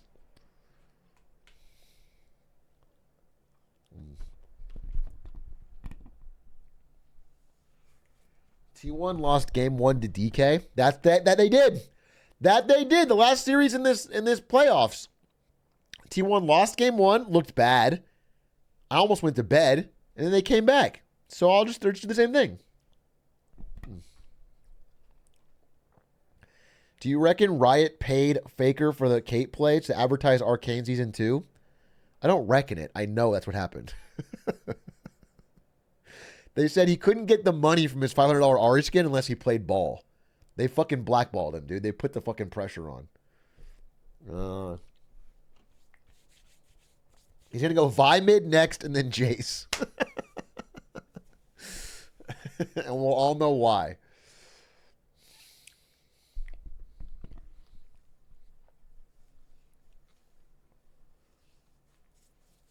Was Delight using the T1 Bard skin? That's fucked up. That's fucked up.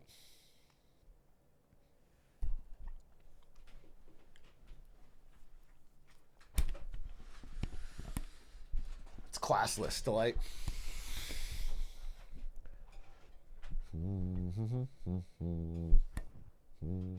Should be against the law to do that. Review the Korean ads. Let me hear this. This one sound? Wow. I think this is about how great this LG monitor is. Well, I can read it. It says, your raw key. Is that right?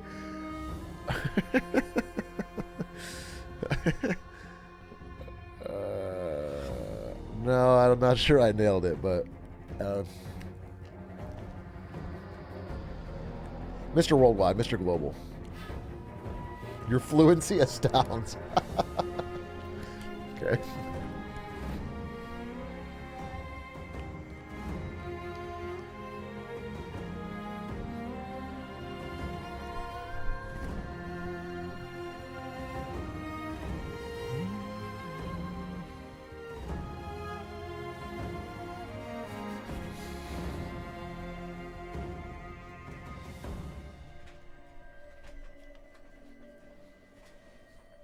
If T1 loses this series, I'm dropping out of college. It's like me in 2012, bro. Bad idea, by the way. Don't do it.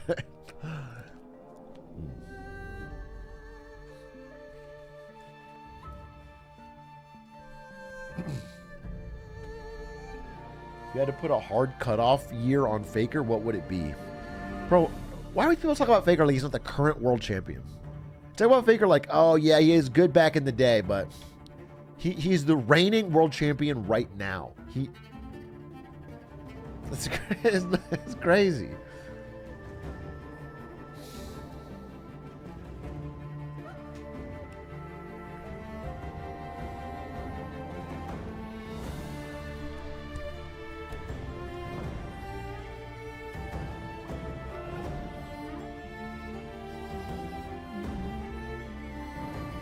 LeBron won gold, but he's almost done. LeBron is 39.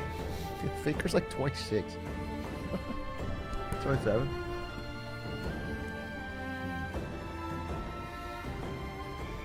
His wrist is fucked, though. Yeah, that's a good point.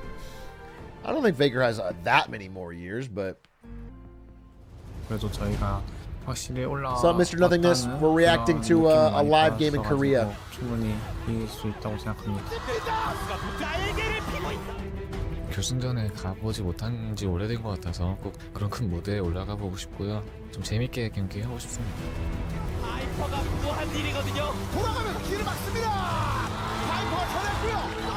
이렇게 무대가 붙어 있으면 겐가가 주대면 안 됐는데요. 이거는 도라니 트리플 K 하나 생명 이렇게 깨웁니다. 하나 생명이 손을 그리고 그래서 더블 킬 들어갔고 막아냅니다. 하이퍼가 더블 킬. 아니 하나 생명 이거 설계가요.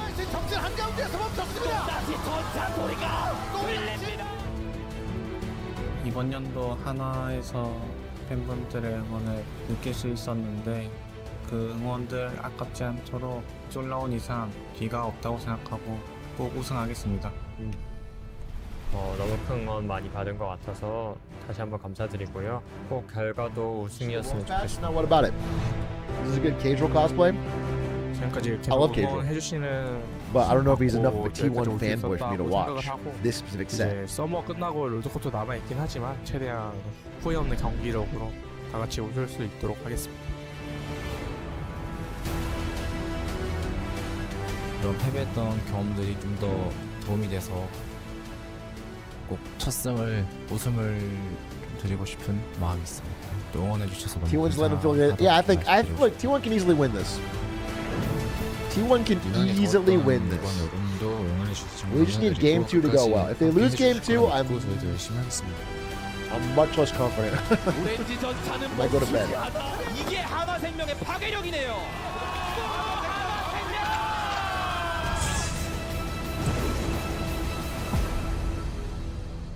Why are we rooting for T1? Why root for the GOAT? Why root for greatness? Why watch one person reach the unlimited potential possible to us? Somebody achieve amazing, irresponsibly high heights.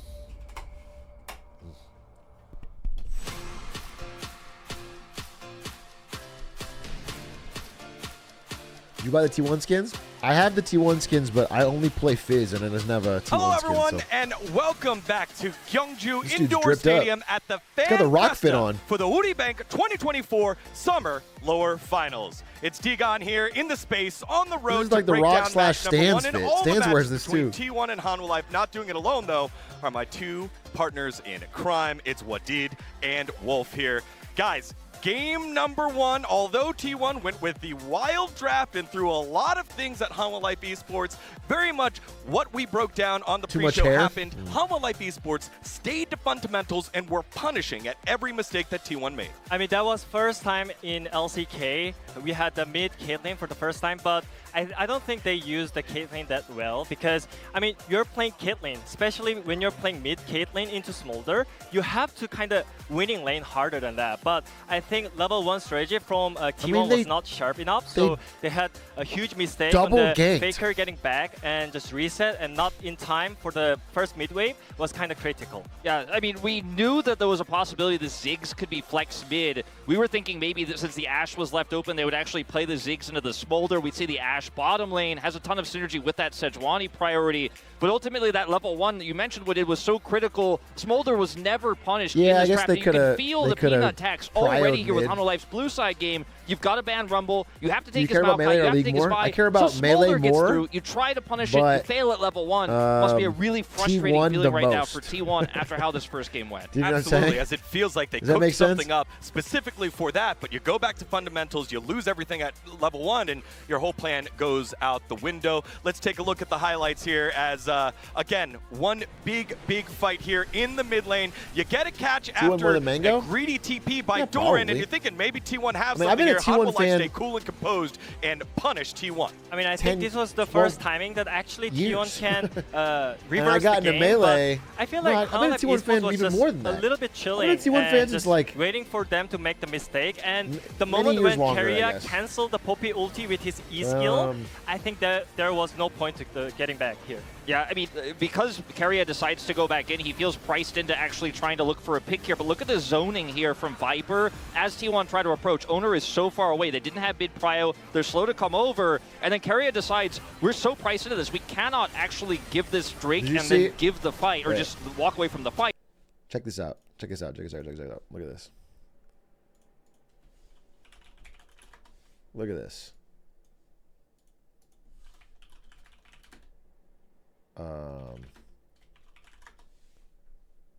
This is tweets of mine from 2013. They all have 0 likes. Faker, faker, faker. If you don't win tonight, how will you sign my face at Worlds? Faker goes huge on LeBlanc as expected, but was super entertaining by both teams. Holy God, Faker's so good. 0 likes, 0 likes, 0 likes. This is over fucking a decade ago, bro. Hashtag OGN. No, yeah, meat writing tweet applies. Was disappointed to see T1 Faker, hashtag SKT1_Faker, losing in hashtag OGN last night. So I just watched him go 11-5-11 as Kha'Zix support and KR Challenger solo just now. These are terrible. 1 like, though. So I've done been a fan, bro. Back when I played, I used to study him. I used to, like, watch his fucking replays, and I was always like, everyone in North America sucks. I'm going to study Faker to be the best.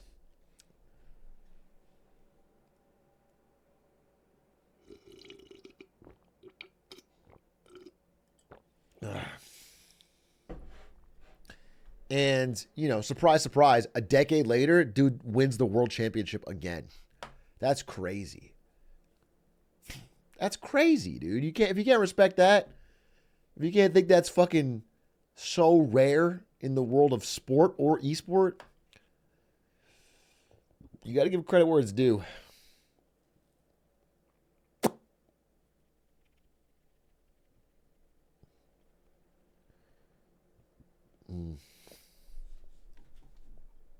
Shout out. I think that's reasonable. His Jhin was fantastic. Remember, 9 finals appearances for Peanut. He does not get perturbed by the big stage, and he will not in game number 1. The hat Let's is see not what super happens glued here to for my game head. I number have 2. T1 it's and different Hanwha color Life every Esports. time, so it couldn't be. It's more like I have a Lego head. There's nothing under here but like a little brick, and then I just click on a different hat every day. Best of 5 at the Gyeongju Indoor Stadium, and the fans are out in force for the side of Hanwha Life Esports.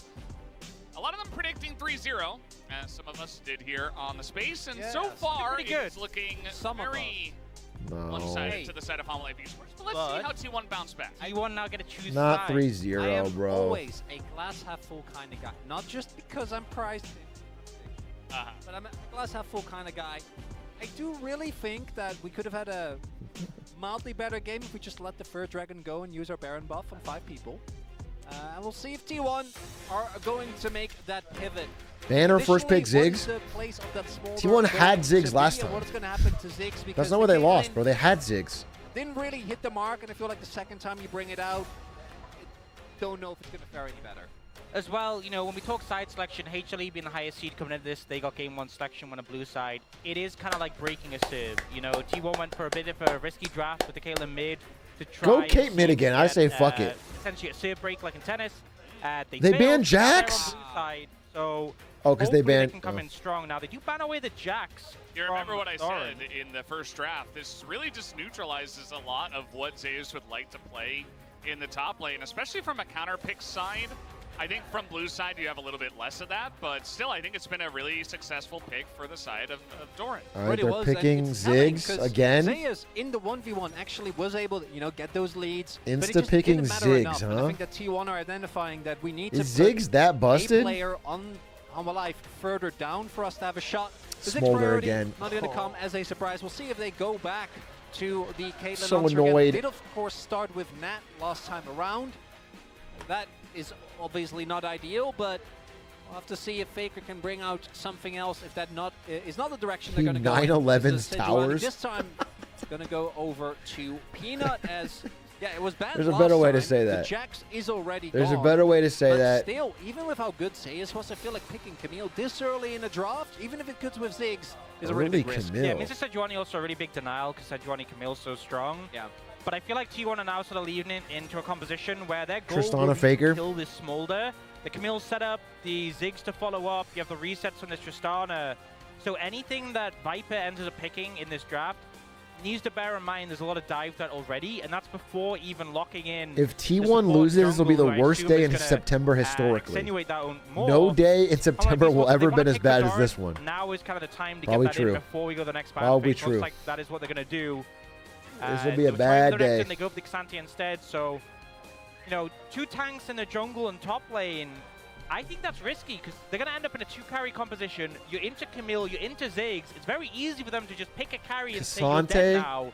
Dude, he's going to be one a carry and a bunch of tanks fucking after that. snoozer. That can be really dangerous. Yeah, especially when it's Smolder and they might even, you know, dig deeper just to really, call it you know, 9-7. maybe even a third tank down in the bottom side in the support role, and then you're really just indexing into, okay, we got Come on, T1! really fed. And that works I'm in sending game you my one, but it's energy! a very different scenario in that draft. Chat, I need to and in praise. that game. We need to send our energy. We need to fucking hype up their team. We need the sonic power needs to come from our minds into their spirit. So they get that energy and that fire that they're known for, and they make a comeback of the ages. Does have a lot of safety. Yeah, with the Spirit Bomb. Some of those safe lanes into the Ziggs should be a big win for T1. Also, just a pick that can operate so far away that you can sit behind a The tower. Aurora and Band, still I be think she's impactful too in the new, teamfight, which or is there's like a definitely not patch ideal problem. if you're playing a dive composition She's like like, this. this is too recent, so they don't put So they her go in for another the. ban if they go towards the 80 carry roll again, or maybe looking towards support. Has Big A met Something like Faker? Alistair, a Yeah, really I've met solid Faker. defensive pick that can We kind of were in the headbutt away same room Camille. at an Could be underground a T. This is decent a real idea for story. ban away Underground from T1 party in LA the before rel, I mean, Worlds, that has been something and that we Delay has locked been picking, eyes but from across the instead room. it's just Talib. Okay, so we're giving friends. Some thought into the Smolder that could potentially even We're go to the bottom friends. Did we side. speak? No.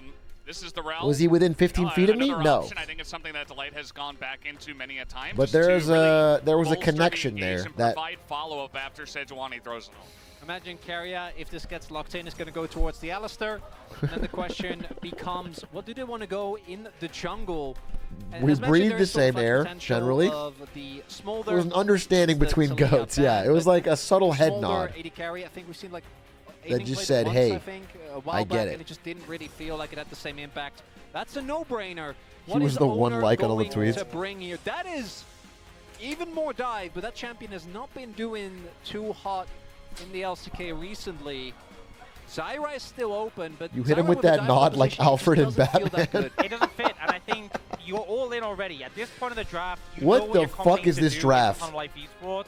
If you pick Nidalee, I don't get it. What the fuck is this draft? But obviously kind of established a lot of pressure now.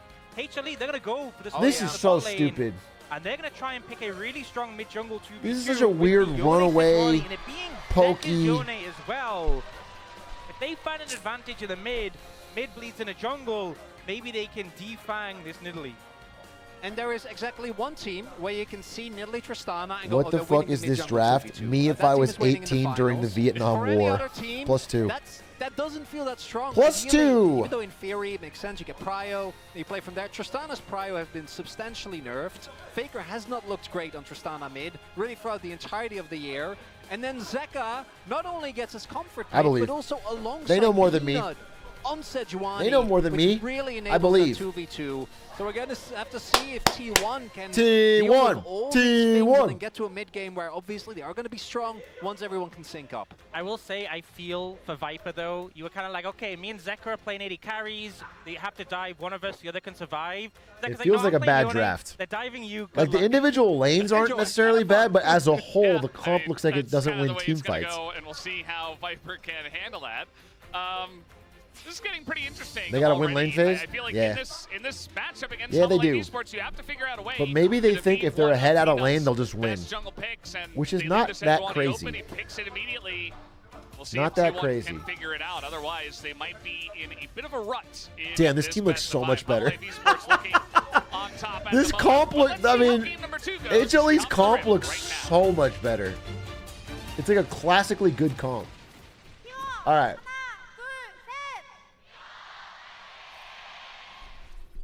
Hana, two, set. SKT1 fighting! Here we go, game number 2 already beginning, as so are the emotes and a bit of dancing from the light. Oh. Mute it up. Let's go, baby. Let's go. Game 2, baby. T1. T1. Hana, two, set.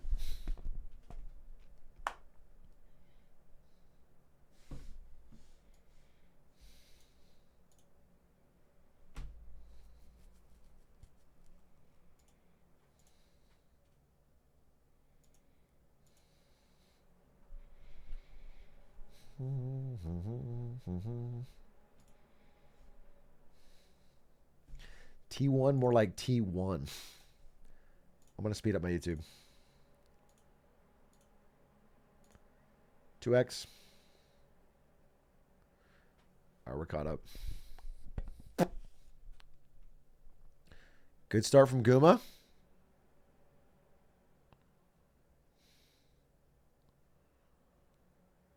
Good start from Guma. Guma Carrier are amazing if they get going. I still believe.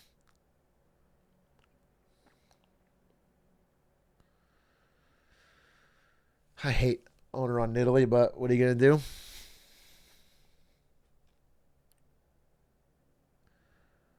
Wait, there's lane swapping?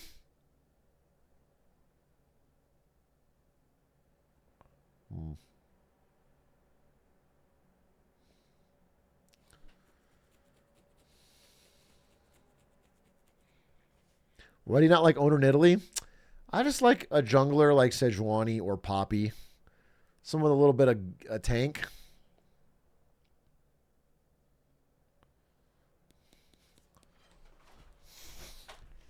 Faker on Trist is GG. He's 5'7". It's not the end of the world.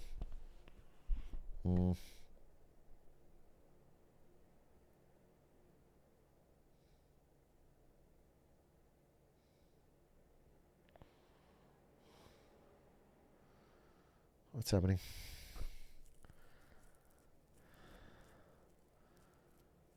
What's happening here? Oh.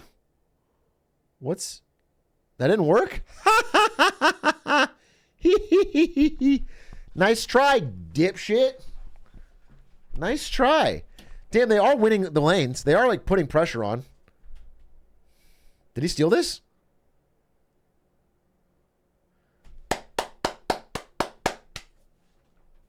That was well played. Oh, they're pausing. Oh, they started losing the game, so they paused. Classic HLE, dude. Classic. Oh, game didn't go our way. Dude, this happened fucking... Did you guys see Hans Niemann versus Magnus from yesterday? Magnus Carlsen, they were playing like low time limit blitz games. Magnus Carlsen misclicked, so he said resign, GG, go next. And then Hans Niemann misclicked the next game and paused the game, fucking brought over the fucking judges, said we have to do a restart of the whole thing, bitched about it for fucking 30 minutes, paused the broadcast, then got his way, got a reset, was still complaining, still whining. Shit was crazy.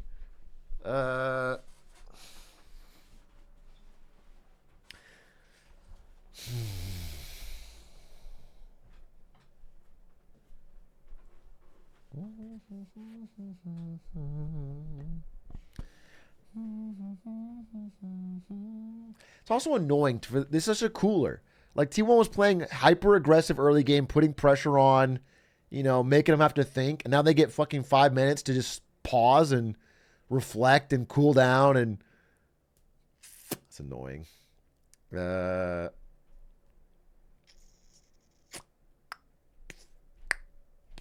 Pausing should make them lose a stock. I think if you pause in League of Legends against Faker, he should be able to go over there and give you one nut tap. Just one, like, right to the nuts. And then you have to play through that. If you can do that, that's fine. But I think he should get one.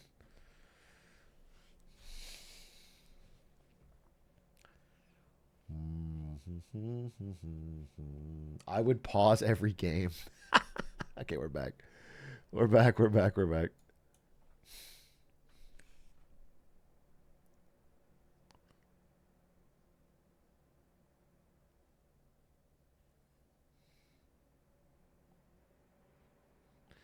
Oh, Zeka did burn TP. Does he get out? Ooh. Well played, Faker. Up 5 CS.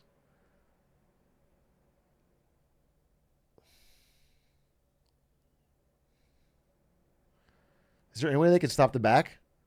He did stop the back. Oh, and he's holding the wave. Wait, well played by Faker. Well played by Faker. Are they winning? No, not yet, but good start.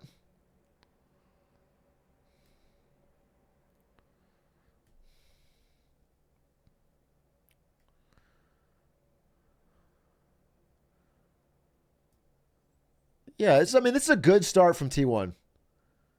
Like, the game plan is working thus far, but we'll see.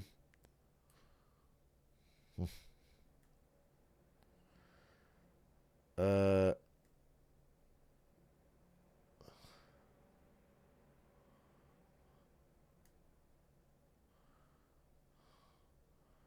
only thing that would suck is if Faker lost this lane somehow. If Zeka just 1v1s him or something, I'm going to cry. Because every lane's actually doing really well. We just need Faker to not lose mid lane. He keeps getting hit by towers.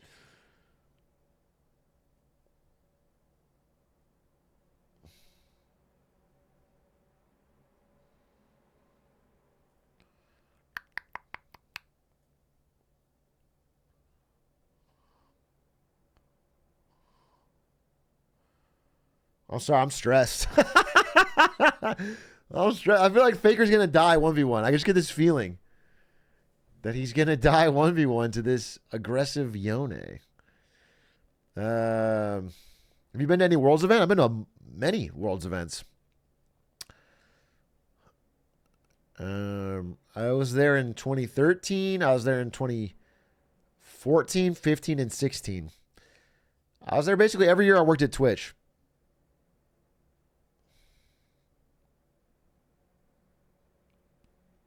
Which ones did you play in? All 4. I was a championship mid laner. I won 4 world championships in a row.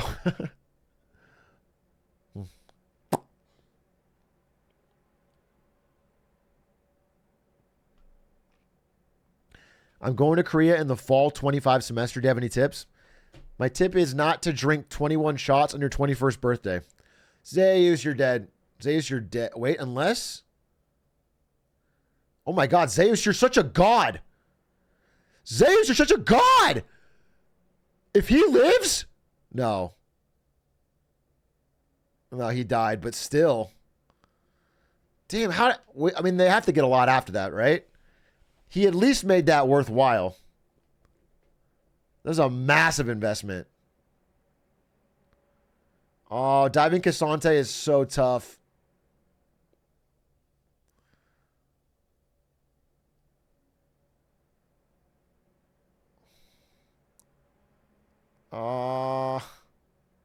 They did it. They did it. They did it. Thank God. Thank God. Thank God. That was a little sloppy, but they got it done. Owner did miss the spear, by the way.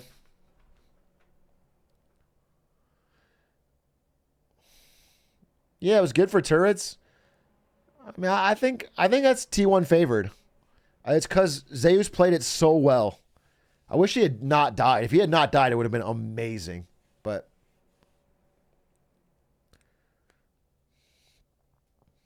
yeah, they did very well against Cassandra with Flash. The reason I can't show the game on stream is because I don't have Riot co-streaming rights. What's up, Dodge?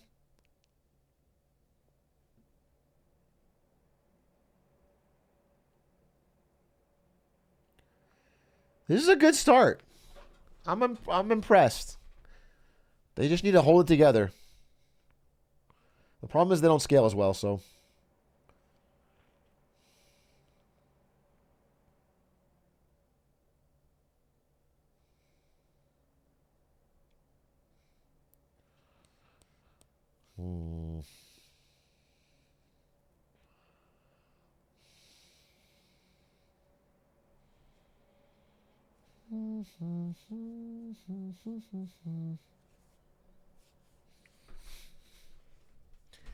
Favorite player besides Faker? Nathan One Night Stand Stands is my second favorite player. He has the heart of a warrior.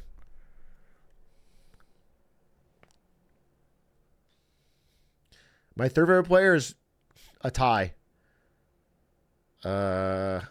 Between every other member of T1. And my fourth favorite player is a tie between everybody else on Earth who I hate equally. They're all bottom.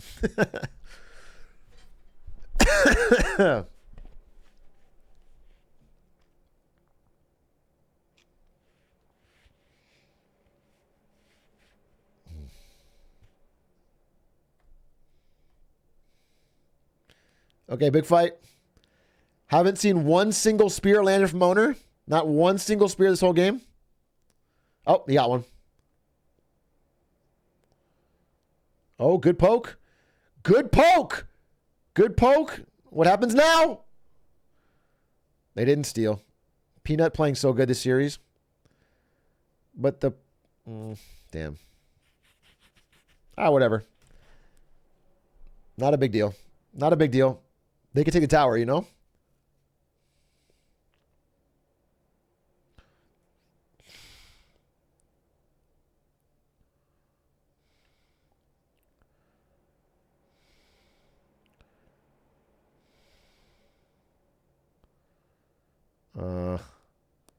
They backed away.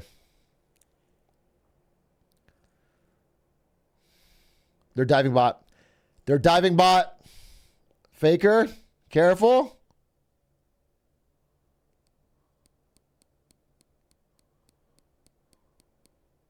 No, it's good. Nice grubs.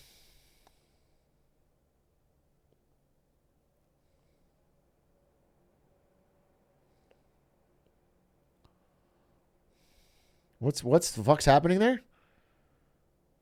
Go back, Guma. Zeka's very scary.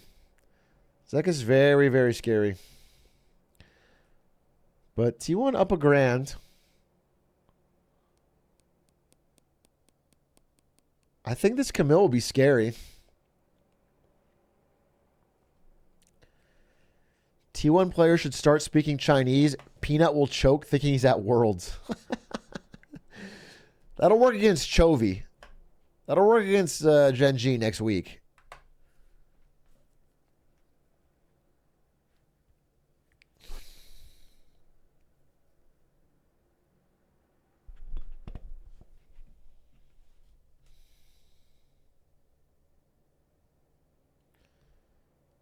Yeah.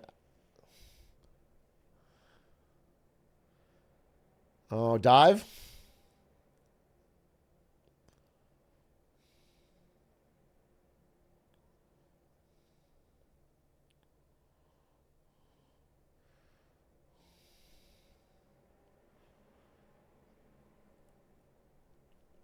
Yeah.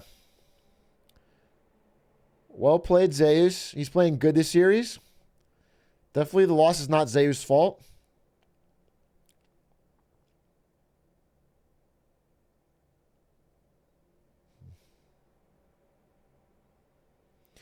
Why is Korea so good at League? Korea has really, really good and deep esports infrastructure. They have coaches and teams and players carrying over from the early days of StarCraft, where they had 3 TV channels dedicated to StarCraft. And they had team houses and coaches and rigorous structure. It's also, Japan's a bad example because they don't even play League in Japan, but the reason Korea can compete and usually beat China, despite having a much bigger population, is that Korea has like elite level esports training.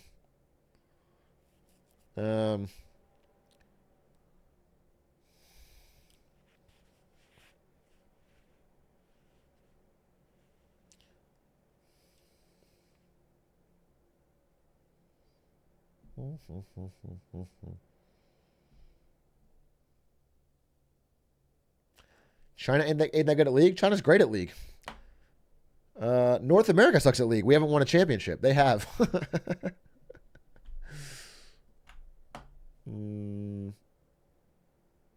But China, I don't think is as good as... I think Korea is the best region.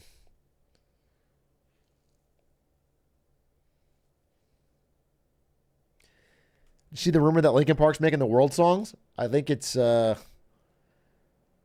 than a rumor. I think it's happening.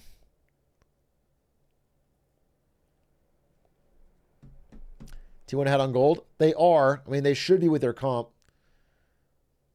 But it looks like they're playing quite well. It would be a lot better if they had a dragon, but...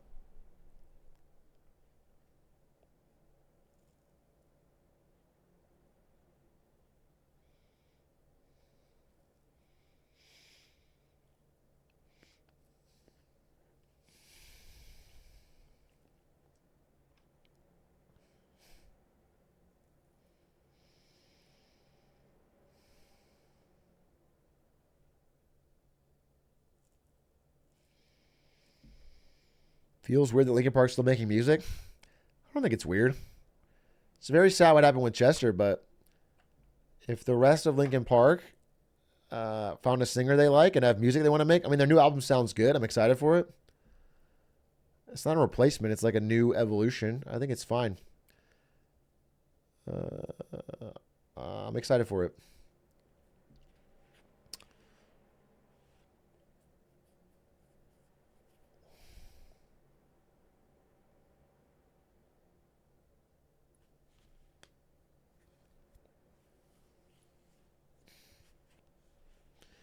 New singer's already canceled. RIP.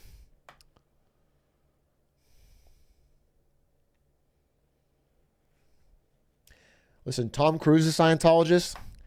I fuck with Mission Impossible, bro. It's the way it is.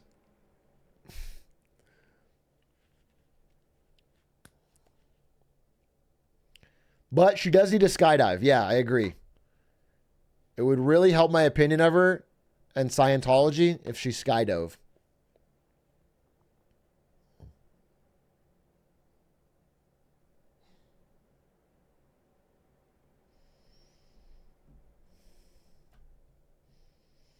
I tabbed out how did T1 win. They didn't. Are you trolling me? They didn't win. But they're winning this game.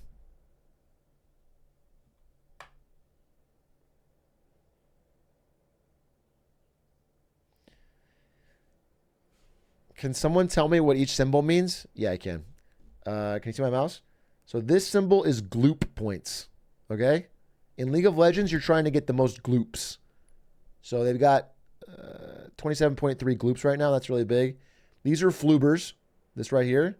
Right now they're at 0 flubers. So no worries there. If they can get to 4 flubers, then they get a flubber dubber. And that'll end the game. Faker's gloops min is really good right now. Yeah, exactly.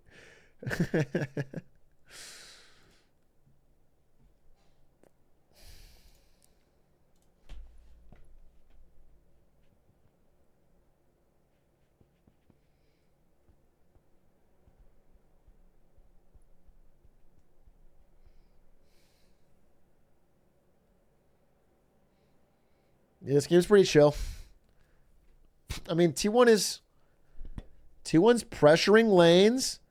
They have vision in the jungle. I know Smolder scales, but T1 scales too. Triss is a scaling champion. And yeah, Zeus is very strong.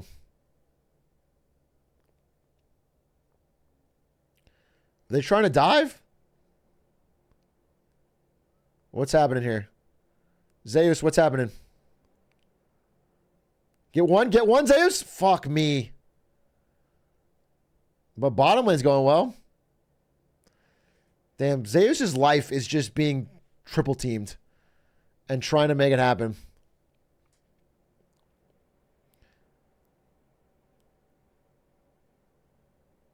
They're diving Carrier. Oh. Hey, this is kind of working, this T1 idea, this comp.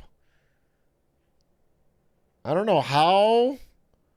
It might just break apart once they hit the critical mass, but it's kind of working.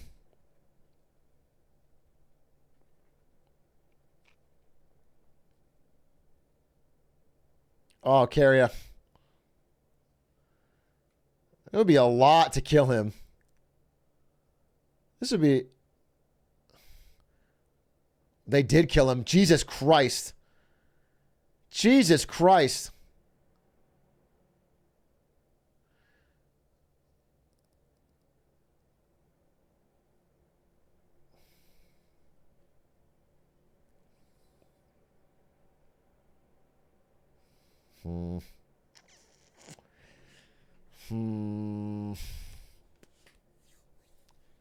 Man, Zeka's really...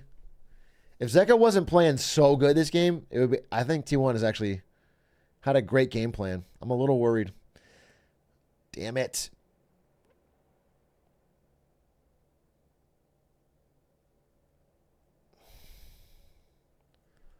Yeah. I'm kind of shocked Carrier died here.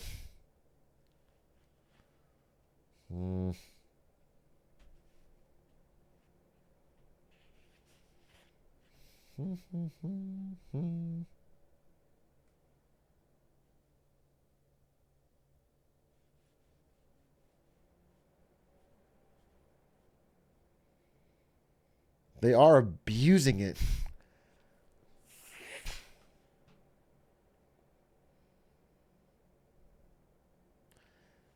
It's all in on Zeus.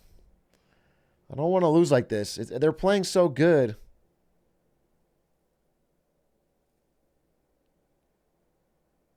Yeah, I know. It does feel unnecessary.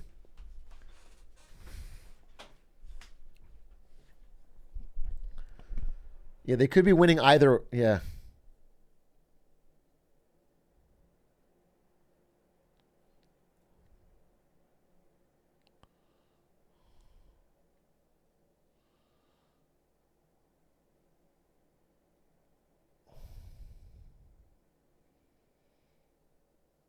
Yeah, Zeka's so scary.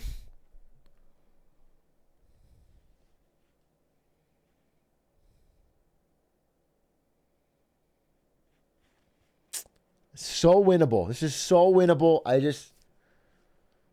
We got to see it.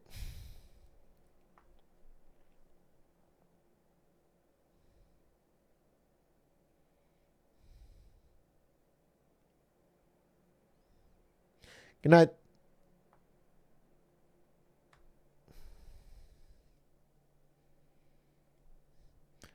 I don't really know. League, I thought going for the dragons was 100% needed. Nah, the dragons aren't like that much.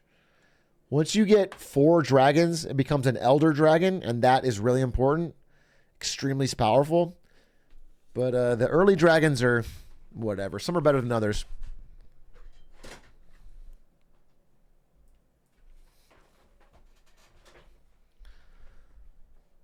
Yeah, they are pushing all the lanes. They're getting wards in jungles. I mean, I'm worried about Zeka here. Kuma, careful, careful, careful, careful, careful. Amazing flash.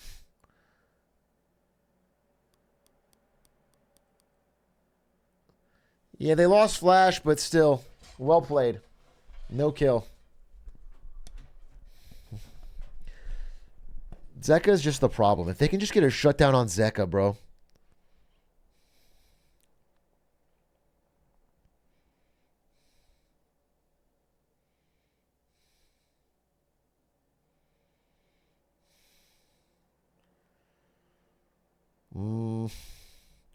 They're fighting for vision very well. T1 is playing good, bro. It's just how scary Zeka is.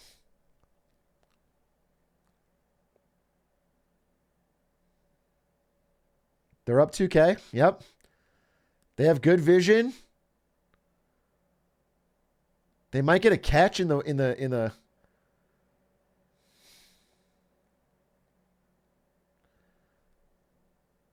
I just wish Owner would hit some fucking spears.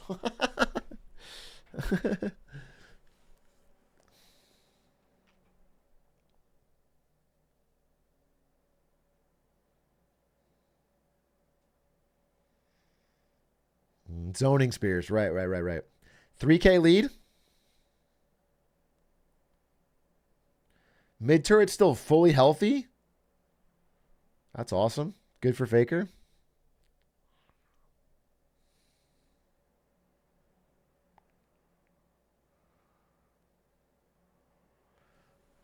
Official streams are behind. Just go to the YouTube stream and go 2x speed. It'll catch you up.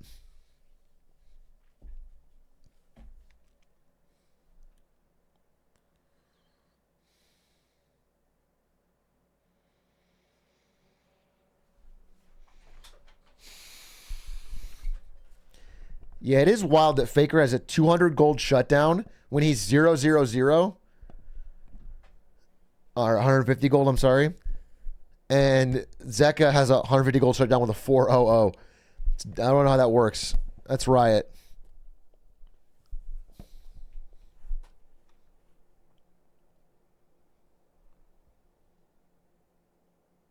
Hey, Owner, the spears actually hurt more when they hit the enemy champion. They do damage, actually.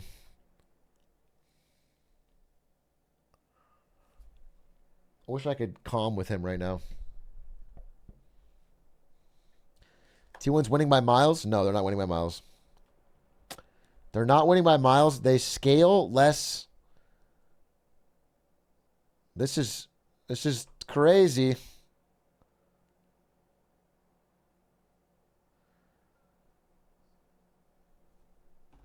Yeah, it was bad for T1.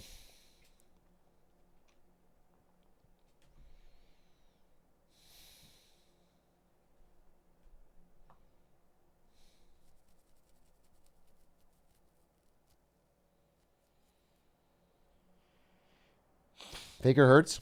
Faker does hurt. He's strong. I mean, T1 does more damage this time, so I think it's so winnable. Okay. Don't. Okay, Zeka is so strong. Wow, well played. Wait, well played. This is good positioning. This is... Get some spears. Get some spears. Hit the spears. Take it slow. Ugh. Oh, man. All right, Zeus is back. Is this a fucking dominating win or a disaster? Delight?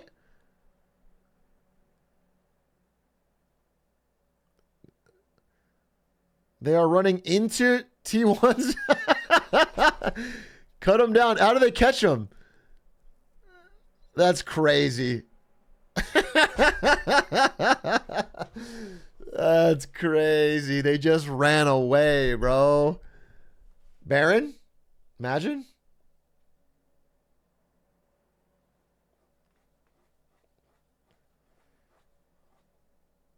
They have no CC.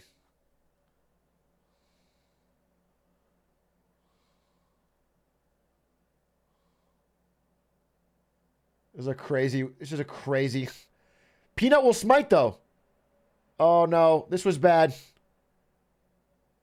Wait. Oh, Peanut's gonna steal it. He's gonna seal it! Oh, thank God! Okay, T1, just get out. T1, just get out. T1, just get out. Is that one for Baron? Oh, you're gonna die. Don't TP. Faker, careful! Faker, careful! Dude, Carrier, you're a genius.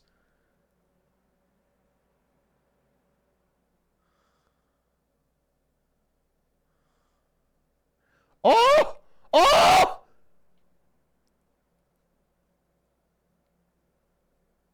Okay.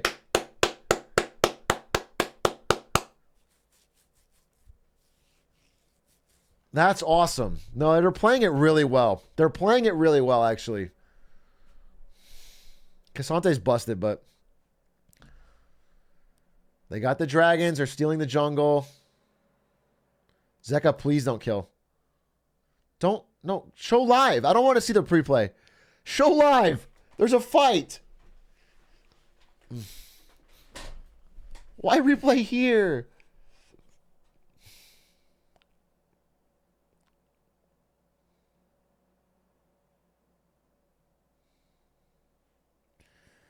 That was very clutch. Did Nidalee get the thing? Did someone die? I don't know. Damn, it's 0-4-0 Zeus. But I don't even blame him. He's been getting... Nick got blue? Nice. Now he gets to throw double the spears. That miss.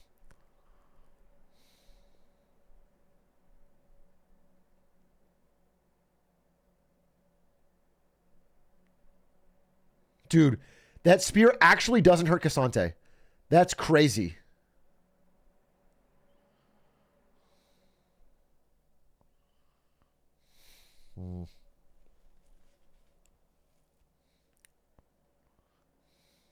What's happening there? Delight. Careful, careful, careful, careful. Owner, careful.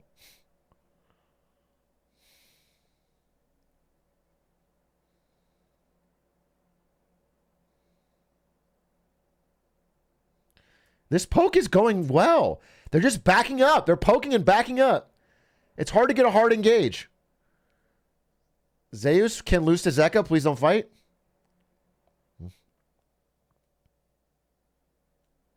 Careful. Careful! I knew it. So fucking greedy.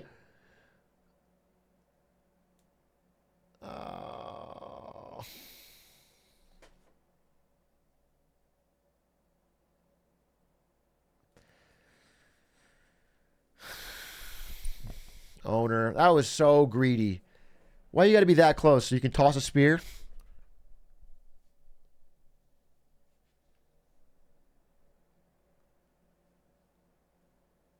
Run, Guma. Run, Guma. Run, Guma. Run, Guma.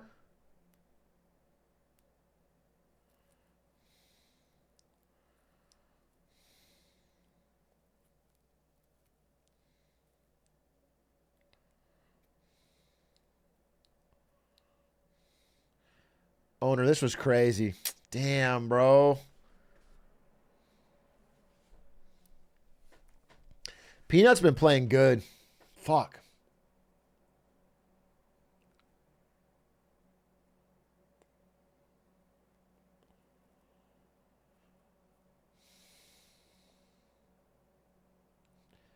They got a goal lead. It's super winnable. Yep. Yep. True. It's just that Smolder and fucking the double carries are all the gold.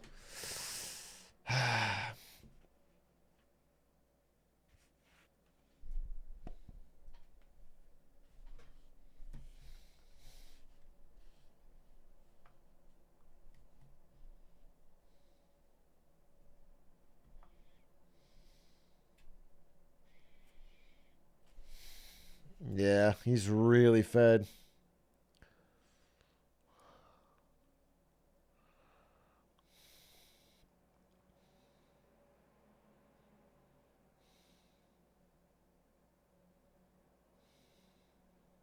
Stupid champ. Careful. Careful, careful, careful, careful, careful.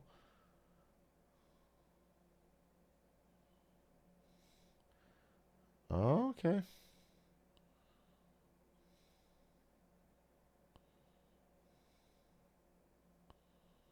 Uh-oh, uh-oh, uh-oh, uh-oh, uh-oh. Watch out for Zeka. What the fuck's happening? Why are they focusing Doran? Why are they focusing Doran?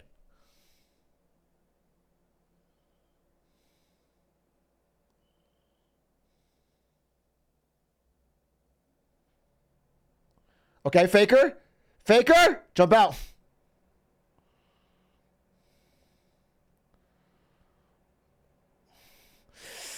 Fuck! Yeah, dodge the spear again! Hit a spear!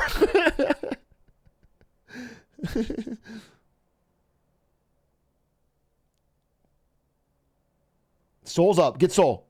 Get Soul. It's good. Good idea. Just get Soul. Get Dragon. No, it's good. That's fine. No, get the Dragon, though.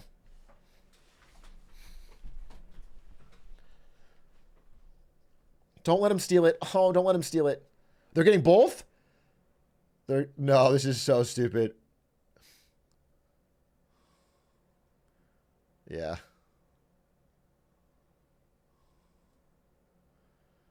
Okay, they get the Baron.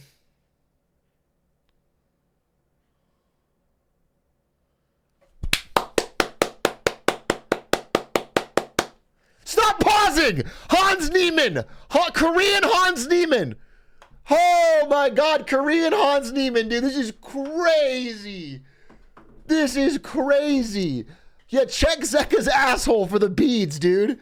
Oh my god. Sorry, he can't feel the buzz. That's so fucked. They're talking. Not allowed to talk. Stop talking.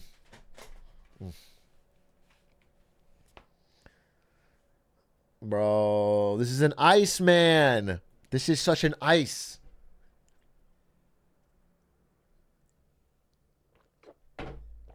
Why are they paused? They complain. They say that my mouse doesn't work or whatever, and then they get a pause. Is it a fucking bathroom bake from Carrier?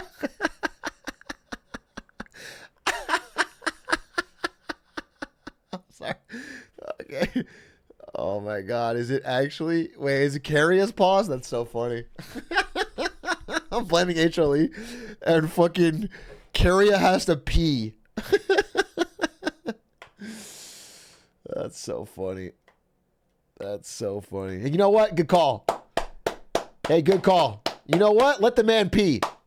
Honestly, I'm all about pausing. I've always been saying pauses are good.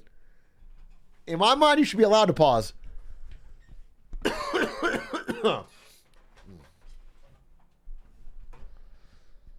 He's putting the beads in. Faker was pissed at him. He said, go put the beads in, dude.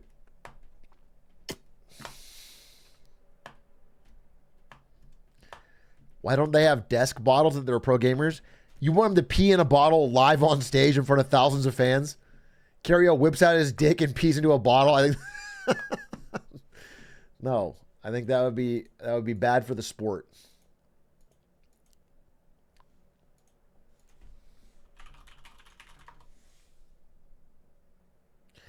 Did Stans get gold or did he gift 100? I just realized Stans is not live. You got gold?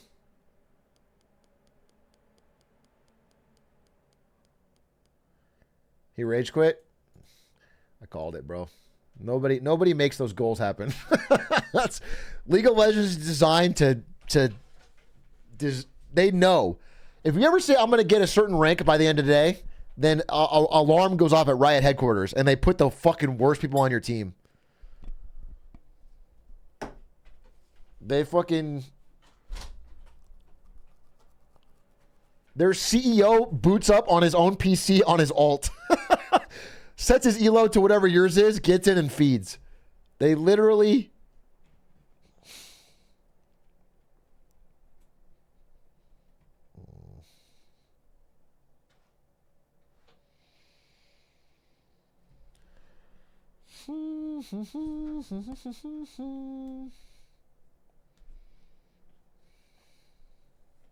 They have a special task force? No, I believe it. I believe it.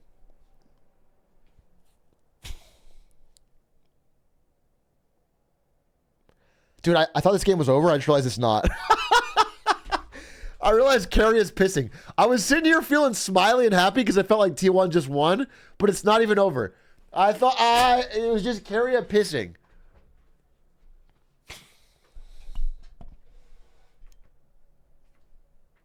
Good shit by Faker, by the way, getting that Zeka kill.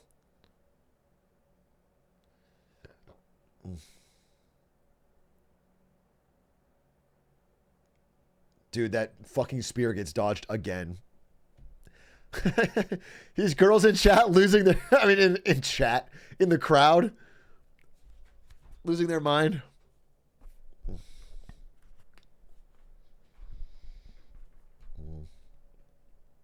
Brain rot, indeed. Bro called a crowd chat. That's how I see chat, as a big crowd.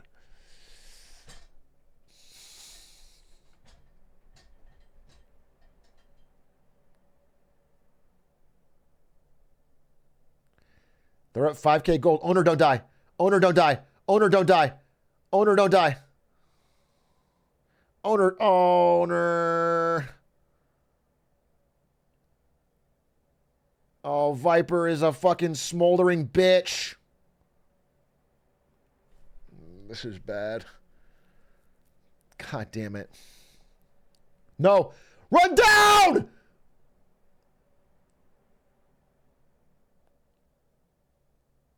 Wait, Faker's strong as shit. Faker's strong as shit. Faker's strong as shit! Faker, you're such a god gamer!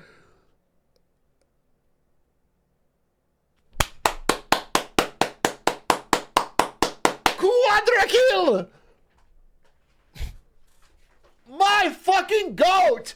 Hey, who's the guy that said Faker Tristana, GG go next? I'm gonna find you after stream and ban you. If you said it, just know I'm gonna scroll back, I'm gonna find it, and I'm gonna ban you. So get your last chats in, bro. I'm gonna find out whoever said it.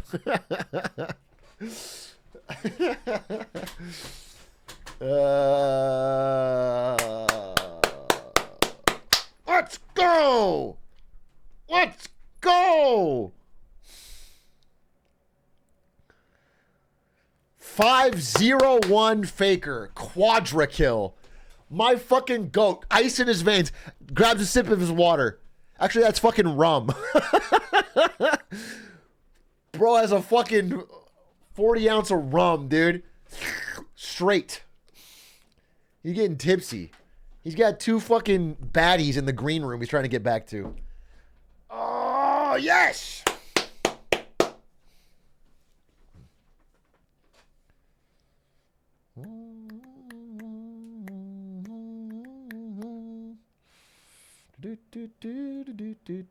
All right, well, I was going to go to bed, but now I'm staying up. Now I'm staying up, bro. That was a good game. There's no way I'm abandoning the team when they're at fucking 1-1. Stans texted me on, or messaged me on Discord and said, sorry, but I need this ELO or I'll kill myself IRL with a gun. That was like 3 hours ago. Holy fuck, dude. I need to do a wellness check on my dog.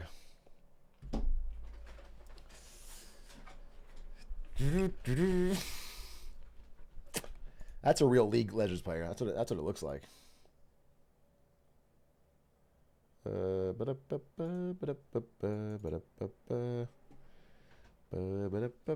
in Italy was bad. He got the smite. You know, I think Owner in Italy was pretty trash that game, but he got a very, very, very, very important smite, so I blame him 0 iotas. He was the GOAT.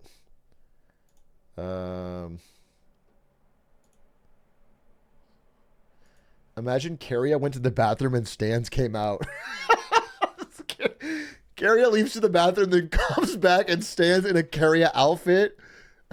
He shaved his mustache. Hey, guys. I love Korea.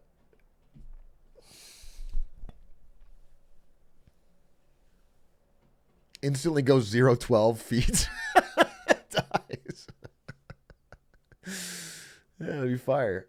It'd be fire. It'd be fire. Man, Faker played fucking good that game. Just rock solid. Ice cold Tristana play. Proving why the meta is so trash and Tristana mid is good. I know that Doran did a good dodge there, but seeing that replay of Doran dodging the Nidalee spear every time pisses me off. Because that would have like been such an impactful spear hit. I can't believe T1 won this. I gotta watch closest. Let me watch this. How the fuck did T1 win this? They started out by losing a member. They're down a man. Then they lost Zeus. So they're down 2 men. Wait, how the fuck did they win this? They were 3v5ing? It's just Faker's damage.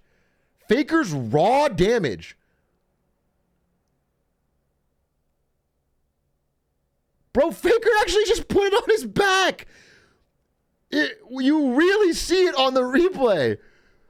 Dude, Faker with 1 kill just... Dude, that's actually crazy. Faker with 1 kill just killed 2 carries that had 4-0 each. While down 3v5. That was literally just him. That's my GOAT, dude. That's my GOAT. Here, put it on his back. Guma stole the Penta? Yeah, jealous. He was jealous.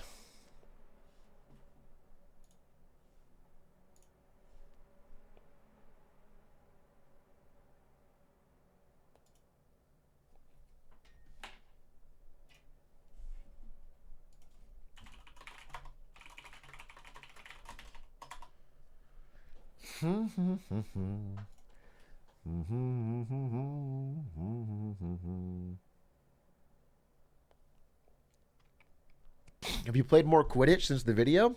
No. I haven't. I was too naturally talented at it. I wouldn't mind a random Quidditch game. Here's what I'm thinking. I'm saying this now, and no one will ever clip this. But I'm really honestly thinking, after the elections in November, we're going to want to chill out. And I think we're going to do all game December. So like 20 straight days of just every day go live play games. I might just fucking, I don't know what I'll play. Elden Ring maybe. Fucking Lies of P. Whatever. Tears of the Kingdom. I don't know. Age of Mythology. I'm just not going to care. I'm not going to care about anything. I'm not going to care about YouTube videos or viewership or whatever. We'll just fucking game. Game December. Maybe League. Maybe Bloons. Whatever. Sabak. I think that sounds fire. Because there's not too much going on in December. Knock on wood. Maybe the fucking... I don't know. Maybe the stock market crashes, but at the same time, NVIDIA goes to 12 trillion. All money in the world flows into NVIDIA stock. I have to cover that, you know? That's gonna be something I gotta cover.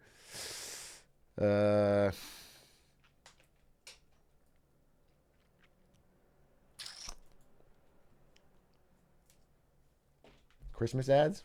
I'm not saying we won't do a fucking Marketing Monday here and there. Maybe I'll do a reacting to bad TikTok advice again. That was always good. But I think I can take a break from like fucking reading every day and like thinking about how to present it. And we just do games every day. Games. It'd be fun. I'm still a fucking gamer at heart, bro. Let's see. Let's do a little... Dude, I just... Can I show you this? This is embarrassing. I almost don't want to show you this. This guy on my... He's the guy that, like, handles the merch. He has texted me. I'm not kidding. I'm not kidding. Probably 92 times telling me to connect the Enron hats to the YouTube channel where, like, it shows up underneath the player. You know, if you watch it, you can just see, like, buy Enron hats under the thing. He's texted me 92 times. I tried it, like, 3 times. It didn't work. It wasn't connecting. So I couldn't do it. Whatever. He keeps texting me. Finally, I'm like, fucking fine. I call him and I'm like, dude, walk me through this step by step. We go through it step by step. It's not that hard. I was missing one thing. All right. My fault. The second it goes live on Clips channel, main channel, we've already sold a bunch of hats. Like, I didn't announce it. I didn't do anything. We just put it there. It's today. It went live today. It's crazy. Like, we've had so many big videos that could have pushed those hats. Whatever. All good. Who cares about the money, bro? So you're bad at making money? I don't do it for the money. Little bro.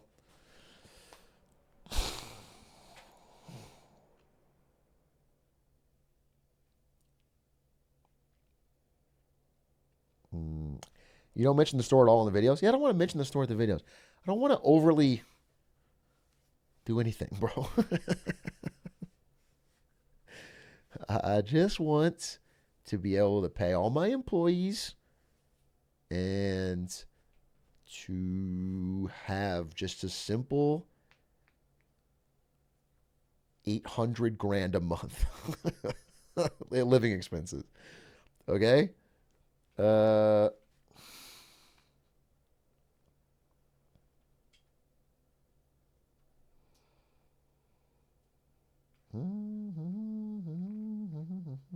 What about a big studio production for Marketing Monday? Dude, I thought about that. I thought about doing it with Off-Brand, where we would get like a little studio and I would have like more of a John Oliver type set. And maybe one day I'll do it because I think it'd be fun. But I'm also worried that it'll make Marketing Monday too much like, I don't know, like too something else. Too serious, too something, too formal. I think the vibe of me in this room talking passionately about things I either know or have learned is a good vibe. I like where Marketing Monday's at. I don't want to change it. It's growing. It's doing well. I ain't trying to fuck with a good system.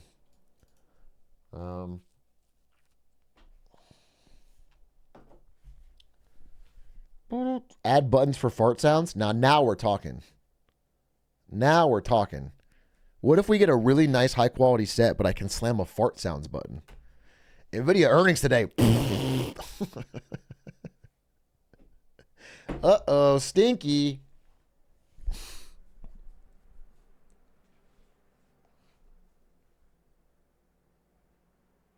Drop the marketing. It's cleaner. So you want to call the show Monday?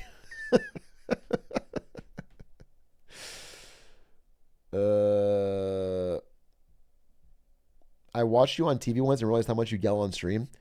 I hear that a lot. I don't think I'm yelling. But what I think is everybody that says that watches YouTube full volume. They watch YouTube full volume and it's non-negotiable. That's what I've noticed. They watch YouTube and they will never touch that dial. So if everything's not equalized for the full volume bar, they get pissed. And then, yeah, I get excited. I get heated. But I think it's not that like the decibel thing is too loud, but it's more of like, if I'm like, okay, guys, let's do this. Like that sounds like I'm yelling. It sounds loud, but it's not. It's not the volume is so much louder than me talking right now. Like right now, they're calling this loud. This is yelling right now. To them, this is yelling, but this is not yelling. This is like passionate talking.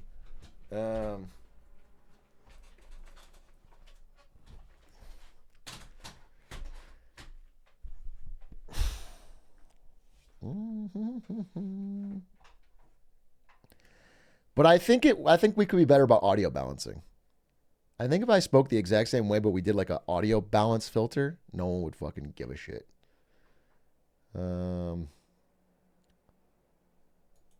Because, I mean, I'm not denying that some of the competition, like other marketing business type videos, they have the... I just don't want to get into the niche because I can't win. They're better than me at doing the here's stock footage and a nice guy talking calmly over it. There's a million of those. Like somebody with a nice, usually, I don't know, like professorial type voice talking over stock footage is an area that I'm beat. So I got to do my own thing.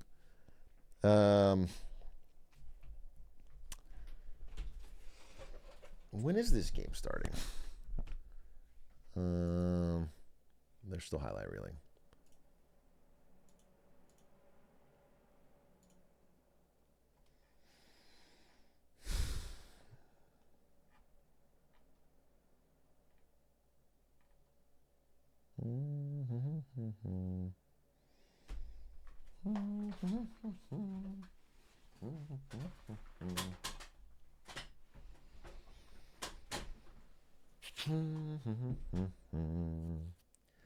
It was a good dude, I have to blow my nose. 1 second. I gotta blow my nose. No yep coke. I have to actually blow my fucking nose.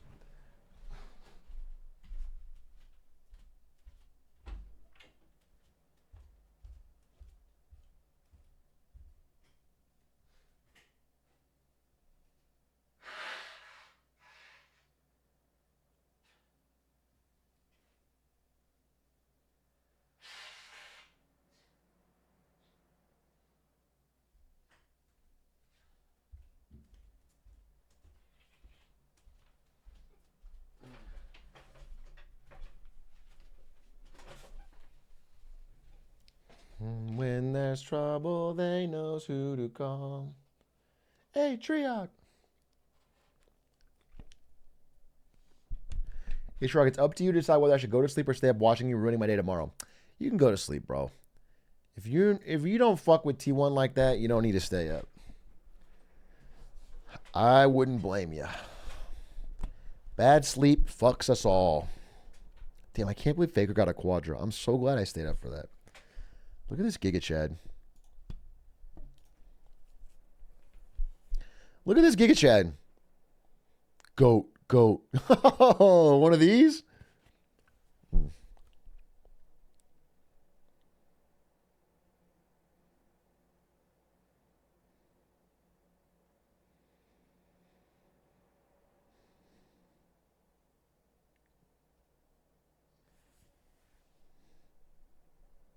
No, it's awesome. Look, I think the T1 had a crazy draft. I was a doubter. They proved me dead wrong.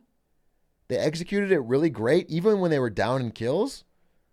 And they won. And I totally believe they are a good enough team to win this. By the way, the last time T1 and HLE played, T1 lost 3-0. Look at this fucking... Shh. Quiet doubters. Quiet haters.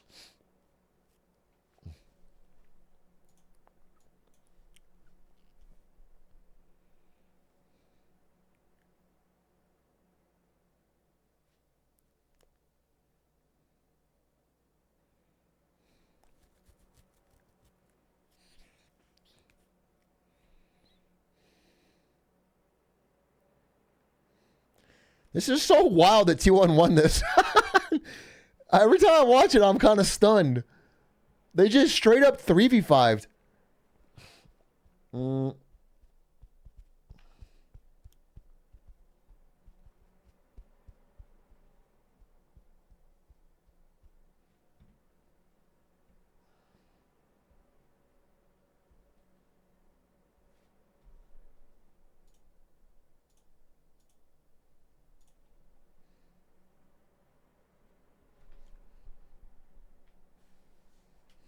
As they break it down, media struggling a little bit, but we got there. You know, Faker picks up his POG. I was a little bit robbed of my Faker Penta moment, but that's okay. Maybe we have one a little bit later on in the series. Can't believe Guma would do that to you. It is fucked up they didn't let Faker get a Penta. Guma stole the Penta, bro. A Faker Penta, I would have creamed my jorts. Hey, my pred was 3-0. I'm just glad now that it doesn't actually come true because we have some fun back and forth games. I will say though. Question mark? Did I stutter? Now we go on to HLE having side selection. Is this BO3 or BO5? It's BO5. One thing that was mentioned on the desk is the fact that Tristana was banned by HLE on blue side, so they can do that again, deny that away from Fake, who obviously was able to close out that game. But also, that last game wasn't convincing. Yes, they were always ahead in gold, but I feel like there was lots of moments in that game where it really could have gone wrong. They were dealing with a Fred Smolder. The gold lead felt a little bit fake at times. All right, let's see what the bans are. And not indicative of how strong the teams were. So T1 have fought back. They clutched it out. But there is work to be done if they're going to prove this is not going to be a 3-1 and they can take it all away. Well, we move into the draft here for game number 3, and we'll see what the bans look like this time. So far, same from game number 1 when we had the teams on the same sides. The Maokai still being banned out here. Do we see Smolder a third time? And we do see the Tristana ban, which is very predictable coming into this game. But once again, Smolder and Ziggs both left up. It's probably just going to be Smolder, Ziggs, Sejuani again. Well, we'll just see if T1 change. I mean, presumably they take the Ziggs again. I don't see that changing. But I don't really see a reason why they wouldn't go to Sejuani. Maybe they're concerned about playing that into Peanut just slamming Poppy again. Nope, they'll just lock that in. I can't show the screen, just pick ban. If it ain't broke, don't. But I showed the fix timer, it. so. We are just running it back. We're running it exactly back. A lot more Humba favor. Even there was a lot of back and forth. As in Wait, this is exactly game 1. And yeah, why not? This is exactly game 1 again. They actually did the same order of bans as well. So this could just be a replay for all we know. You know, they're just matching. Show us the Caitlyn. Exactly. Just This doing is the Corki. change. Corki instead of Caitlyn. Corki pickup. This was banned in the second rotation by HLE. So T1 don't want to let that happen again. They will pick it up, secure a good matchup for Faker. It will lose them the Faker's Leona, though. Corki's pretty good. It's also interesting that we saw the Smolder originally come out into the Corki specifically, right? So I have to see if Faker is going to be able to keep Zeka on the back foot there. The Smolder in the last game Atrioc would look good with Corki's not stash. having the impact that it needed. You think right? this stash? And again, I think part of that is also because they were going with a Like it double literally carry goes up composition, past so my a lot ears and more it's all threat white. on T1 side. I think I could pull that off on we Twitch. have already moved away from that Caitlyn, which I do think is warranted. I liked it in game 1. All right, I'll in work game on 3. it. This is a really big one. Being able never to take met the actual momentum here is mustache. going to be absolutely huge. Try to the do the, bar actually respects ban, and I think after game 1, that's the- 100% warranted. I think as well, they had to throw a ban What's his towards name, the the Witcher Jax, guy? and the last time in game 1 they banned Alistair Rel. I feel like if you can't ban both, then yeah, kind of whatever. Banning the Bard, it means you know Delight's going to have a pick he's good at, but you know the sort of type of champion he's going to be on. You don't have to deal with the threat of the Bard, which was a problem for Guma on the Ziggs getting picked out. Now, Where can I watch the match? Live view sync above you or YouTube right above Carrier you? just takes the Alistair and presumes that Delight will take the Rel into it because he's so confident on the pick. Maybe we could see Delight going for the Rakan as well, but there's so much AoE. Camille on T1 that I ban, think interesting. That might be a bit risky. Yeah, absolutely. Let's see what How Life Esports will round out this draft with. I mean, and this we'll is see essentially if we game get 1 a bit again. more of a And spicy T1 lost that counterpick pretty for bad, Zeus but in the maybe top they've lane. adapted. I'm not really hoping for, Jax Snar. Just The Jax don't- obviously taking away this no side. more Cassante, huh? Rakan being looked at here for Delight. So Jin Rakan, nope. Just going to go back to, no. Thinking about it. Rakan or Rel, what's it going to be, Delight? I think Rakan has I mean, they did ban Jax, so that's a little different. A lot of things that can interrupt between And Sejuani, top lane could go and the good. Alistair. I want to see The Zeus concern Gnar is you're again. squishy, but with the Warmogs rush that we've Zeus seen a lot of times Gnar, bring Rakan, it you are a back. bit It was bulkier, good. but there's a lot of AoE. If you fall behind, you can just get one shot when you're trying to go in. Seemed to be an issue before. I hate the Triss Corki Delight meta. Me on fucking too, Rakan dude. goes back all the way to What the happened to Breon having a days, cool where ass he was mage in a the mid large lane? part of why their team fighting was Give as me a good Fizz. Give me a as it was as the assassin mid Cannon laner. A Zed being even. looked at here. I like the Renekton a lot more. Something cool. I know that Renekton is not a Vayne though. You know, we've seen this before. Don't go Vayne. Don't go Vayne. Don't go Vayne. Don't go Vayne. Don't go Vayne. Don't go Vayne. Don't go Vayne. Don't go Vayne. The Vladimir, Or which hasn't been very successful with. What if we? It's just Isn't it- Zeri. well, it's it Zeri might be- top, right? Because it might be Zeus has done Corki this top. before. He did this at EWC as well. Yeah? What? He was like, yeah, no, this is just good. And it could be Corki top, as you mentioned. But yeah, I mean, this seems like How Life Esports should have known that this is coming, especially into T1. Yeah, I think the Corki top makes sense. He's got a bit more early trading power. I'm not saying it doesn't work. You know, we've seen It Zeri can the work in Smolder a lane, lot but of it times. always feels like something goes wrong. Similar in ways, not the same as the comp. we Something saw goes wrong, and from once it's behind, it's like KT over. When it was there we go. Sejuani plus a bunch of range champs, they do swap back. So Zeri in the top lane, wanting, I guess, a bit more mid pressure. Corki has more early pressure. Gary's not compared to good. Zeri. Figures are good. He's not playing Zeri. I feel like Zeus Figures is playing Corki. better Zeri. Maybe he has like more experience on it. I don't know. He just looked very comfortable on Zeri when I saw him play as well. So Yeah, I think, honestly, I'm a little bit Unless they concerned swapped. for the side of thought it was Zeri top. He's what's the situation. You're going to struggle in terms of top pressure. Bot lane, you know, we've seen the Ziggs obviously be a menace as he gets further into the game. it came down to Peanut. I feel like him being the early instigator in that game 1, and I'm not sure he has as much freedom to do so in this matchup without the support of things like the Jack from Doran and the Bard from the right. Yeah, we're going to have to see. If Peanut doesn't find some early pavings, maybe if they're able to stack a couple of waves in either top or bot, crash that while Peanut's there, get an early lane lead going. I think it's Did you going rock to the be bowl cut in Korea? quite No, tough for unfortunately. Humble Life. This draft doesn't give Wasn't me as fashion confidence forward that as the that. last two did. We're going to see if T1 will be able to get up to a lead here. I mean, as well, What time is it? It's 1:20 a.m. for me. But into Zeri, A little late for me. Usually I'd be in bed. It's going to be However, an I interesting one. Maybe love a lot of T1. This is a scaling very in this important game number series. 3. Let's hop into the Rift and find out what happens. I would not want to go to bed and let my team down. If they lose, I have to be there losing with them.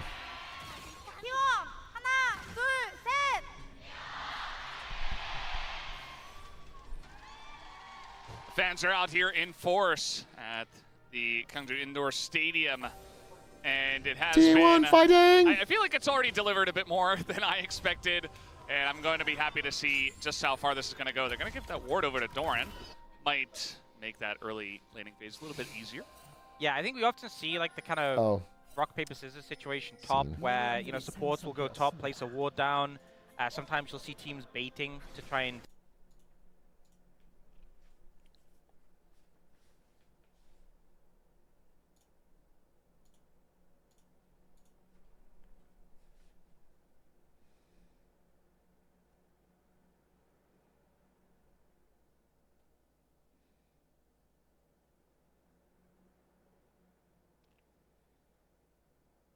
Dude, is Zeka gonna play Smolder every fucking game?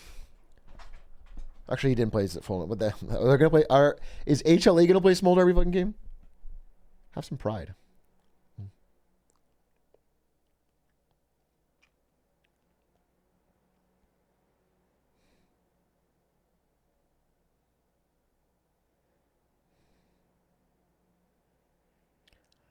I'm surprised Jin's so good right now. I always felt like Jin would be never what you want in pro play.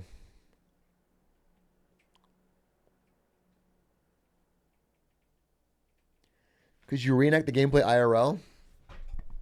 All right. I'm Alistair. Oh! I'm Renekton. Sha!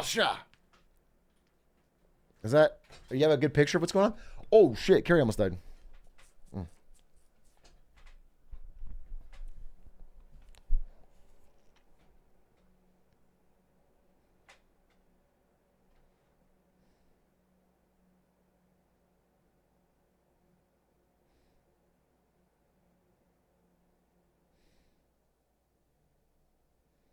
Peanut spotted. Peanut spotted.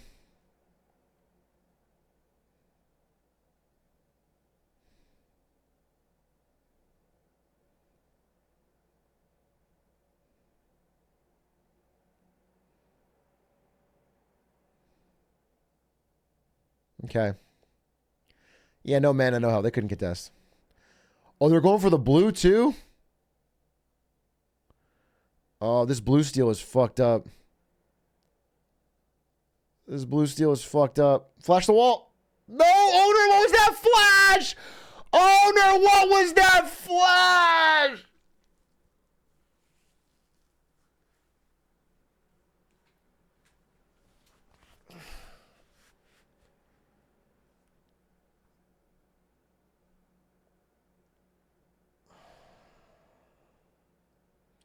Rough series for Owner, I'll be honest with you.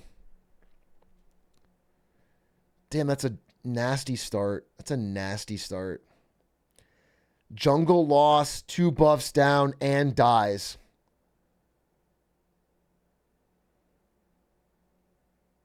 And then Owner's just sitting there for a bad gank. Oh.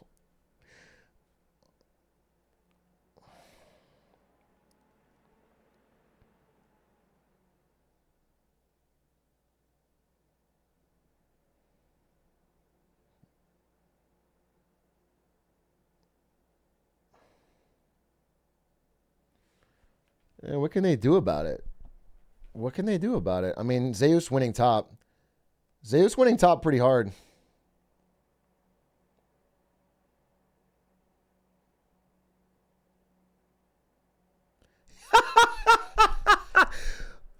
owner, what is your fucking...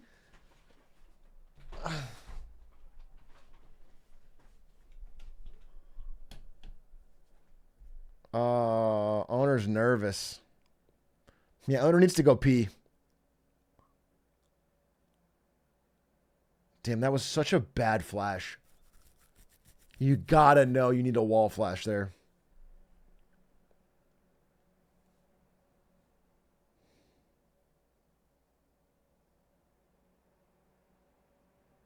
Damn, it's a 1,000 goal loss already. This is a terrible start. This is a terrible start, bro.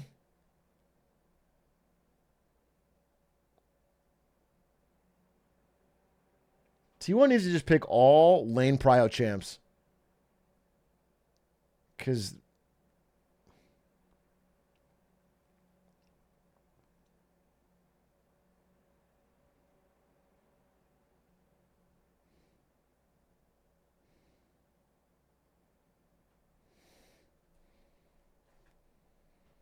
Can they script their way out? Yeah, it's not a bag. Peanuts getting the things, the grumps, or the, what are they called? Grubs. Owner, you got it.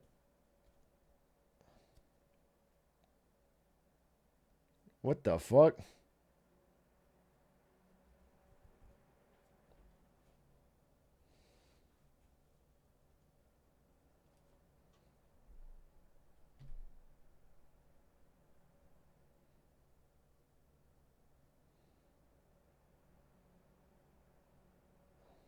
Oh, big dive.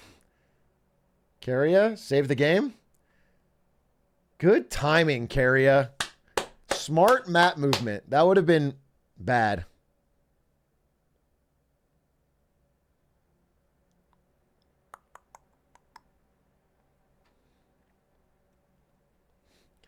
Atrioc's Oshi is Faker? I don't know what that is. I don't know what an Oshi is.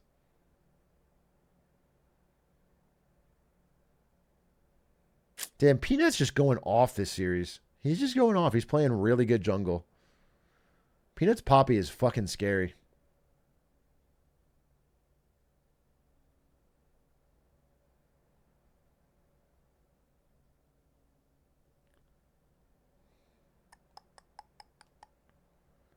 Oshi is VTuber slang for favorite? Oh, I see.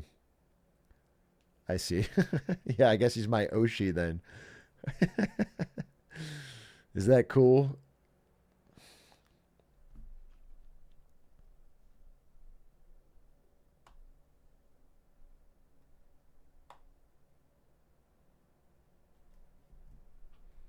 They're down 1K. They're down 800, 900. Yeah, it's bad.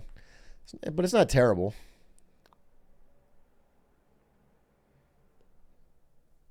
CS is fine. Everyone's even. It's not, nothing's over. T1's comp is good.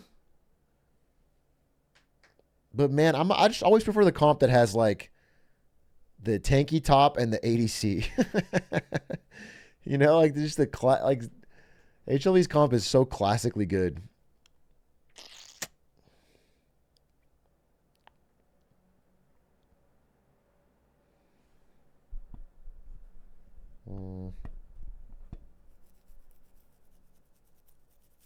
You're just a Boomer League player? Well, HLE is picking these comps right now, so it's it's not like it's the old school way to play. It's the 2024.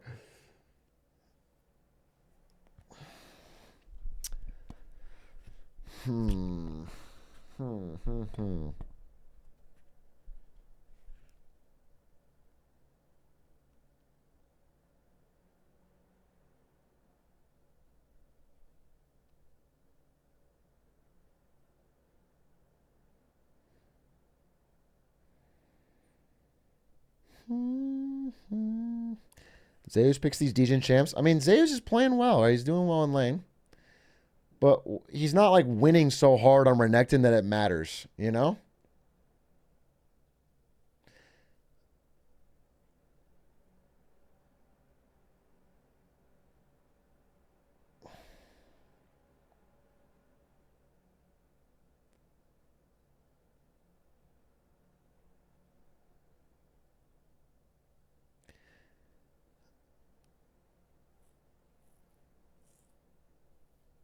The 3-0 symbol is grubs. It's jungle diff so far. Big jungle diff. Oh? Oh? Dude, owner, you gotta do something. Flash, flash, flash, flash, flash, flash. Unless... Oh my god. Carry a live. Faker, my fucking king, my goat, my liege.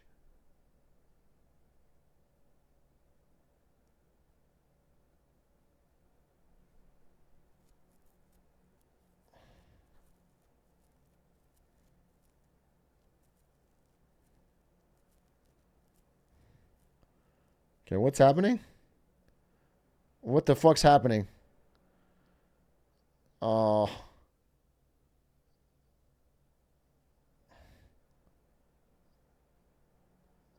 It's all on Faker. Oh, man. Oh, man.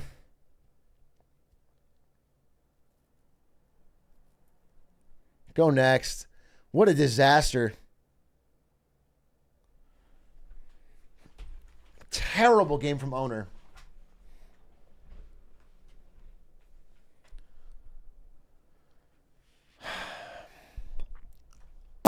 Game 4.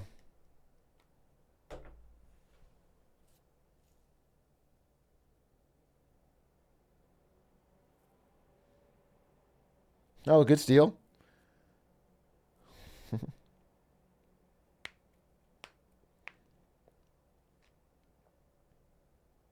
Let me watch this again.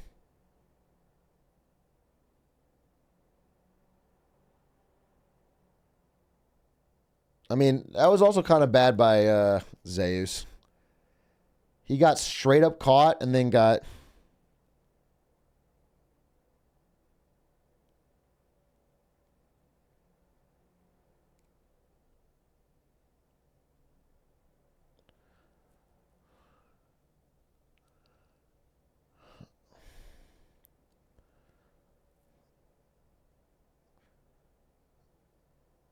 Yeah, the internet was too early. Carrier? I don't have no damage. Not one iota of damage. Oh, but Zeus makes it happen?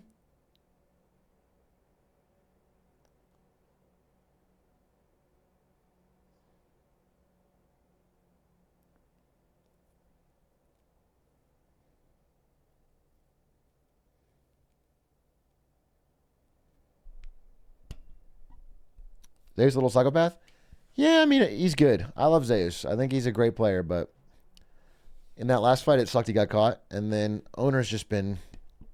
Like, he is their only front line, so he needs to be ahead.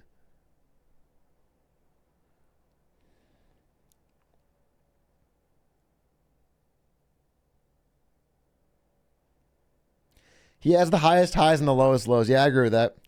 Zeus's highs are insane. He's the best in the world. But he goes a little crazy.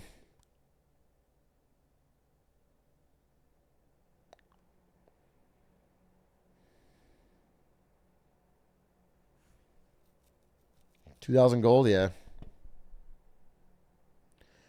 Somehow owner is up on a levels to Peanut, which is crazy. What the fuck's happening?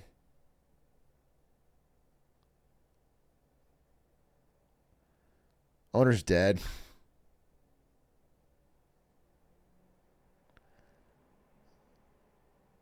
Almost. God damn, dude.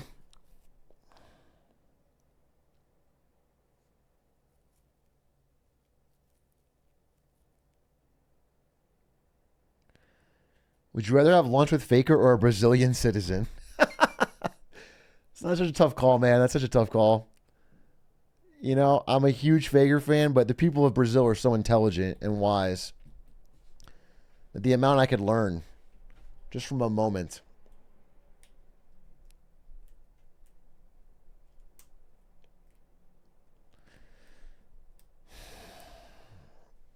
$4-0 Smolder at...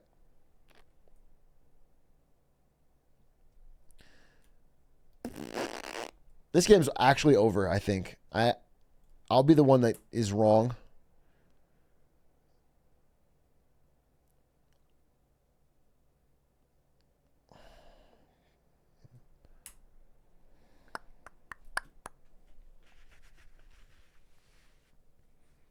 Have faith in the GOAT. I believe in Faker. But I believe in him to make the comeback in game 4.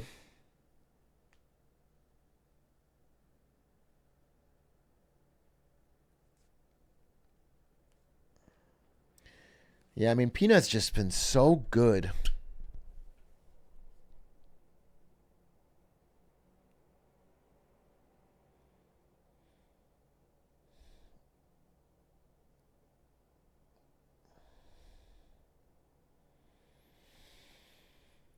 Yeah, Zeri's never gotten to go nuts.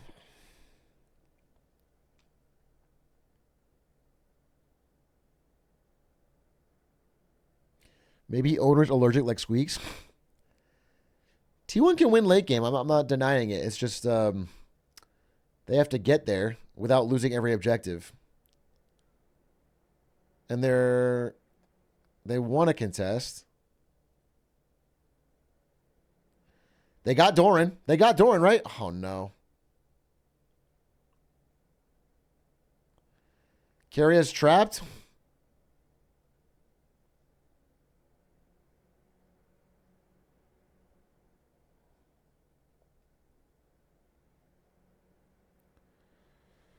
Yikes. Hello, EU frogs. I'm watching T1. So I'm a little distracted. But and also they're losing, so I'm depressed. But I think they can win.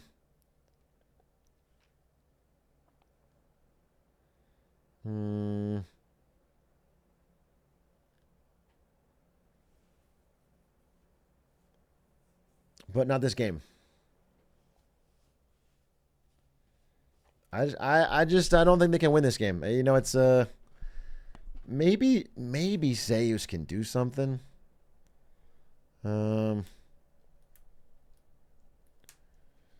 Put me on Smolder and T1's wins this.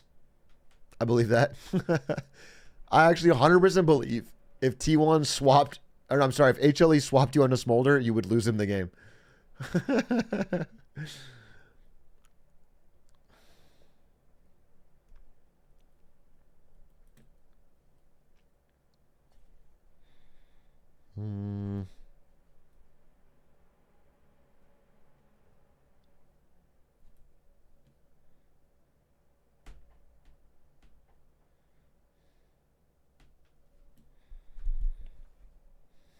Yeah, they do need to knock out Poppy ult and then disengage and then fight again. What time is it in NA? It's 1:38 a.m.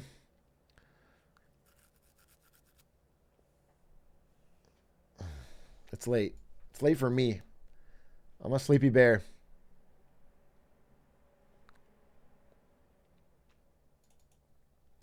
Faker CS is good. That's my goat. So is Zeri's. Everyone on T1 is CSing well, actually. Owner's even up on CS.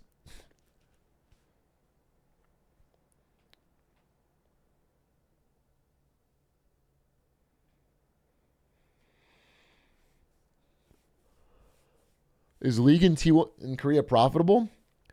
I don't know about all the other teams, but for T1 it is. T1's very profitable. They got big sponsorships.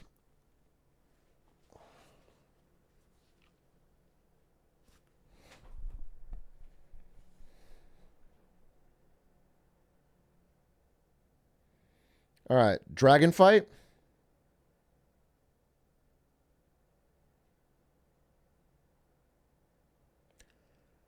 Baron in 30, Dragon in 15. Uh-oh. Faker.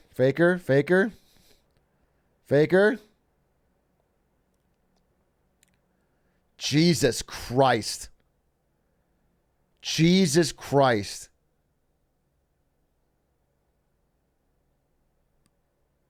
I was kind of sick. That was like a That was like a god power. They had nobody even near him. Are they doing a fucking Desperation Baron?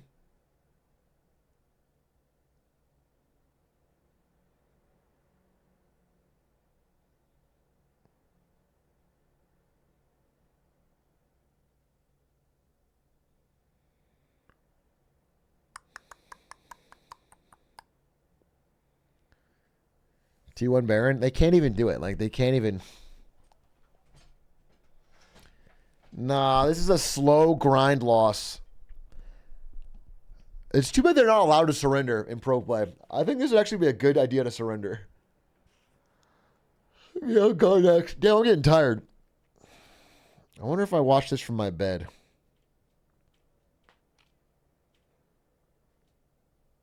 What's your peak league rank? I was rank 21 North America in season 2.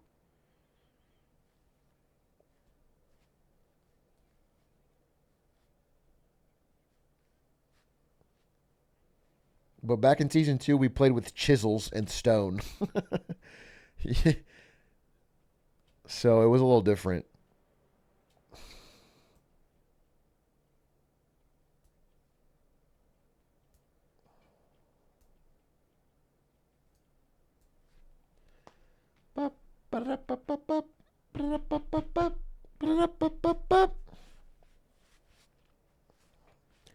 $200 BC.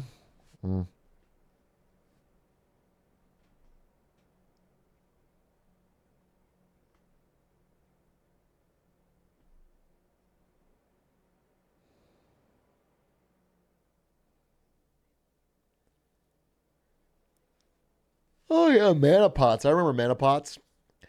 Dude, I remember when I started, there was an item called Heart of Gold. And all it did was generate 1 gold a second and give you a little bit of HP regen. And people would go top lane and stack 5 Heart of Golds. They wouldn't build any damage item or anything. They would just stack 5 Heart of Golds. And then they would get like fucking so much gold generated per second. And all they had to do was not die and just farm. And then eventually they'd sell their 5 Heart of Golds and buy a full set of 6 items. And go crazy.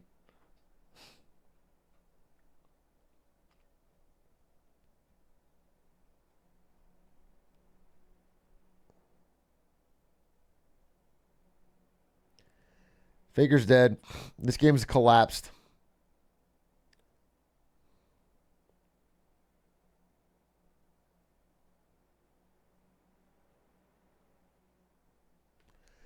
Okay, just surrender for real. Surrender for real. Disaster.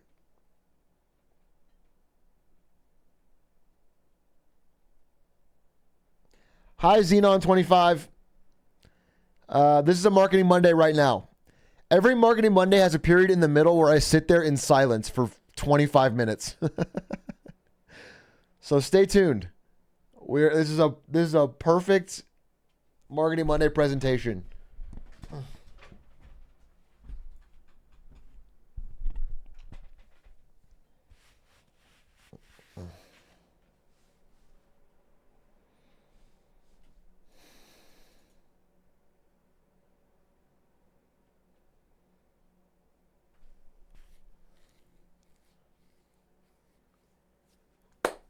Come on, T1. Just surrender.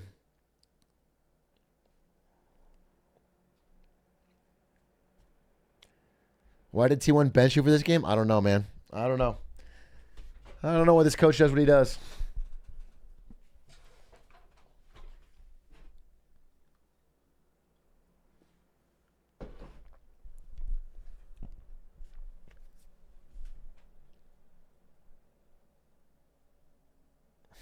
Okay, Faker. Faker is acting like he's god damage, and he's not. He's not god damage.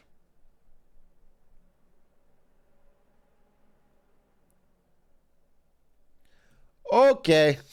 Okay. Okay, go next. Dude, nothing could be better for your mental than getting to go 10-0. It's just like...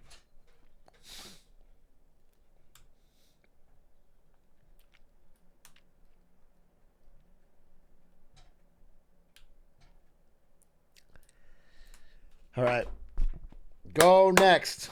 Go next, baby. Go next. Win game 4. Silver scrapes.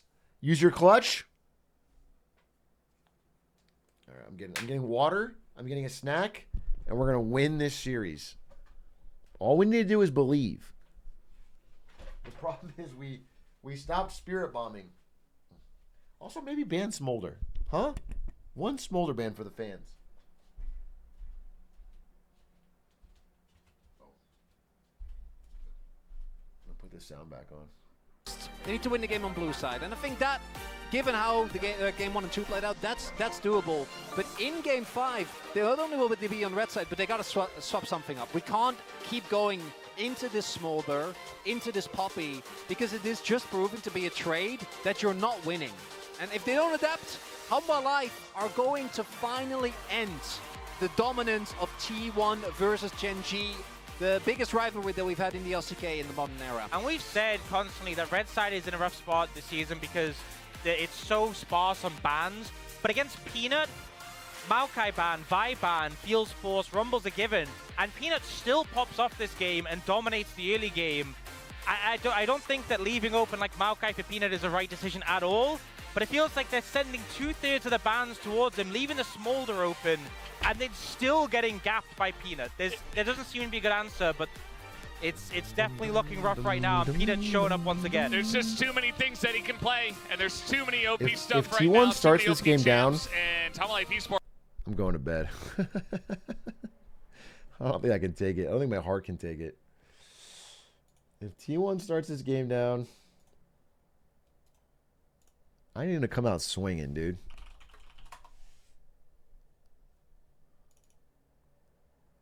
Can you imagine, though, if they did start it down and then I go to bed and they come back and win 2 games?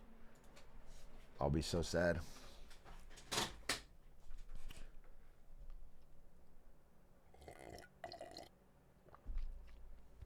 Okay, what do we got? I don't want to watch these highlights. These highlights are no good.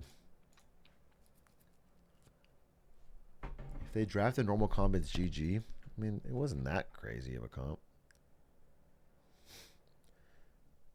Internet historian just followed me. Like right now. Is he watching? That's weird. He just followed me. He's a big League of Legends guy, huh?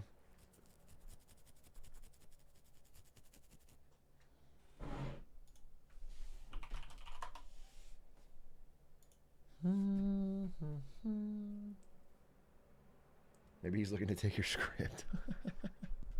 That's funny.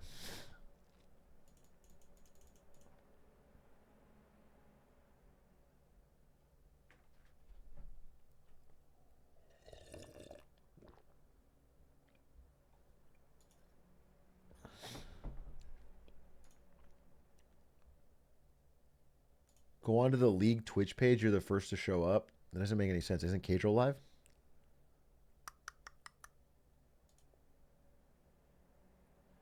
$52-month sub. Did I miss it? Hey, JCY. Thank you for the 52 months. This is the content I sub for, TBH. This is the content you sub for? If I didn't already commit to it, I would have turned the stream off. Because I am not even talking. I'm really tired. And also, Faker's not winning, so I'm not even getting the energy of a fan. Yeah, this is what it's all about. This is what the EU frog's been missing. Listen, I'll get fucking hyped. I'll get torqued if we can just get Faker to win.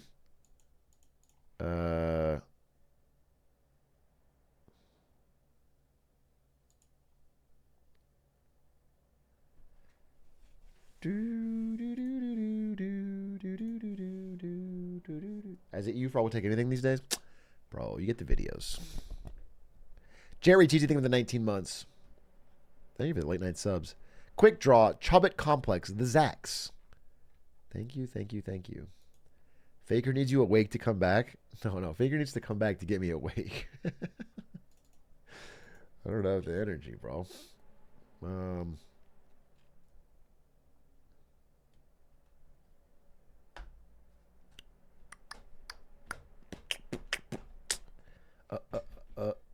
League of Legends Wordle. Fuck it. Laldle. Classic. Laldle. Guess today's champion. All right, I guess Fizz. Give it to me first try. Not male, not middle, not Yordle, not melee, not Bilgewater after 2011. All right, let's say it's Dr. Mundo. Well, he's not mana. Okay, it's a Zaun champion. That's late. Okay, so I did everything bad. I need a female champion from Zaun. I don't fucking know. What am I, a lore master? Camille.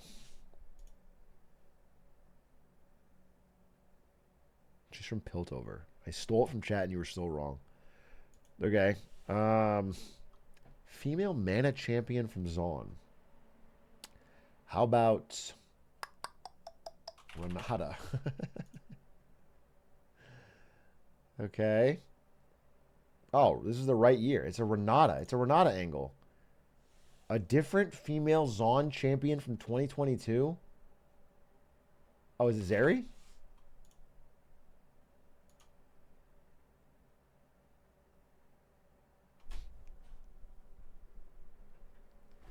Sheesh. Sheesh.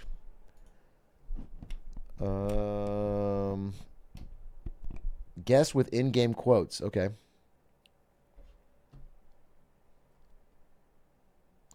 I must admit I have a thing for legs. Who the fuck is this? What champion has a thing for legs? Urgot?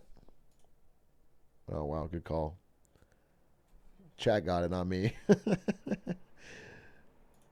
I must admit, I have a thing for legs. All right. I know that if Faker picks Urgot mid and says that out loud, we'll win this game.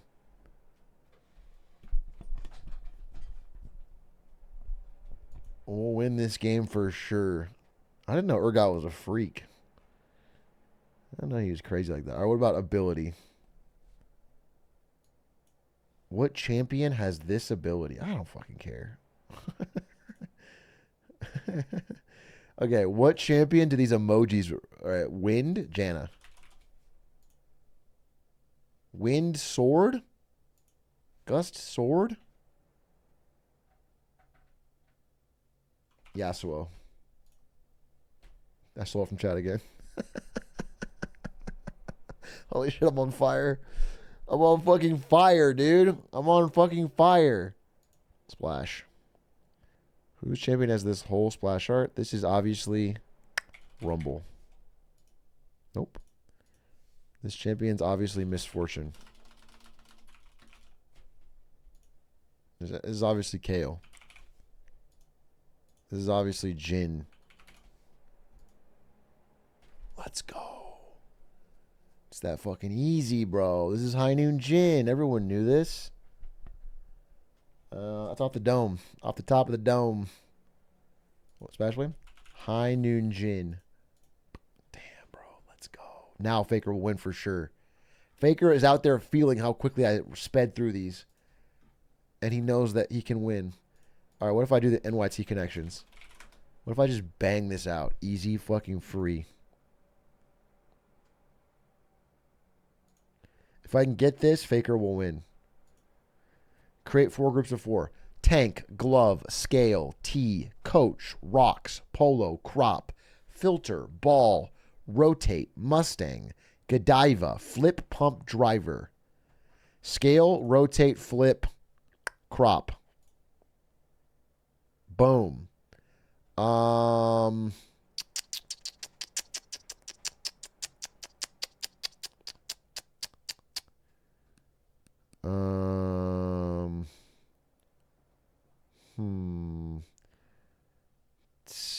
Godiva is a type of chocolate.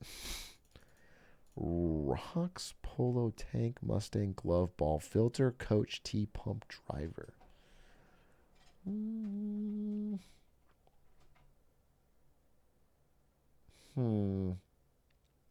Tank T Polo.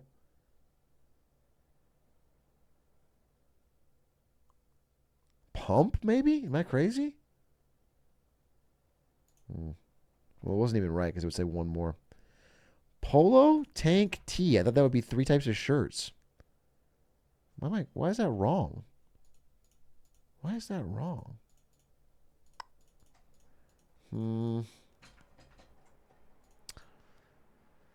Oh, what about things you wear while golfing? Golf things. Polo, tee, glove, driver.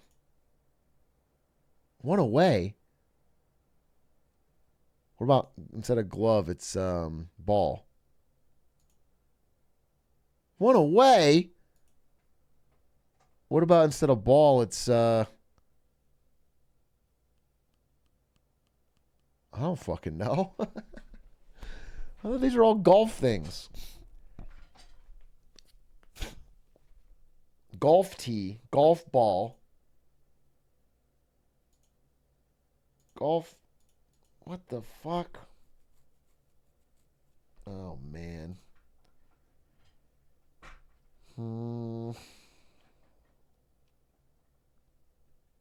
Coach Rocks Filter Godiva.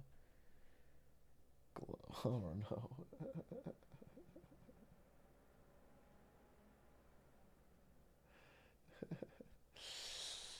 Oh, Chad, I don't know. I don't know. What if it's...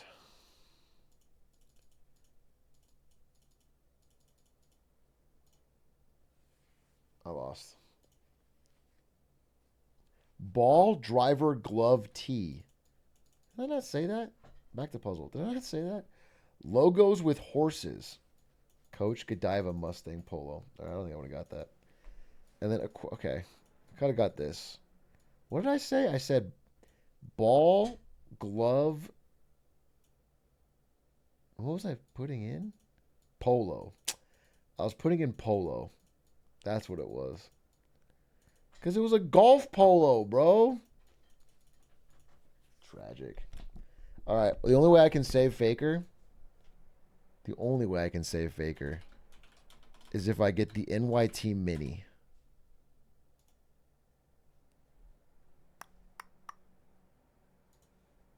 Come on, let's go. Oh, it's a big one. Gum. Common lunch hour. I don't know. The dad in the That's My Dad moment from Tim Walls. Eli Manning. New tab.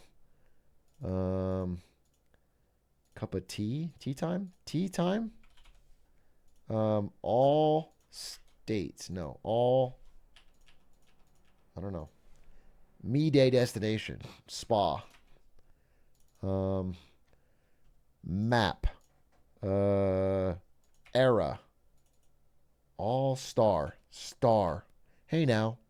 Nail polish layers. I don't know. Accessory notes and doodles. I don't know. Mythical creature as a national symbol of Scotland. I don't know. Mythical creature symbol of Scotland? Isn't that like isn't that Loch Ness? Nessie? Acquired. Got. Common lunch hour. I guess 1? Is that what it's saying? Memory pad? Memory? Mem something? Many top 10 builder song. Pop hits? Hits, I guess. 401k alternative. IRA, Roth IRA. Conclude. End. Memo pad. Nail polish layers. Thoughts. I don't know. What is this? WOH? Baby's cry. Wah. What is this? Unicorn. Under 2. Under 2 means Faker will win this game in under 20. Okay? And that's a guaranteed.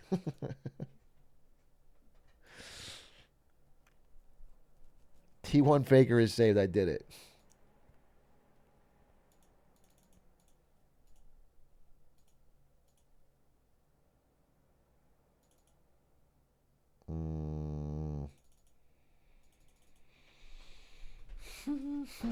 One quick AoE game for the fans. I would not want to do that. Playing an Age of Mythology game while fucking dead tired, trying to APM. I'm not gonna be crying. Tecton. Tecton. Can you do a quick marketing Monday?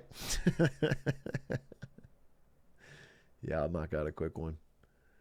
Let me just get the whiteboard up. Tecton.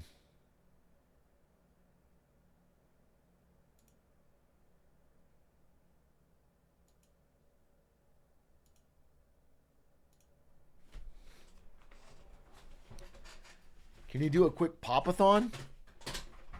Yeah. So it's a quick 72 hours of nonstop balloons. But then I can go to sleep, right?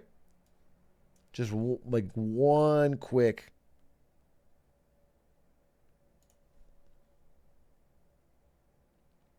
Finally, I can catch a live stream from Barcelona. Bro, I'm sorry for the European frogs who are like, love the YouTube.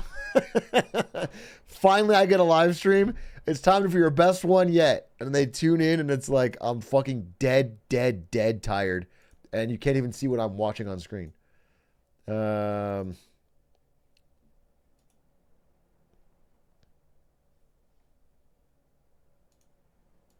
starting? Oh, thank the Lord. Okay. Draft starting. Let's open it up.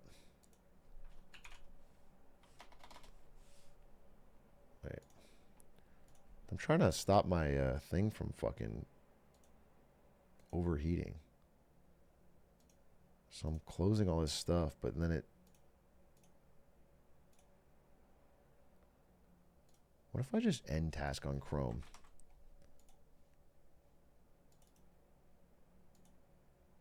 End task on Chrome. Just shut it all down. And then open a new one.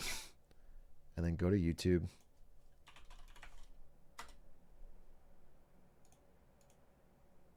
And open this. Okay, folks. It's going to be Smolder on the opposing end. What, you think they're going to pick Smolder? You think they're going to play Smolder again after these 3 games? Zeka's been popular. Oh, they're even going to give Viper Jin. That is a change. Last time they picked the Sedge, but Viper's been having such a great series on this pick, and they're confident with this. This is going to be somewhat reminiscent of that game 2 with the Nidalee Okay, they're doing exactly game 2. Again. We already ran it kind of back, and then we're just doing that again. We're just... Okay, here's the deal. If T1 wins this with this comp, that's great, but then they have the other side again, and they have to go back to what? Going to be changes towards the second half of the draft, but so far, a lot of similarities again. And on blue side, I think you can get away with a lot more, but Owner, I do think, we were talking about it in the break as well, that even though his response wasn't great, a lot of that was a kind of a snowball effect from Carrier not being able to more scared of execute the Jax laning than phase Smolder. well. But in the series... I guess their strategy going into this is they're not afraid of Smolder, which is, I guess, crazy, because Smolder's been so good in all these games, but they just... We hoped going in where you really are able to get more than just a couple of early camps. Renekton ban, interesting. And now my concern is because you have 2 picks that are so reliant on setup in the Ziggs and Nidalee, where your ideal circumstance is they both have CC. And So all we need is one more Quadra from Faker. Yeah, exactly. You know, the last time they played this composition, Deus was on that, and he had fantastic setup for them when he was able to execute. That's not there anymore. They can also maybe threaten some of the support picks for Carrier. And, you know, if they want to get rid of the Leona, they can definitely do that now. They get rid of the Alistar, but still, targeting those support picks, trying to limit the setup available to T1. And actually, with it being a Alistar ban, Alistar one of the better picks in a Leona, it could just be a Leona on 4 for Hot Life to deny that from T1 as well. Alistar ban is interesting. You know, I'm not sure what Zaya specifically is going to play here, but they need setup, ideally from both top and support to facilitate T1 the needs a rest of the front line. A lot is taken away as well. They need at least one super tanky counter pick with a Sejuani. top or support. Cassante ban. Being banned away doesn't make me very excited, right? I would have much rather seen something on the counter pick territory. You can even go for the Cassante yourself. T1 obviously likes to play a lot more aggressive. We've seen what they've done in the series thus far. The Camille I wonder who in last game. Doran Leona, picks I think, now. Is the no-brainer Nar? here, but they are going to maybe save the counter. Does Doran have a Nar? For Delight, as Oh. there's a lot of flex that can happen with this. Dude, I wish they didn't get Poppy. Their Poppy's been so crazy. I'm too scared of the Poppy. Yeah, not fully giving away information here. Poppy feels really fucking strong. It's probably value. The ability to knock someone away at the start of the fight. Like it could be a situation where you're Super expecting Leona tanky, to come really out the inside, fast. You have the W to block the Leona. You have the ult to disengage. Dude, stop picking double ADC. God damn it. Top. I don't like this because now your only setup is this Leona, and there's a Poppy and a Sejuani to run intro. Dude, it's all It's Leona. gonna be counterpick into This is the most. I don't know. I got mad game too, and they made it. They pulled it off. That Unlike he's supposed to stand there and let them poke them. It's all poke consistent again. With the T1 game plan, which is try to win lane and then win. Nasus. Nasus. The Nasus shouldn't really come as a surprise, and I again want to reiterate. The one game. Okay, so it's all ADCs versus like the tankiest, fucking most solid Could have comp. very well gone to Hanwha. So T1 gonna try it here again, but you gotta imagine Hanwha. Look at this. They have Poppy into a bunch of champions with dashes. They have a limited amount of front line. Nasus is gonna be very hard to get through in the mid game, and there's still Smolder Jin. Yeah, I think it's rough. I think Smolder honestly, if Jin. T1 don't get Smolder any Jin momentum and in a this game, great it's gonna front go line, really tons hard. of The Disney CC. will feel useless. They need to be able to Why set does up every plays single with the game back T1 have a Leona. weird comp? I also think bot lane's going to be so important. If bot lane falls behind and your Leona is weak, This is she tough. is the person who has to be on the front line in every situation. She is the only setup. And if things go wrong, you're just going to get blown up by the enemy team. Like how, as a Leona, are you going to go into melee range? Yeah, I would of dodge. Poppy, I would Sejuani, dodge and this Nasus? queue. If you're behind, They're they'll just quirky. one-shot you. I love that. That's amazing. Is that Poppy? That was Poppy with the peanut emote right next to it. Yeah. What a banger. Wow. HLE T1 3-1. The 3-1 expected here by the Hama Life Esports fans. See you tomorrow and in Europe. If you guys missed it, whoever wins this series goes to Worlds. God damn it. All right, well, even if Faker loses this, they're going to crawl through the fucking gauntlet. So T1's going to Worlds, baby. Real fans know. We're feeling like Hama Life Esports got a big draft gap. We'll see what the gameplay looks like, though, as we hop into the rim for game number 4.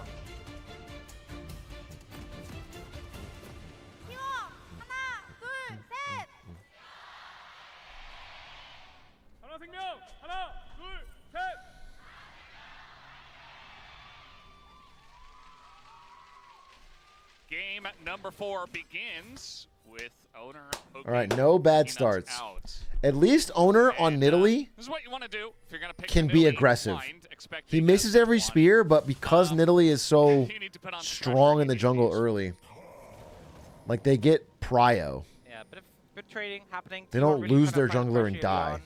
Switch And scene? I Oh. think they've Bro, at 2 a.m. Am I know, switching scenes? it's Think so you're going to ban me far at the end of the been night? 6 games Got fucking playoffs 20 of people in here? Peanut really running rampage over Owner, and especially when you have Nidalee and the Sejuani again. All right. I think Owner really wants to apply as much pressure as possible, but they only really got vision down here, and that ward is going to be swept out by Delight, so denying a bit of information there. But they do have a...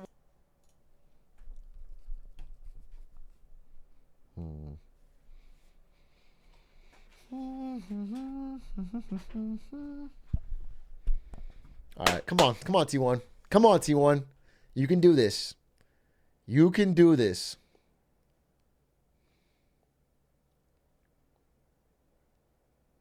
$20 seconds behind. Oh. We're 2x speeding.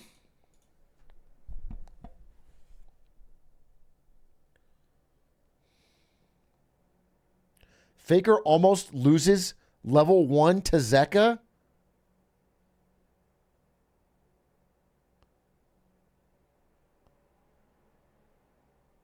He didn't flash, though. He didn't flash. He TP, but he didn't flash. So it's not bad. It's not bad.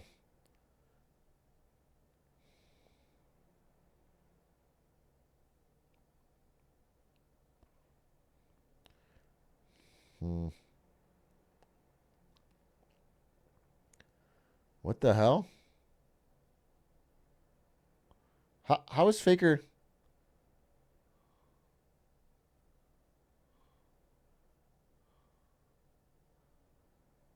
What was that?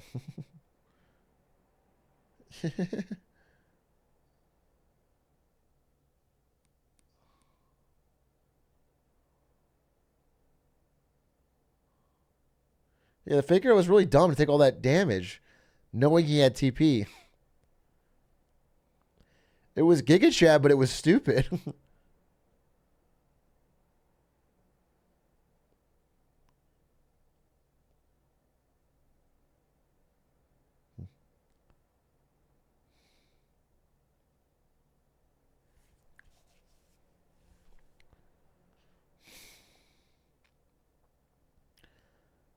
Yeah. Oh no. Faker's dead. Faker's dead. I might go to bed. Faker. That didn't make any sense, bro.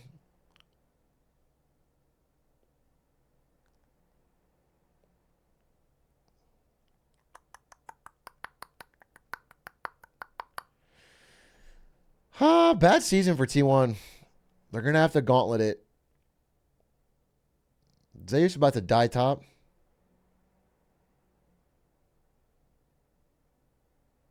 Hit a spear. Hit a spear. Oh, got the flash at least.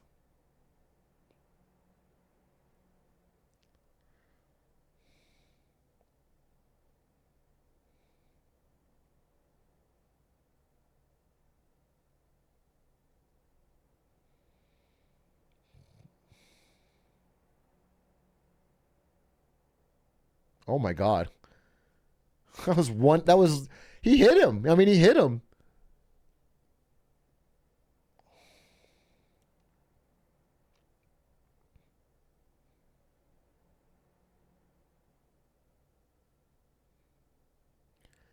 Damn, good job, Faker.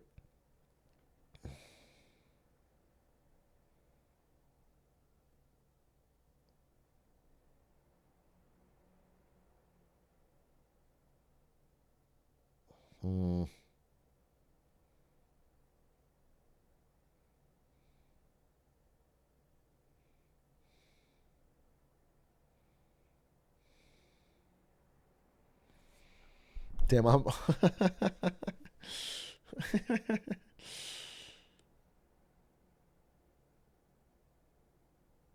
Yeah.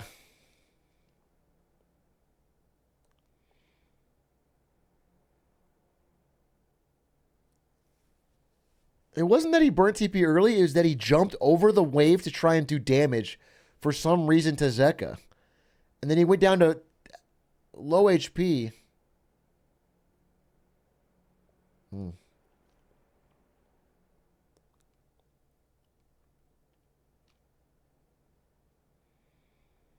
Are Worlds in jeopardy if they lose this? Yeah, I mean, their chance of going to Worlds goes way down if they lose this. They could still do it, but...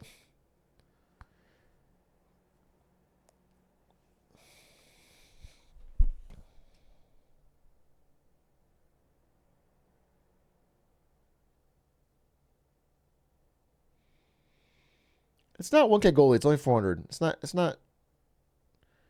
It's certainly not over by any stretch, but you'd want it to be ahead. You want to have the one kill on their side.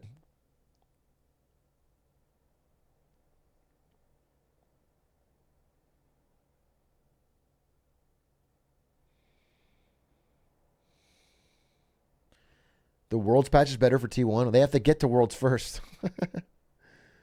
They have to get to Worlds first, bro.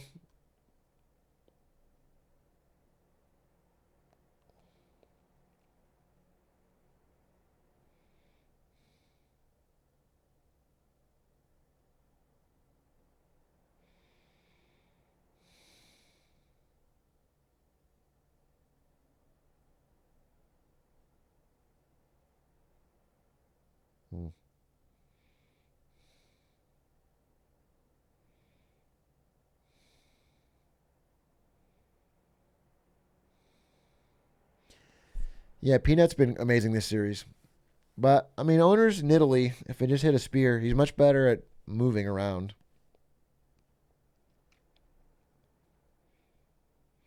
I mean, it feels like a comfort pick from owner, which means T1 has to accommodate him. To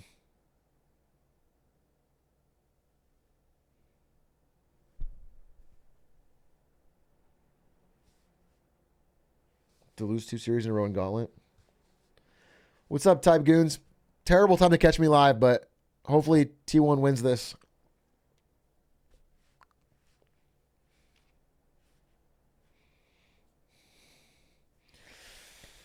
Come on, come on. Carry it, carry it, carry it, carry it, carry it.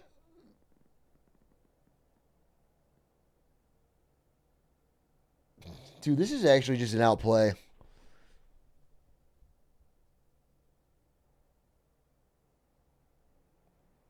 This is actually just an outplay.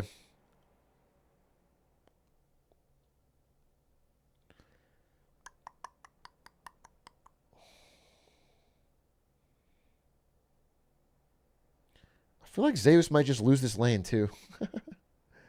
Even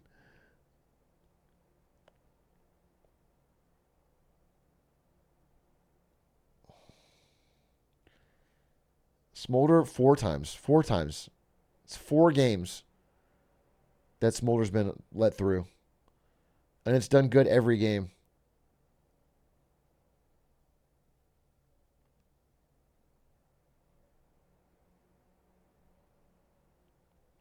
One good play. I'm not counting it out just yet. One good play from T1.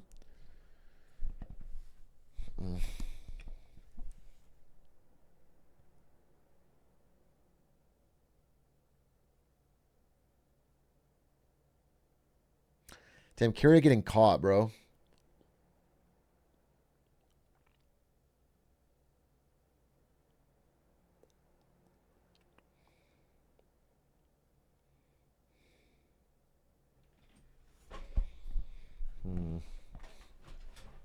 Coin flip Baron? Yeah, nice coin flip Baron would be nice. Owner gets 1 clutch smite.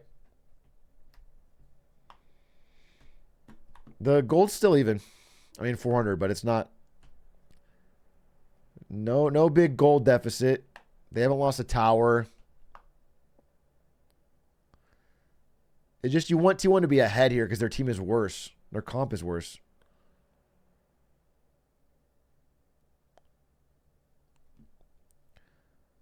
Why doesn't he run towards his tower? I don't get it.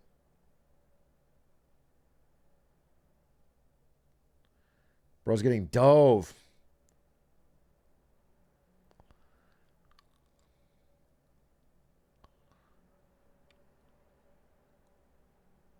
Yeah, I mean, I guess good. The best thing that happens for T1 is when they try to do a huge play on Zeus with 3 people and he lives. Or does like so, makes it last so long that they can get other things.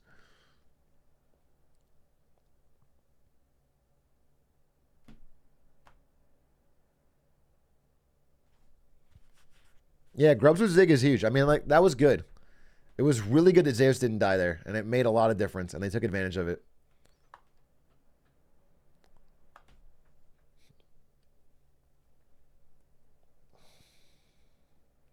Okay, Zeus.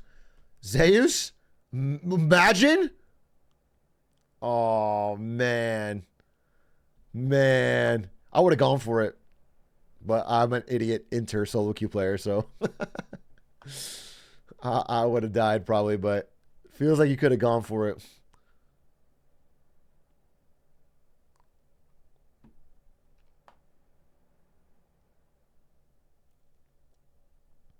Damn, you know what? Yeah. Viper didn't even flash. That's ice cold.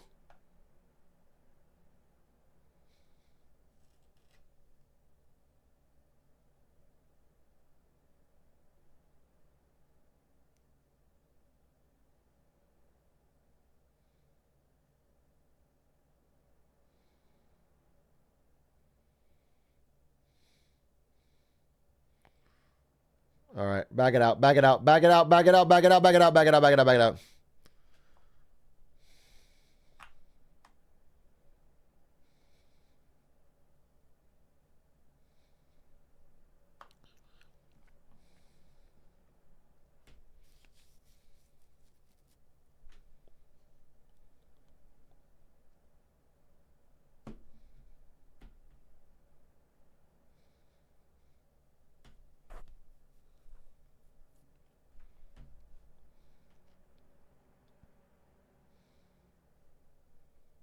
Dead even gold.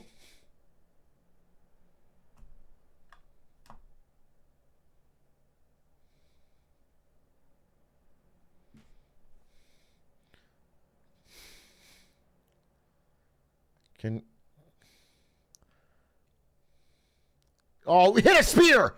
Hit a fucking spear! Yes. Good. Oh, smart to give it to Faker, actually.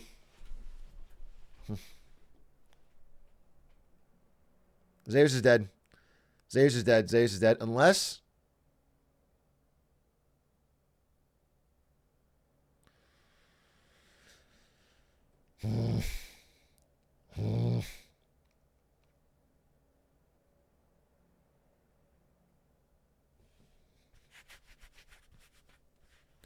Has T1 killed a dragon? No. There's only been 2.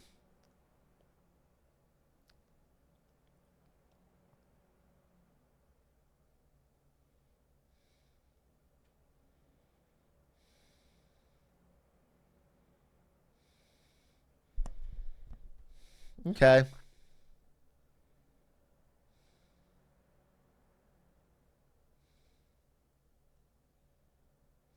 Okay. Do you have any hope for NA this world? Not a chance in hell. Not a chance in hell. There's a better chance of the devil himself rising up from the pits of fucking the underworld and starting his own team and winning than North America winning worlds.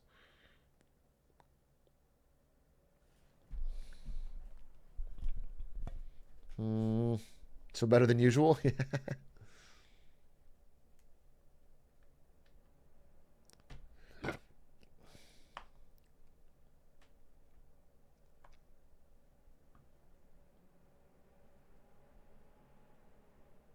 T1 up on gold. They could just be so much more up on gold if they just didn't do all the bad things and only kept the good things.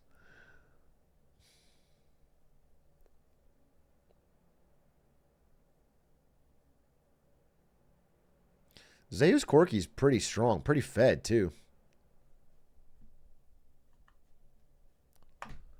I guess Faker's in the lead.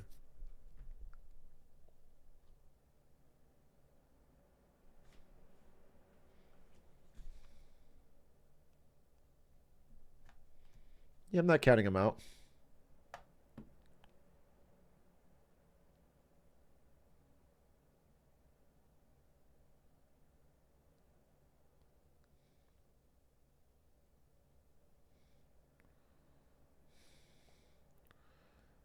Faker, Faker, Faker, Faker.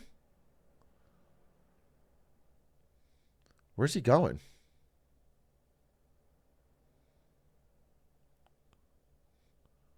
What the fuck's happening? What the fuck's happening? Kill him. Blow up. Thank God. Thank fucking God. If he got away, I would have screamed.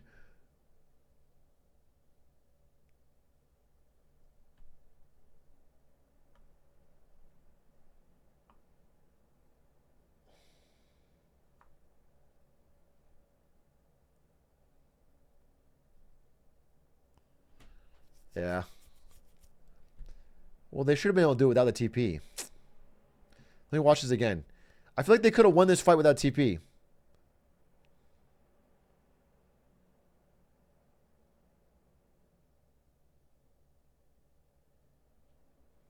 Maybe they can't. Yeah, they needed Zeus.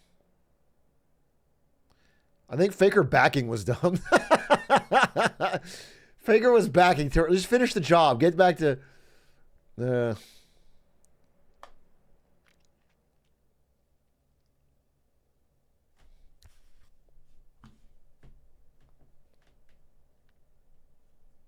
much do you have riding on them? No bet, but my T1 spirit is riding on them. If T1 wins a series, I feel better the whole day. Maybe the whole week sometimes. There's an extra pep in my step. So it just sucks when they lose kind of in a bad way like this.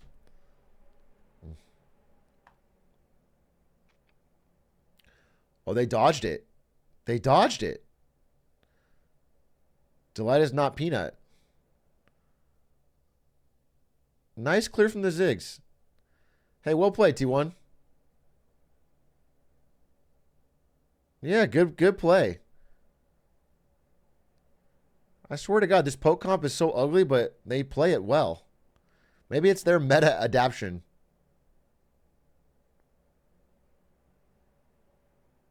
Damn. Ziggs does shred towers, huh?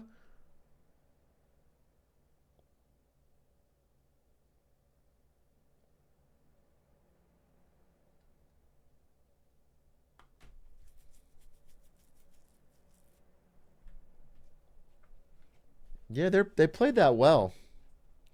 I mean, I love how they play this comp, as weird as it is. But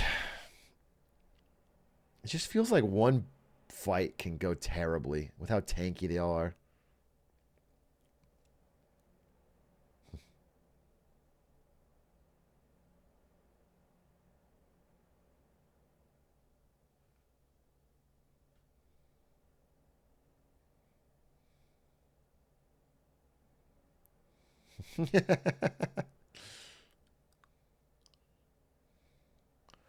It would be sick if they bait him into playing Smolder 4 games, and then game 5 they ban Smolder, and he's like, "Well, I forgot how to play anything else." He's so Smolder pilled. They switch it completely up. They play the long game.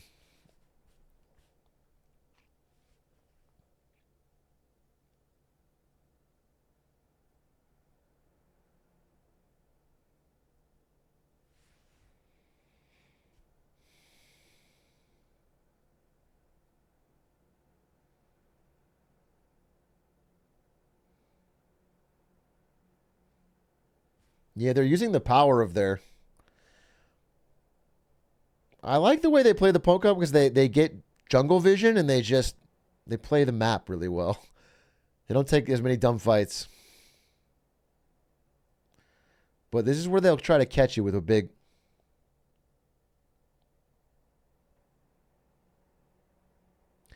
Damn, Smolder's ult's kind of crazy, huh? Just fucking... Ouch.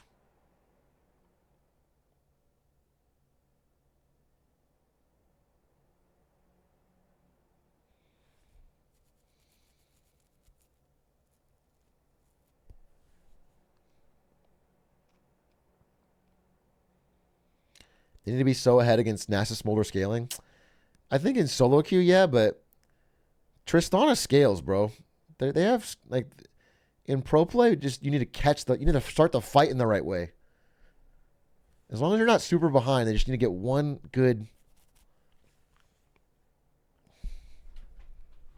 As long as you're not behind.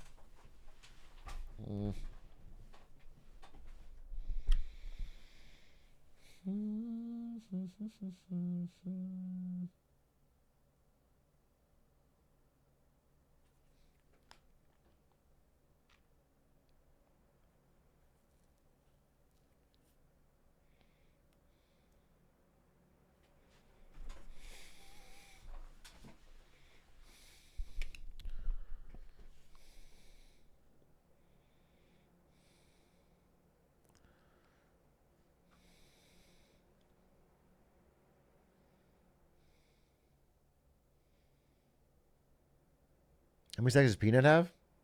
I don't know. What do these numbers mean? This is the game we're all watching live. This is the kills and the gold and the towers and the... Imagine if this is what League of Legends was. Just this number part. And we're all watching this intently. T1's numbers are going up, baby. Wait. That was good. Careful. Careful. Just play for Dragon. Good poke. Good poke. Did I see a spear land there for once?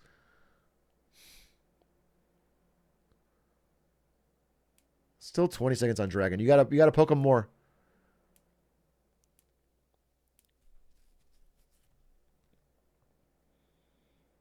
No sums on Viper is big.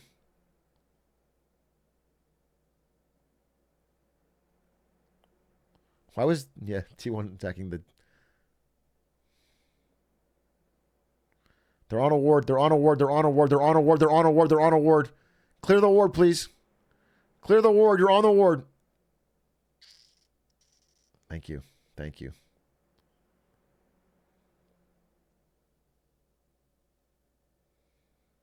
Oh, God.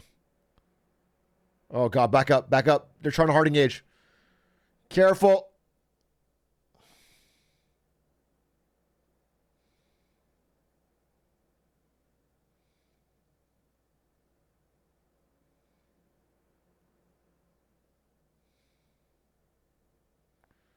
Okay.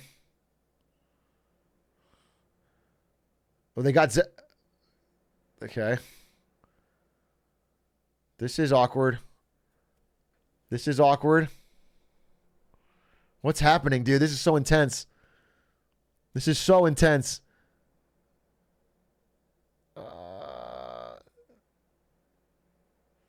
Damn it. Okay, they got the dragon. This is a scary fight. Oh, it's so close to being so good. It's so close to being so good. Damn.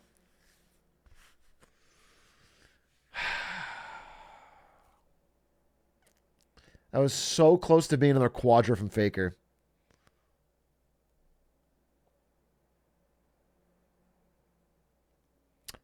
I can't even fault him too much. Yeah, the Poppy knockaway is so strong.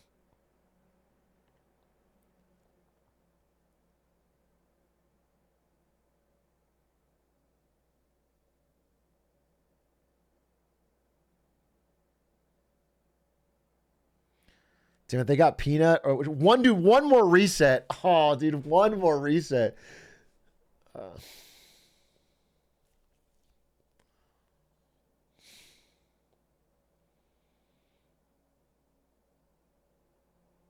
Yeah, that was one flash away from a Faker quadra, and anyway, they're at a big gold lead. I mean, T1's not losing. It's just the dragon, the Mountain Soul with those tanks is going to be.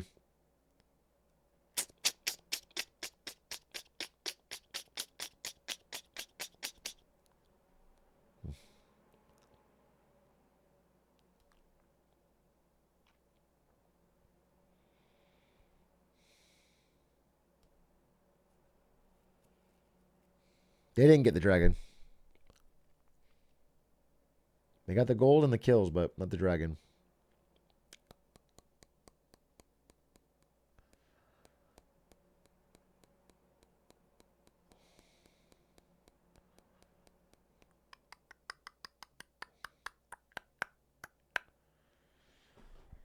Stackers are stacking, true. But again, I mean, Faker, 3-1.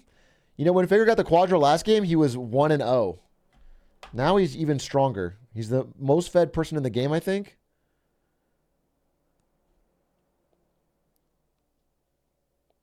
Faker's a tank shredder.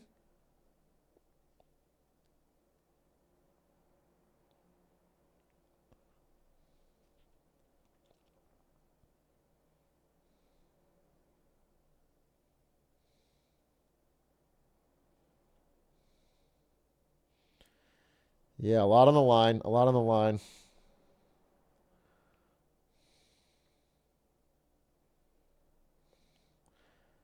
Pressuring the Baron. Oh, shit. Oh, shit. Is Carrier getting fucking melted? Is Carrier got melted? How can you have no tank and expect that to work? Yeah, what was the plan on that? Do the poke thing.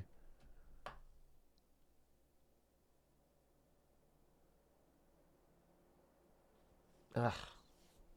I don't really get it.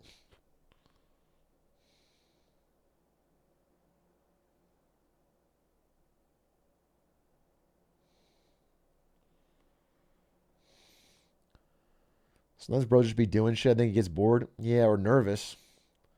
Don't get caught. Don't get caught. Don't get caught. Wait, no, don't. Go back to live. Go back to live. Yeah, dude, Leona, Carrier, why'd you do that? Actually, that was actually so stupid by Carrier when you really look at it. It was so stupid. You can't jump the wall into 5 of them on your tank.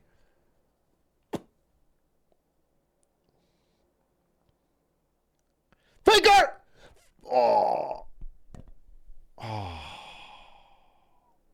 Damn, if Faker won that, it would have been so...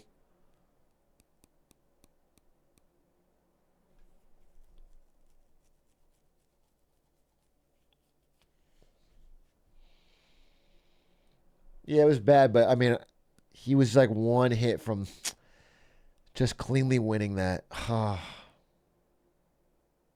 This is a heartbreaker. This is a heartbreaker.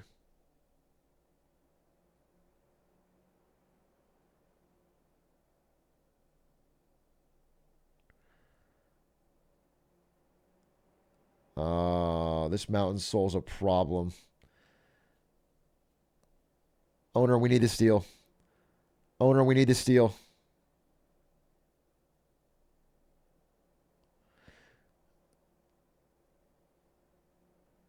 Damn.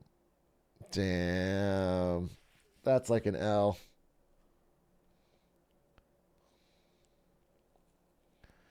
You just can't poke. Mountain Soul gives them the shield. So you just can't get poked.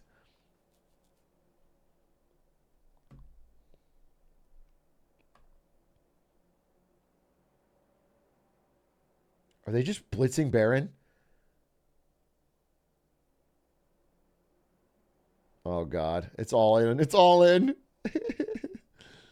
Steal it! Ah! No! All right, guys. Good game. Good game. Owner, not a great series. Not a great series, Owner. Not a great series.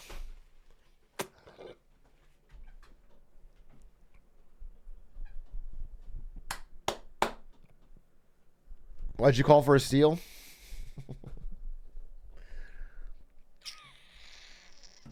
Tragic.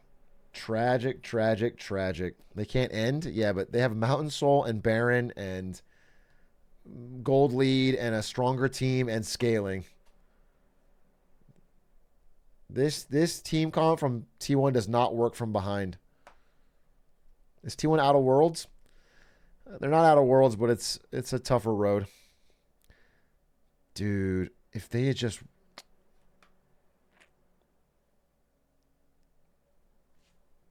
Damn, if Faker won that fight...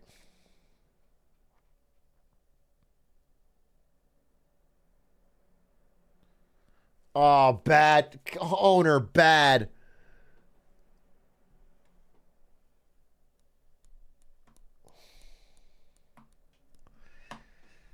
Well, it's going to be a brilliant, brilliant, brilliant story when T1 wins Worlds against this year. When they crawl through the gauntlet and they...